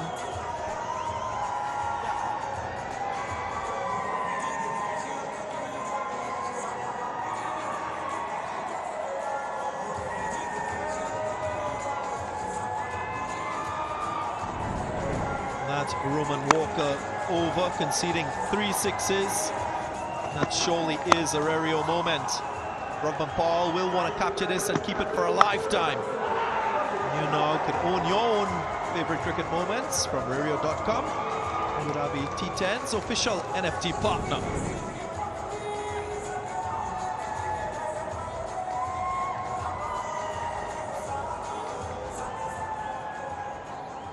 That's Shanika.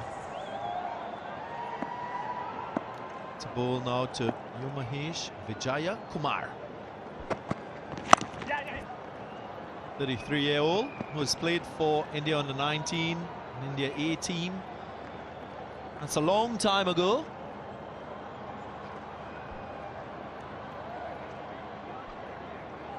Right now, he'd just like to watch the show. Rothman Powell, he's on a roll, hit 3 sixes last over. Now he's just sitting back and trying to belt the ball out of the ground, leg side more often than not. If Shanaka gives him length, he's disappearing. Up and over. On one knee. The timing and power continues from the bat of Rothman Paul. That is a serious hit. That's gone over point off the front foot, and it's gone all the way. It's gone flat, it's gone long, and to get so much power square of the wicket off the front foot is unbelievable.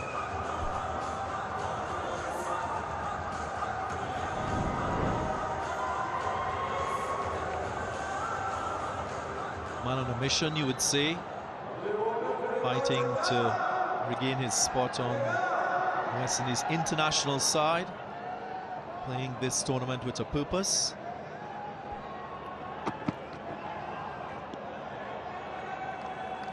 As should be the attitude by many of the players participating. Should be seeing this tournament as a stepping stone for better opportunities with national teams. That's Shanika features in Sri Lanka's white ball teams.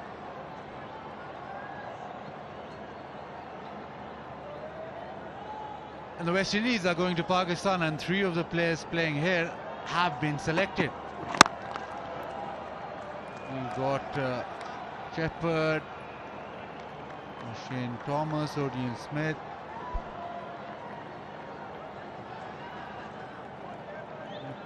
So you talk about getting noticed, and yes, everywhere you play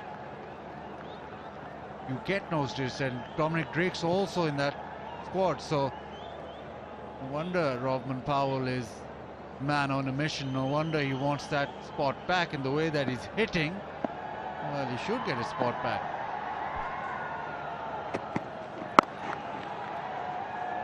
Just short. And also Sheldon Cottrell will also be touring Pakistan quite soon. Along with Akil Hussain, Graham Swan will be proud of the left-arm spinner, continuing his exploits with the West Indies international side. Reminder, 3 T20Is, 3 ODIs to be played in Karachi in Pakistan. That's West Indies versus Pakistan.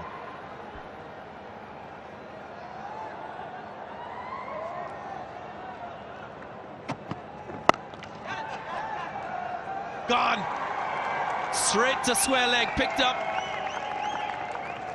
Was timed sweetly, but he didn't get the elevation to go over the boundary line. Again, he's hit this really well. It's gone flat toe straight to the man. And it's reached the man. That is Camphor very quickly. It's a good catch. And disappointed Powell goes out for 31, and it's 96 for 5.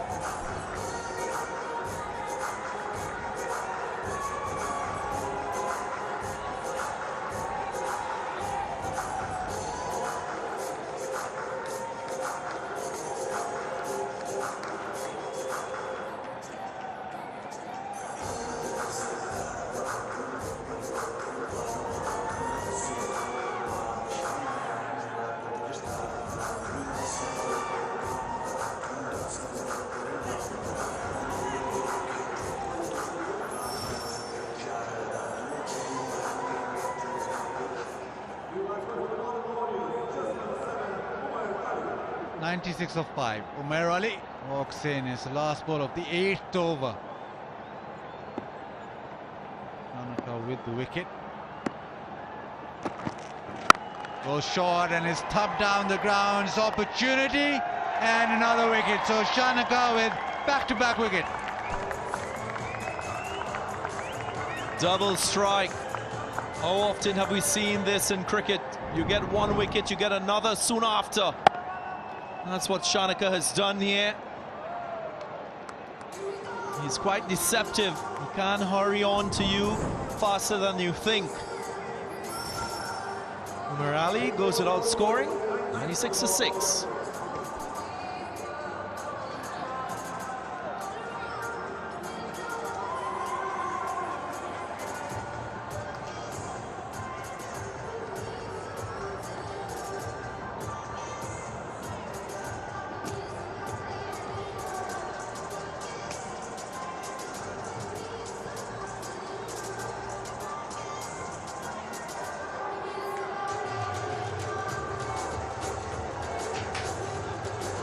Mahesh, Manu Mitten, new batsman. 12 balls remaining. Can he strike a few on the ground? Yeah, leg stump, full toss being smashed straight to Camphor and then goes short. First delivery, Umair Ali tries to hit it over mid-on, doesn't succeed. There's something to finally for Shanaka to smile about.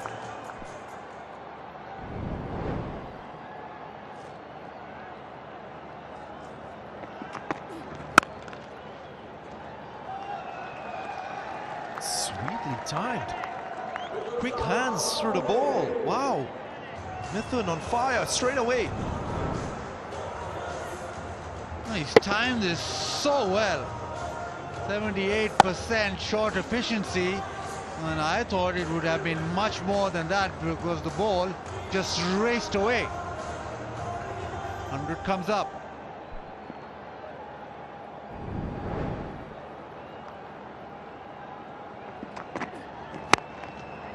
And again, goes downtown but doesn't have the distance. Picks the field out. Shinwari completes a smart catch. Yeah, slow one this time. Bopara changing up the pace with the back of hand. And the smash down the ground, no timing on it. And Shinwari made sure he got right underneath that. Bopara with the wicket and, well, a 4 and then out for Mithun. It's 100 for 7.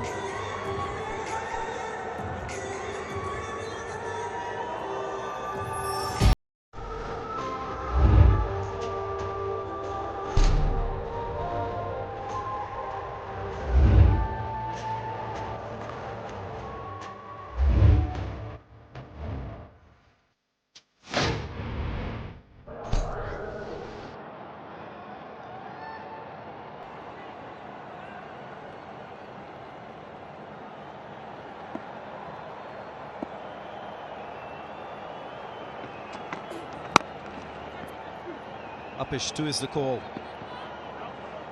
Just one. Riyad Emrit, the new batsman, will come on strike.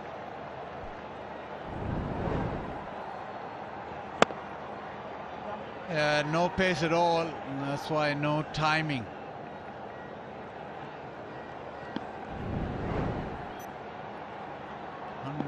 For 7, just this back end innings sort of falling away. All that was built up, and suddenly projected score now coming down 117. And he wanted 118, Mazid Khan. 16 runs away from that. Looks very possible with 8 deliveries remaining in the innings. Just one boundary in the over. They need another. Warriors doesn't get it. Now the slow ball working really well for Bopara. First delivery ball was pace on, it was thumped through the offside, and then after that it's been just about pace off. And it is working. 6 runs so far off this over. Glove, surely glove, yeah. Nigel Long agrees. So the last ball has produced a wicket, another one for Ravi Bopara. And Yo Mahesh has to go. Yeah, when pace was on, he bowled it short and just caught up with it at the very end at Yo Mahesh. In the edge, Shahzad takes the catch, just 6 runs off that over, 2 wickets for Ravi Bopara. Mahesh out for 3, it's 102 for 8.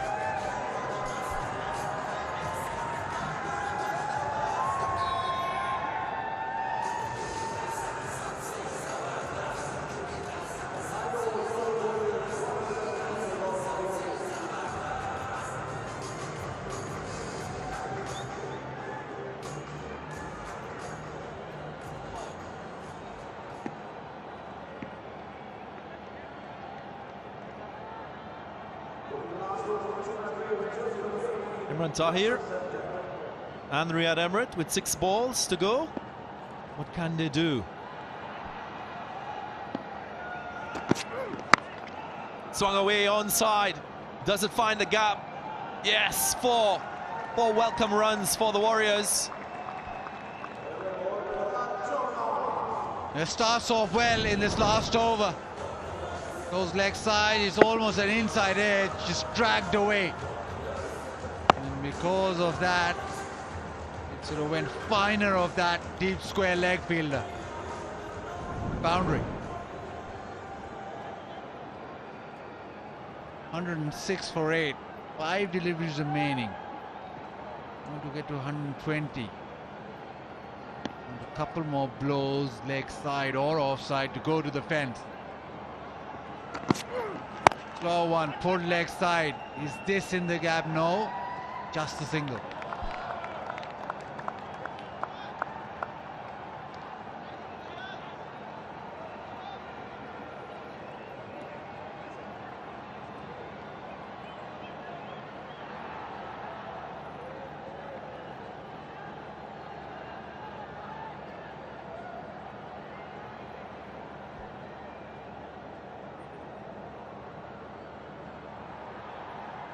Three boundary riders onside. Long off comes into the 30-yard circle. Now deep point.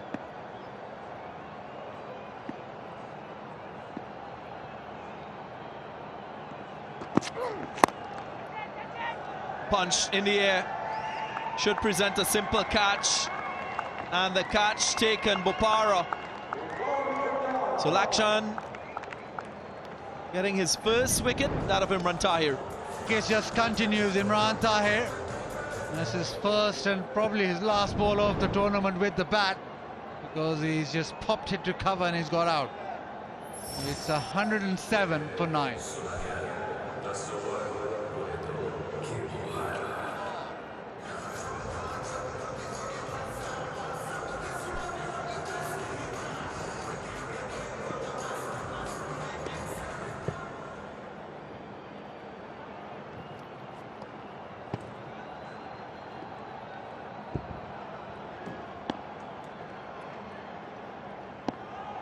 Emirates on strike, he cross. Just a single will bring O'Shane Thomas on strike. Last 5 wickets for 12 runs, and this was the last one of those. No timing on it, just scoops it up to cover. Robbie Bopara accepts. It's just been a real procession like dominoes in this back end. 9 down, 9.4 overs, and a couple of deliveries remaining, in with a chance of getting a team bowled out. The Chennai Braves, and also the chance of probably getting through your 10 overs in a record time of 65 minutes.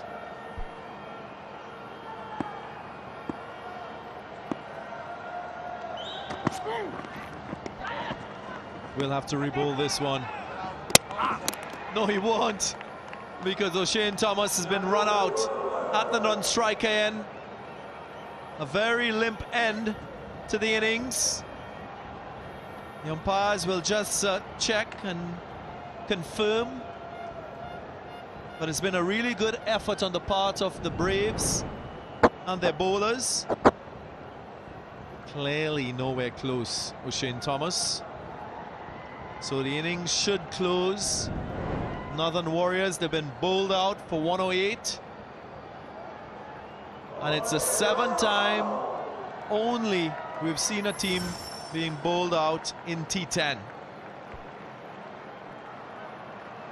Yeah, a real lackluster performance. Just stop and go, hit and go, and in the end, they sort of limped their way to 108 and got bowled out. In the For you, 2 for 16, happy with that performance? Yeah, I think regardless of what I did there, I think I was happy for the team. You know, we've had a run of bad form in franchise cricket. When you have the momentum, it's hard to get it back, but we've done nicely and I'm happy. You did get Rovman in the end, but how difficult is it to stop someone like him? Yeah, no, he's a good player. Hits the ball clean. I think for us, it's just about executing your skills, and if it's your day, it's your day, and if not, so be it. Yeah, you've taken the catches as well. What are the learnings of taking back from the T10 format? Yeah, it's a fast format and you're always learning, so it's really good just to make sure that your skills are really good, and it's trying to bring your energy, because someday it can be your day and someday it can't. As long as you give your intent, that's all that matters. Right. Can you chase that target down? Hopefully, I think so. I think the batters will be happy with that total, and hopefully we can knock it off. All right, then good luck. Thank you for chatting with us. Thanks so much. Wonderful bowling effort from Curtis Camphor. Thank you, Sagarika. Well, the target score for the Chennai Braves, 109. See you after the break.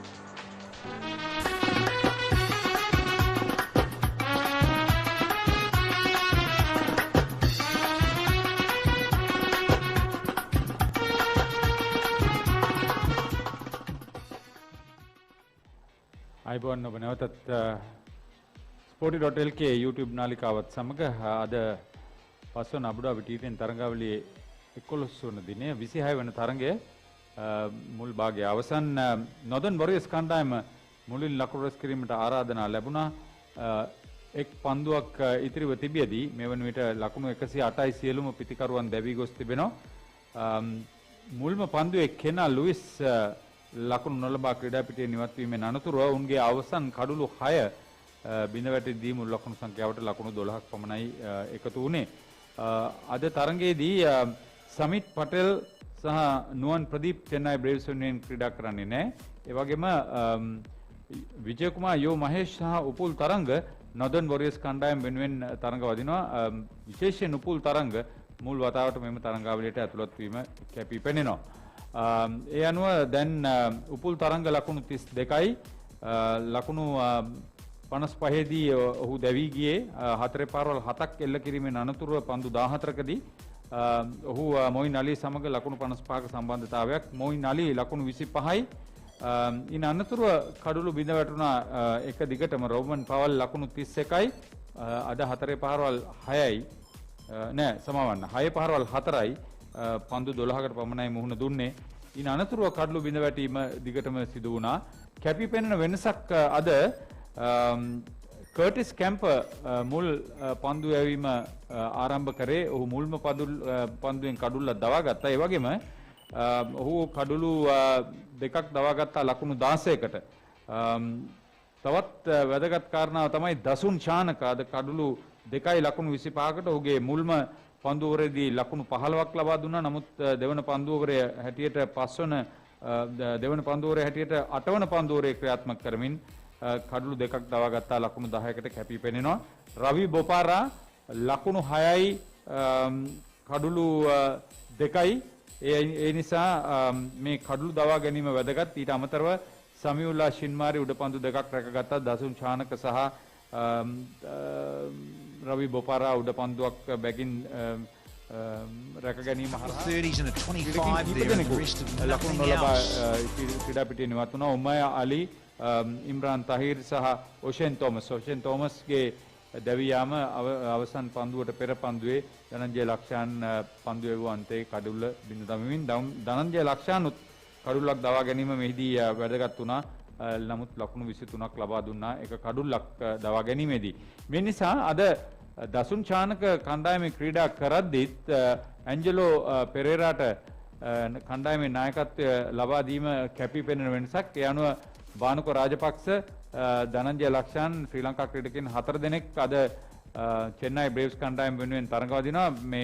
මේ කණ්ඩායම් දෙකම අවසන් කණ්ඩායම් 4 අතරට පැමිණීමට අවස්ථාවක් නැහැ. නමුත් චෙන්නයි බ්‍රේව්ස් මුන්ව ජයග්‍රහණය වෙනුවෙන් තරඟ වදින ආකාරයක් පෙනී යන්නේ. ඔවුන්ට ඒ සාර්ථකත්වය ළඟා කර ගැනීමට බොහෝ දුරට මේදී අවස්ථාව උදා වෙයි කියලා අපට හිතන්න පුළුවන්. මේ ලකුණු සංඛ්‍යාව හඹා යෑමේදී ඔවුන්ගේ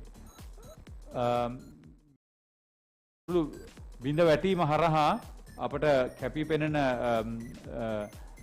එක් අවස්ථාවක් පෙනී යනවා. වාසනාවත් සමග රැඳී සිටිනවා Angelo Perera.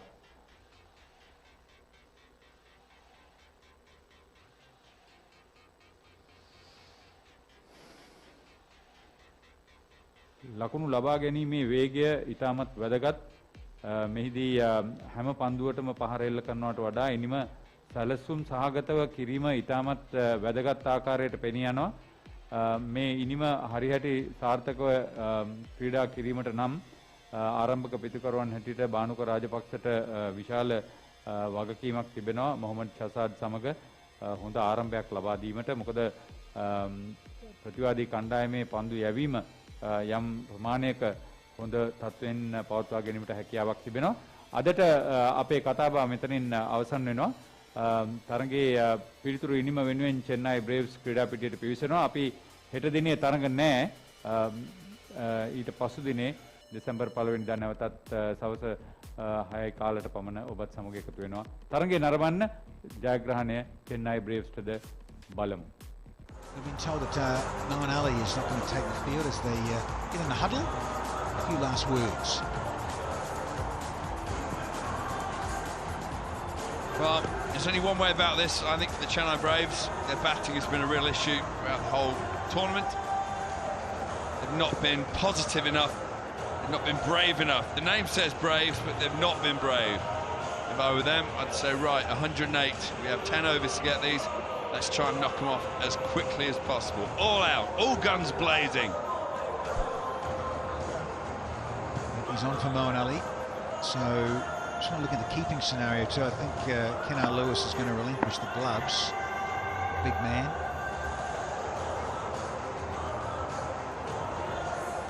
He's getting the technology ready, just popping on the cap.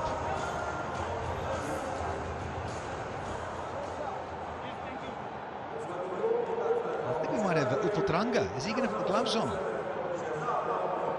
So no Kennar Lewis here with the keeping duties. Big man, big night, it really is. Or Shazad. I think Kennar Lewis was so plumb LBW that he's not allowed to keep either.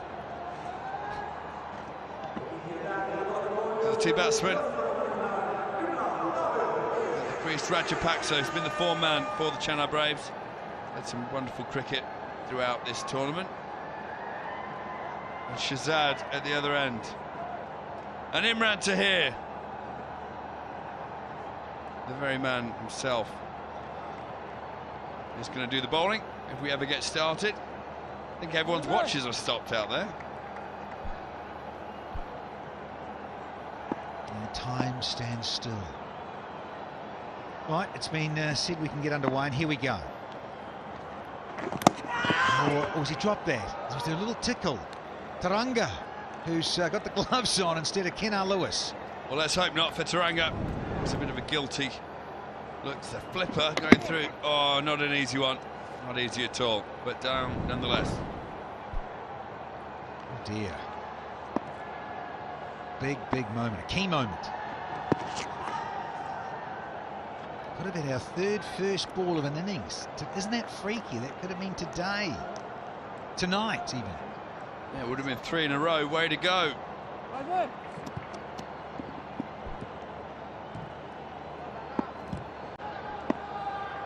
Come on, Imran Tahir. Oh, the dance floor was just there, and certainly a lot of movement there from Shazad. Well, they're chasing 108. And after that drop first ball, Shazad's gone into his shell.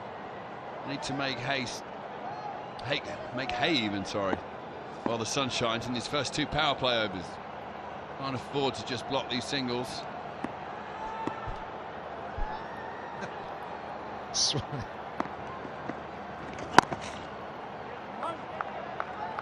There's a Google. Okay, there's a single.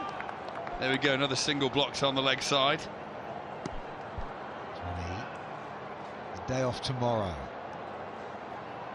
11 day-nighters on the trot. I will get there. Bear with me, Danny. Come on. Rajapaksa's on strike. Imran Tahir has become a cropper to a few left-handers in this tournament. Rajapaksa could be eyeing up that leg side boundary. It's a great opportunity to get a win under their belts here. Try and track down 109. They've lost 8 on the trot. It's an interesting stroke.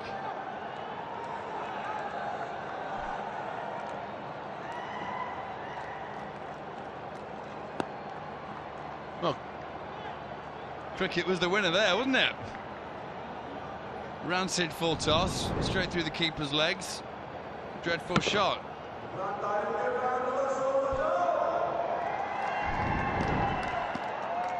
Just wonder how often Taranga's been keeping in his adulthood.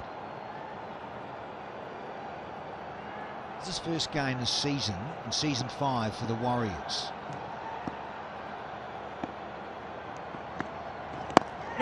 Leading edge. Blocked another single, Swanee, on the offside. Now 1 done, 3 for 0.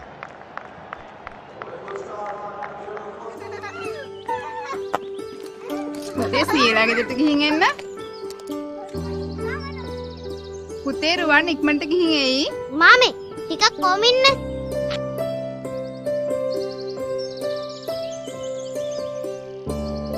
පරිස්සමින් ගිහින් එන්න. අපි ඔයා එනකම් බලන් ඉන්නවා. මොහොතක් සිතන්න. ප්‍රමිතියෙන් යුත් කිස්වසුම් නිවැරදිව පෙළඳීමෙන් මාර ක්‍රියානතුරු 70%කින් අඩු කරයි.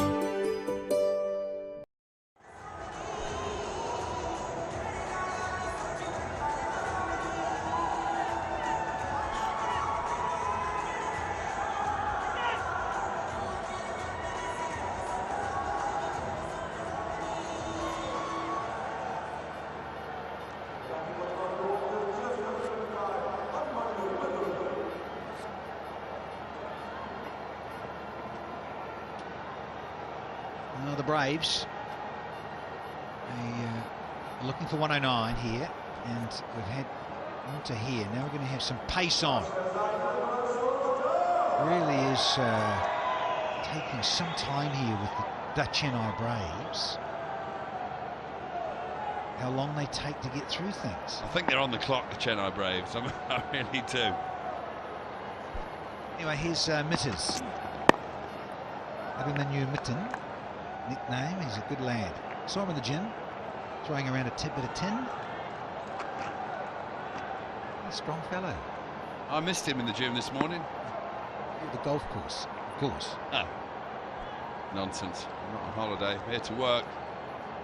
Here to enjoy this T10 Abu Dhabi fastest format.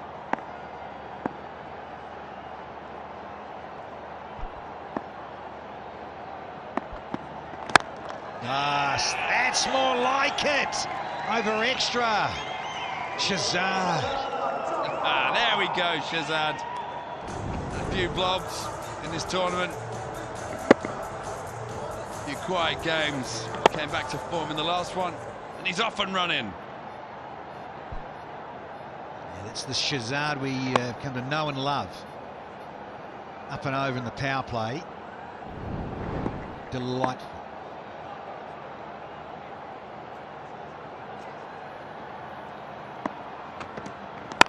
And again, a little bit of inside out. It fizzes past point for 4 more.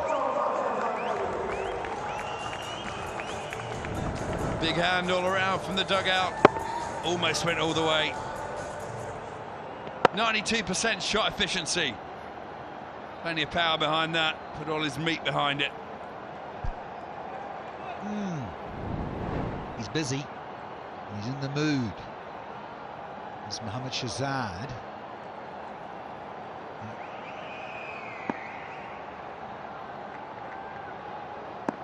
Where does Mitters go now? There goes Yorker, beautiful. And that's hurt. Shazad's got and cracked it into his boot, just to go with his hamstring strain. Well, he's one of those players who just brings a smile to everybody's face. Smashed it into his foot. Goes for a run, the ball stays by the stumps, and he goes and plays hopscotch down the pitch.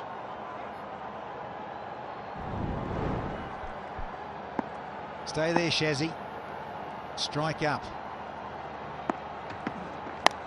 And he does. Oh, flashing blade. It's another boundary in the second over.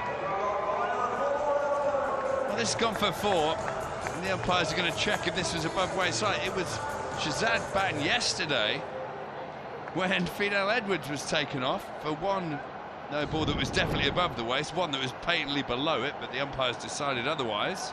Let's see how this one goes. What do you reckon? I think that's fine. He's tiny, he's slouching. It's on the way down. Fine for me, that one. Yeah, and he got 4 bits for it too. A little bit marginal, that's fine. Alex Wharf has got into the act here tonight. Chris Broad, please have a word next door. Well, it is. It has been given that. Above the waist. I'll let Graham Swan argue with Mr. Wharf at breakfast tomorrow. No, I was just about to say, the one umpire I didn't want to hear give that a no ball was Alex Wharf. Mr. Wharf? Swan I agree with him. Whatever Wolfie says is right. I mean, it's not exactly what I saw in front of my own eyes, but we're all different. Imagine how boring the world would be if we all thought the same. Alex, come next door and slap Mr. Swan. Feel free. Okay, it's a freebie. He can't be out, but he's actually got another boundary. Yeah, 1 bounce is rock and rolling here against Mitun. Snazzy from Shazzy, back over the bowler's head. 1 bounce 4. This could be a Dream 11 game-changing over. 81% efficiency on the bat. Good pace with those hands through the ball. Come on, Mitters. 17 off, 1 to go. It was one of those overs. Shazad striking nicely. And again, Mr. Unorthodox. Oh, it almost went for 6 to end the over. 21 off it, and it's 24 without loss.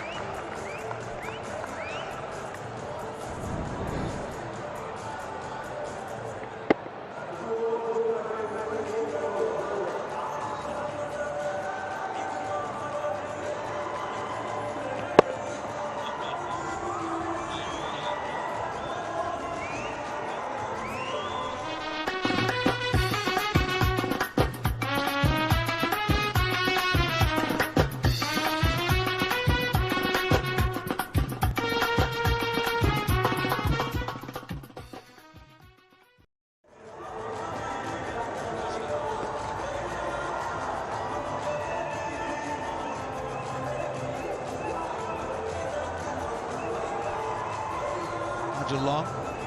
we've had the power play, and it's going to continue with this momentum from the second over. So that's the mandatory power play done and dusted, but now we're going to have the floating over, which they're entitled to take between 3 and 9. So Nigel Long, the former off spinner, has signalled that, and it's going to be O'Shane Thomas with all his bristling menace and pace. Topsy-turvy Thomas. Got a hat-trick one day, went for 50 the next, and then went for 8 runs the day after.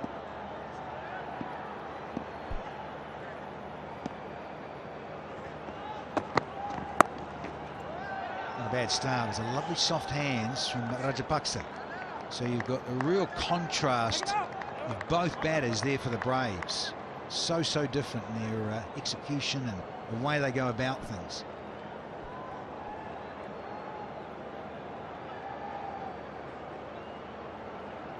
Got little adjustments and it's ready to go. There's Mohammad Shahzad, 21 from 11, striking 190. 5 fours. Let's see if he can add with a maximum pace on from O'Shane Thomas. Now they're swapping them in. The 2 men out are on the leg side. Square leg and mid wicket. Geez, he's got a hand eye and a half, isn't he? He needed to there. Has he hit it into his foot again? No, I think the hamstring's gone against Shazzy. He's not kept himself in the best of nick. Just picked up a couple of niggles, it has to be said. Missed a few games because of injury in this tournament. He's hit one into his foot tonight. He's gone to square cut one, bit of cramp in the hamstring. Never a dull moment with Shaz at the crease.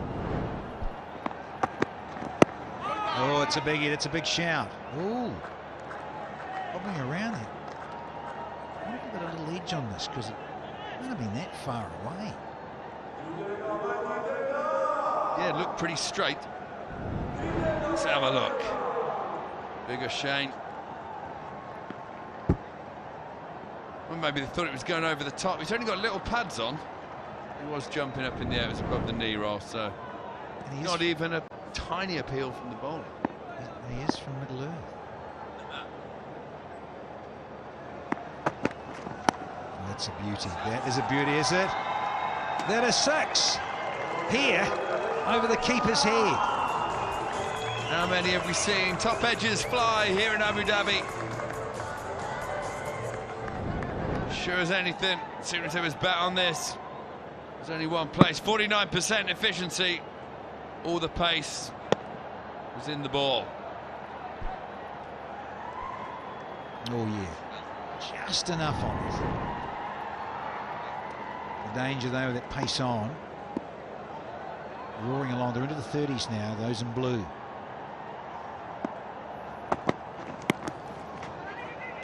And you can stay there, says Rajapaksa. Bruising here, isn't he? Shahzad's hit himself on the foot, a couple on the thigh pad, he's on his guts.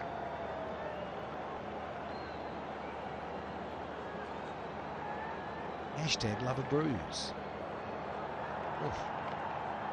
Look at that hammy's going.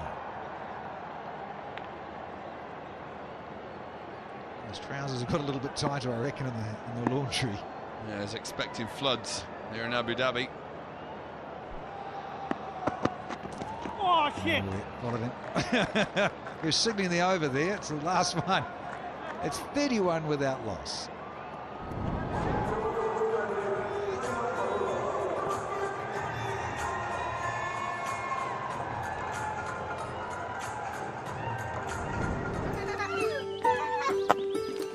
පුතේ සීලා ගෙදරට ගිහින් එන්න.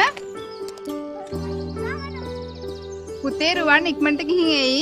මාමේ ටිකක් කොහොම ඉන්න.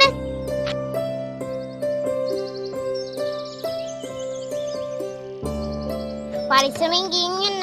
අපි ඔයා එනකම් බලන් ඉන්නවා. මොහොතක් සිතන්න. ප්‍රමිතියෙන් යුත් 30 වසුම් නිවැරදිව පෙළඳීමෙන් මාර ක්‍රියානතුරු 70%කින් අඩු කරයි.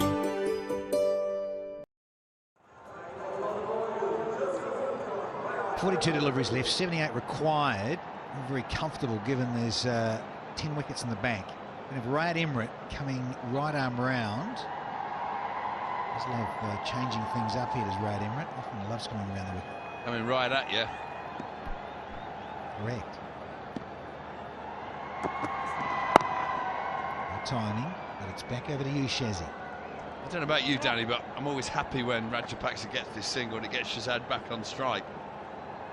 It is entertaining, and the fans have been royally entertained again. The whole of this Abu Dhabi T10, brought to you by Sky247.net. It's been sensational. You'll get paid this week. Well done, Swanee. That's my Rario moment. Yeah, some good fans have enjoyed themselves. Nicely behaved. A signal and a half. Emirates back over now. Let's get the ball into unique areas, does Mohammad Shahzad.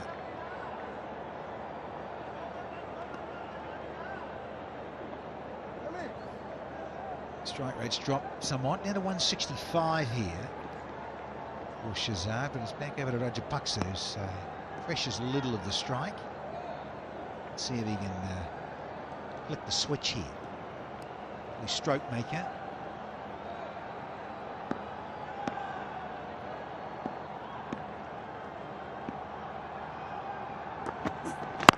Oh, right on cue.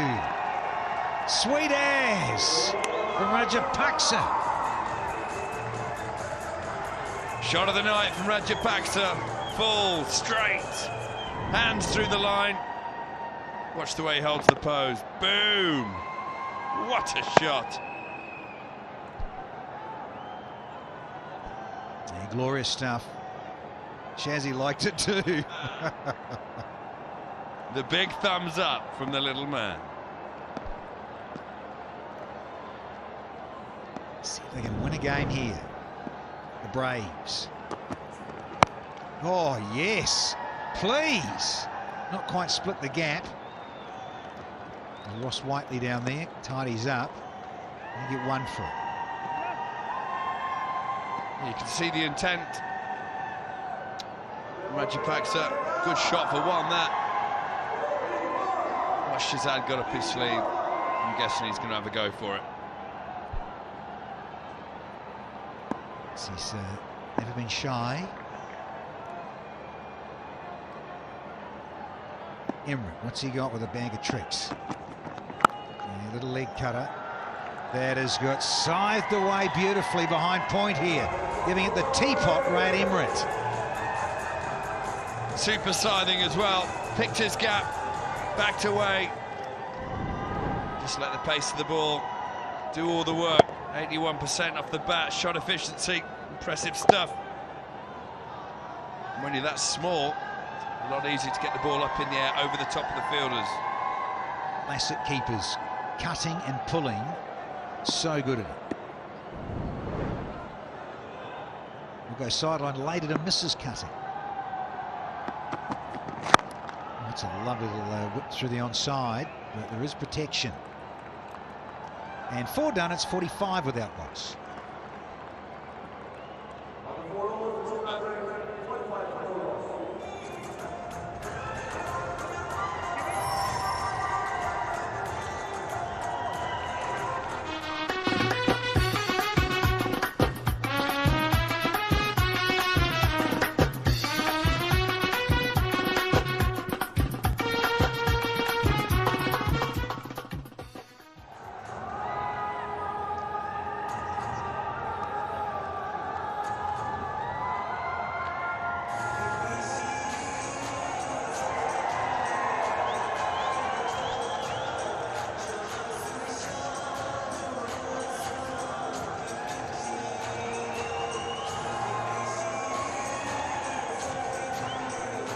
Standings now. I've just had some interesting information in my left leg. Tell me, Danny. The Chennai Braves, should they win here and win quite handsomely, and if they beat Delhi, they may not end up with that wooden spoon, Graham Swan. They may supersede the Warriors. Wow. That would be something. It'd be a nice turn-up for the books, actually. It doesn't look like winning a game so far. But tonight, putting up a fight. never really been in a hurry to do things, have they? Let alone win a game. Okay. Sorting the field again once again. The fielding side are just trying to get things precise. Yo Mahesh. Has he got a wicket? Is this no man's land? Oh, no one in sight of getting anywhere near that. What a unique stroke. Cleverly played, picked the gap, chipped it in there, scurried through for a single. Shaz is the man. Yeah, absolutely no idea where that was going. Apologies if you hear any fruity language. There's a bit of a language bug flying around out there at the moment. Every time there's a miss hit, out of our control.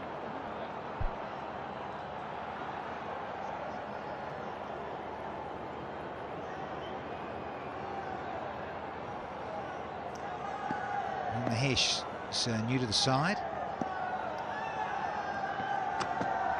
Getting an opportunity. A little race away for 4.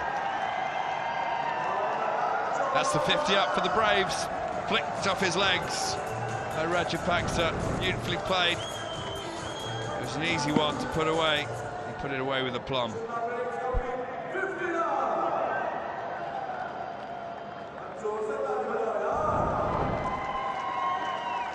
Once again, lines, just so crucial. Any form of the game, your lines, right who you're bowling to. Lefty on strike. Just had Shazad, so it's gone against Mahesh.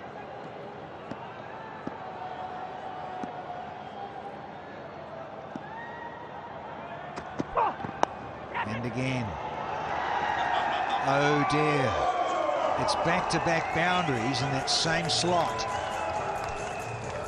Well, a shame. Watch that fly by.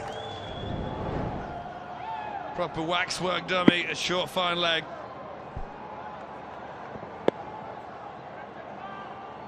And you was nowhere near him, Swanee. That's harsh. Bowler's not happy with himself, I might say.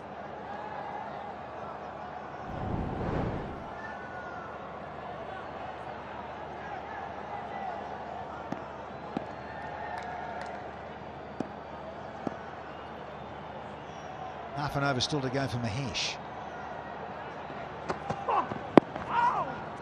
He's got into that leg stump again, and Rajapaksa feels he's missed out. Another one. Well, we're getting towards the halfway stage. 2 balls to go. So it's 5 overs. Little Shaz is still there, 34 from 20. Believe you me, if he gets one anywhere near, he'll be looking to pump it out of the ground. That big infectious smile.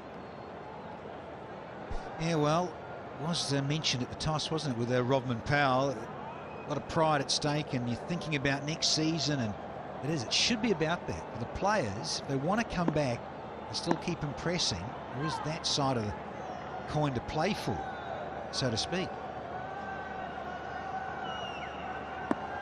Mahesh. Very clever, very nifty. And it races away for the 3rd boundary in the over with 1 to go. Magic from Shaz. Stays low, opens the face. It's a slow ball. Played it late, just managed to lift it over. O'Shane, the short 3rd. He ran away, so well played. 1 ball left, the 5th over. Chennai Braves already on 59, can you believe it?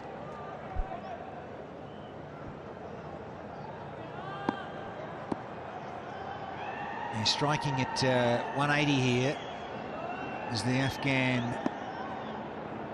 keeper. Oh, fetch this! Dream 11 game changer from Shazad. 5 done at 63 for none.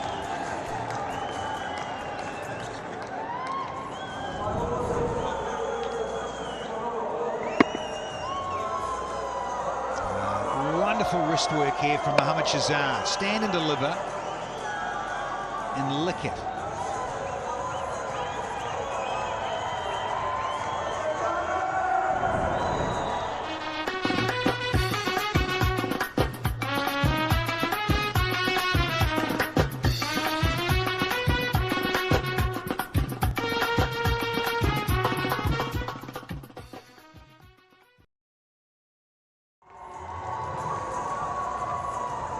Lovely bit of wrist work. The end of the over, the previous one just gone, from Mahesh up against Mohammad Shahzad. Shahzad showing all his class. 4 fours in that over. Disappeared for 18. So he's gone for a bit of spin now.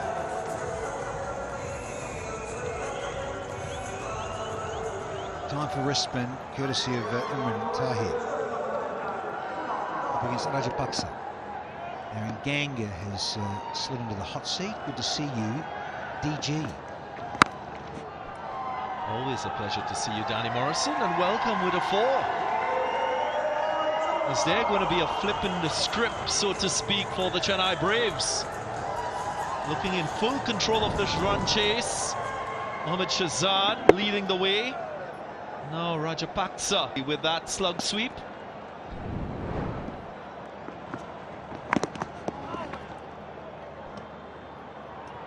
Now the defending champs shadow of themselves from season 4. I know they've lost Nicholas Puran, who was the skipper, the side that won it in season 4. That's going to have to be reloaded. And the bowling has suffered somewhat. Just don't have it. Oh, hello. Cries a catch it. No, just say fetch it. 6 more.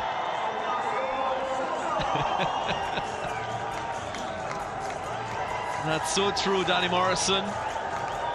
Didn't look like he got hold of it, Madhukar Rajapaksa, but he's silky smooth when it comes to stroke play.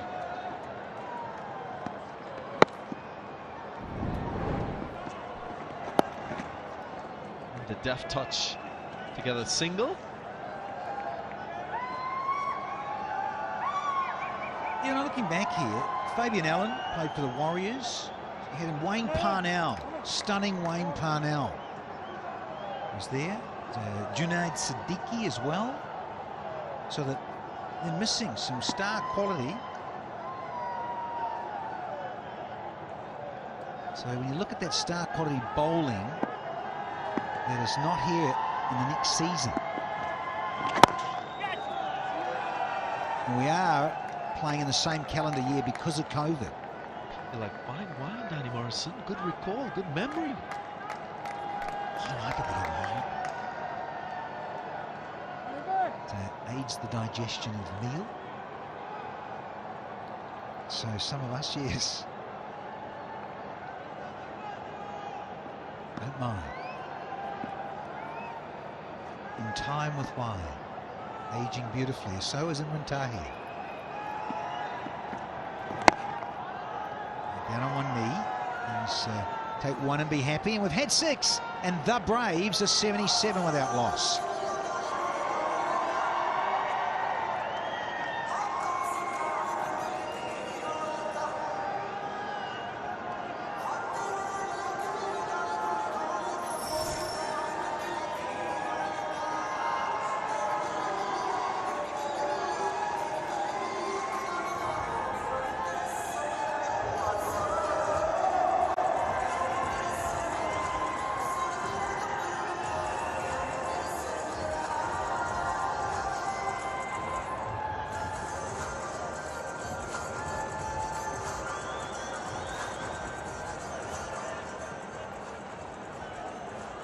Dream 11 fantasy, no surprises that Mohammad Shahzad is at the top of the tree. Move over, Curtis Camper. Slip down into a second posse. Opara with that bronze medal to date. I don't think Ravi's going to get much else because the way these two are going, you don't want to put the mockers on them or silly curses anyone goes on about. But They're going so nicely here.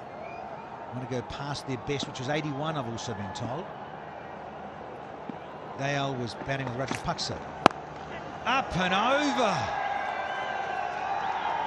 Oh, who's that? Tripped into the old advertising. I hope he's all right. Might have been Delaney, is it? I'll have a look, but I tell you what, you've got to be very careful. They're very hard and unforgiving, the electronic advertising. Trips on the board.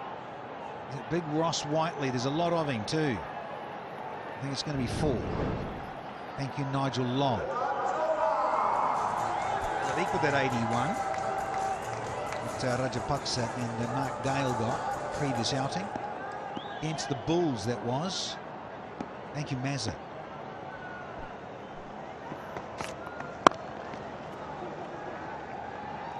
Threaded through. No, don't want one. No, stay there because Shazzy's got a sore hammy. So, Raji, no, I can't, brother. Come on. I'm older than you, and I'm a bit sorer than you at this stage. Lies, lies, and more lies. I agree, Danny Morrison. I wait for both of us to put that on. Disgrace. That Swan in his humour.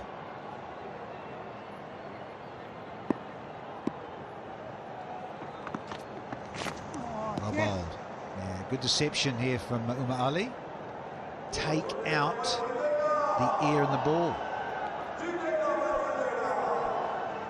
Very agricultural swing from Mohammad Shahzad.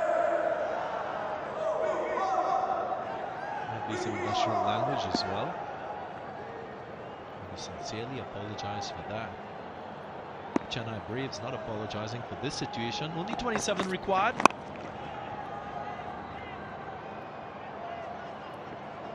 Yeah, again, you just sometimes scratch your head and think, why haven't they been able to do this a bit more consistently? When you look at the lineup, but to be fair, guys have been thrown together. Underlining this pandemic has disrupted a lot of things going on, and the cricket as well. But thankfully, we're actually doing it. Travelling and getting events happening. And commendations to the players as well. The sacrifices that they've made, live in biosecure bubbles, to be under much more restrictions than would have been otherwise. All credit to the officials and teams and owners, all and sundry. Cut away. And goes for 4, making light work of this target score. Ends the over with a boundary, 88 without loss.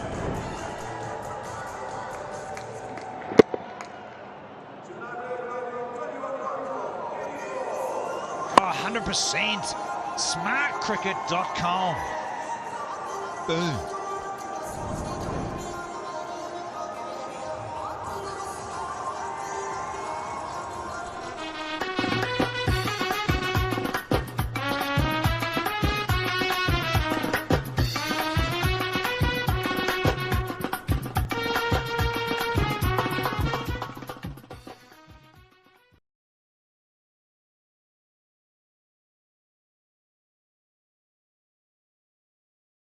Join. And that bingo score with 2 fat laddies for no score, and Shahzad on fire.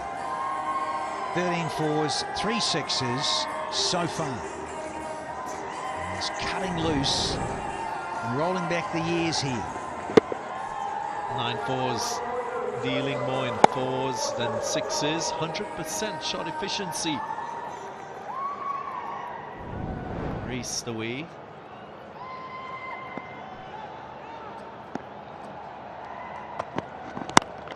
Oh, crisp and clean, and 6 more. Beautiful. Rajapaksa. Focus on that right elbow. My dear. Sexy looking shot. Full face of the bat presented. Superb timing. And the maximum for Rajapaksa. Fetch another one. One bounce and over long off again. Thomas put to the sword here and only 11 remaining. Being sliced to pieces. Rajapaksa using his blade to good effect and really driving the initiative home with this run chase. Supreme confidence being shown by these two with the bat.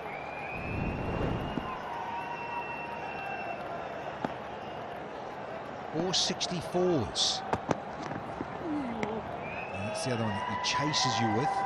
Of course, all pacemen with their salt, changing a gear and going up a bit. A lot quicker. Talk about going up a bit. Rajapaksa striking now at 225. Much more than Mohammad Shahzad, his partner, who was only 184. Yeah, he's faced 26 deliveries, hasn't he, Shahzad, versus 20 for Rajapaksa. 3 sixes versus the 1 6 of Shahzad. Oh, too easy. Deft touch, it brings up the 100 here.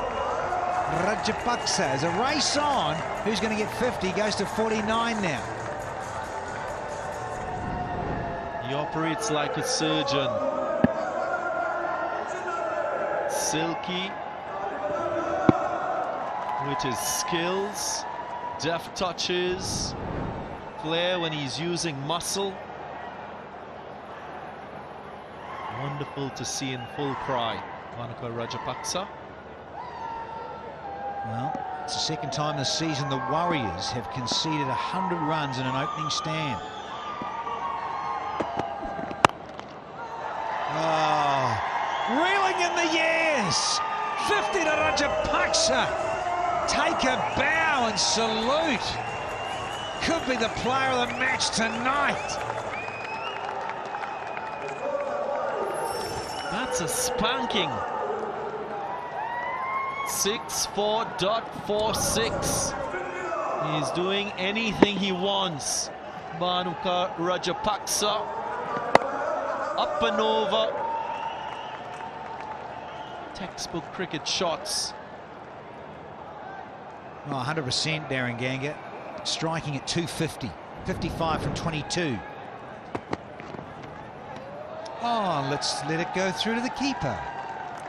108 for none.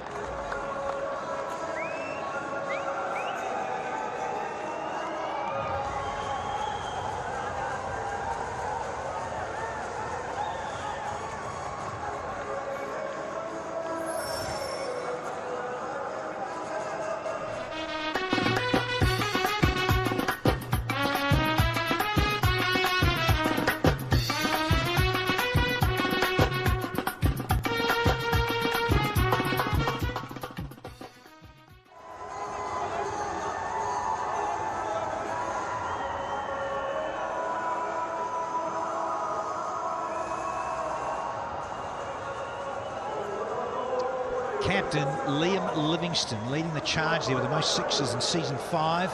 Another captain, Rovman Powell, 26 for Rajapaksa, 21, and Phil Salt, 21. So can he get 50? Shahzad. Oh, could have got 2. Haven't run, so he's 48, you see, and that's why Rajapaksa let that go through. The last ball from O'Shane Thomas to say, Shazzy, get a 50 as well. So now he's got to hit a boundary, so he needs really to get over the fence here. Can't run 2 because with the game over, of course. So scores are level. Might get out. Oh, wasn't far. And still waiting to get. Oh dear. Gentlemen, time keeps on slipping into the future. Come on. Let's nail the game and get it done. That's what he's saying. I don't have to get 50. Come on. Such a nice guy. Not thinking about himself. Yeah, no, his partner was very selfless and was thinking about Shahzad getting a half century, but you can see from his communication, he wants to get it done. And that's the greater priority. Wow, that's Sinek's around the box going, let's have a wide. There, does it? Yeah, does he? You better believe it! 6 in style. Shahzad gets a half century himself. 54 from 29. Game done and dusted. And that Chennai Braves get up over the Northern Warriors. And he so deserves a half century, Mohammad Shahzad. Such a nice guy, always a character in any cricket match. He gets a half century, and partners, Manuka Rajapaksa, both players getting half centuries. And it's great to see the Chennai Braves smiling. It's their first win. Wow. And it's a magnificent one, a win by 10 wickets.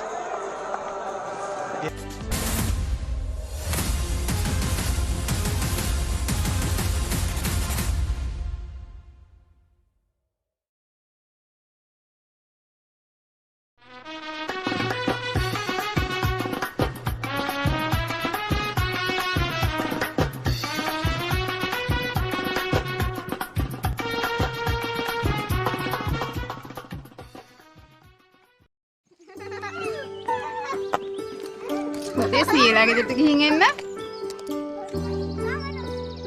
පුතේ රුවන් ඉක්මනට ගිහින් එයි. මාමේ ටිකක් කොහොම ඉන්න.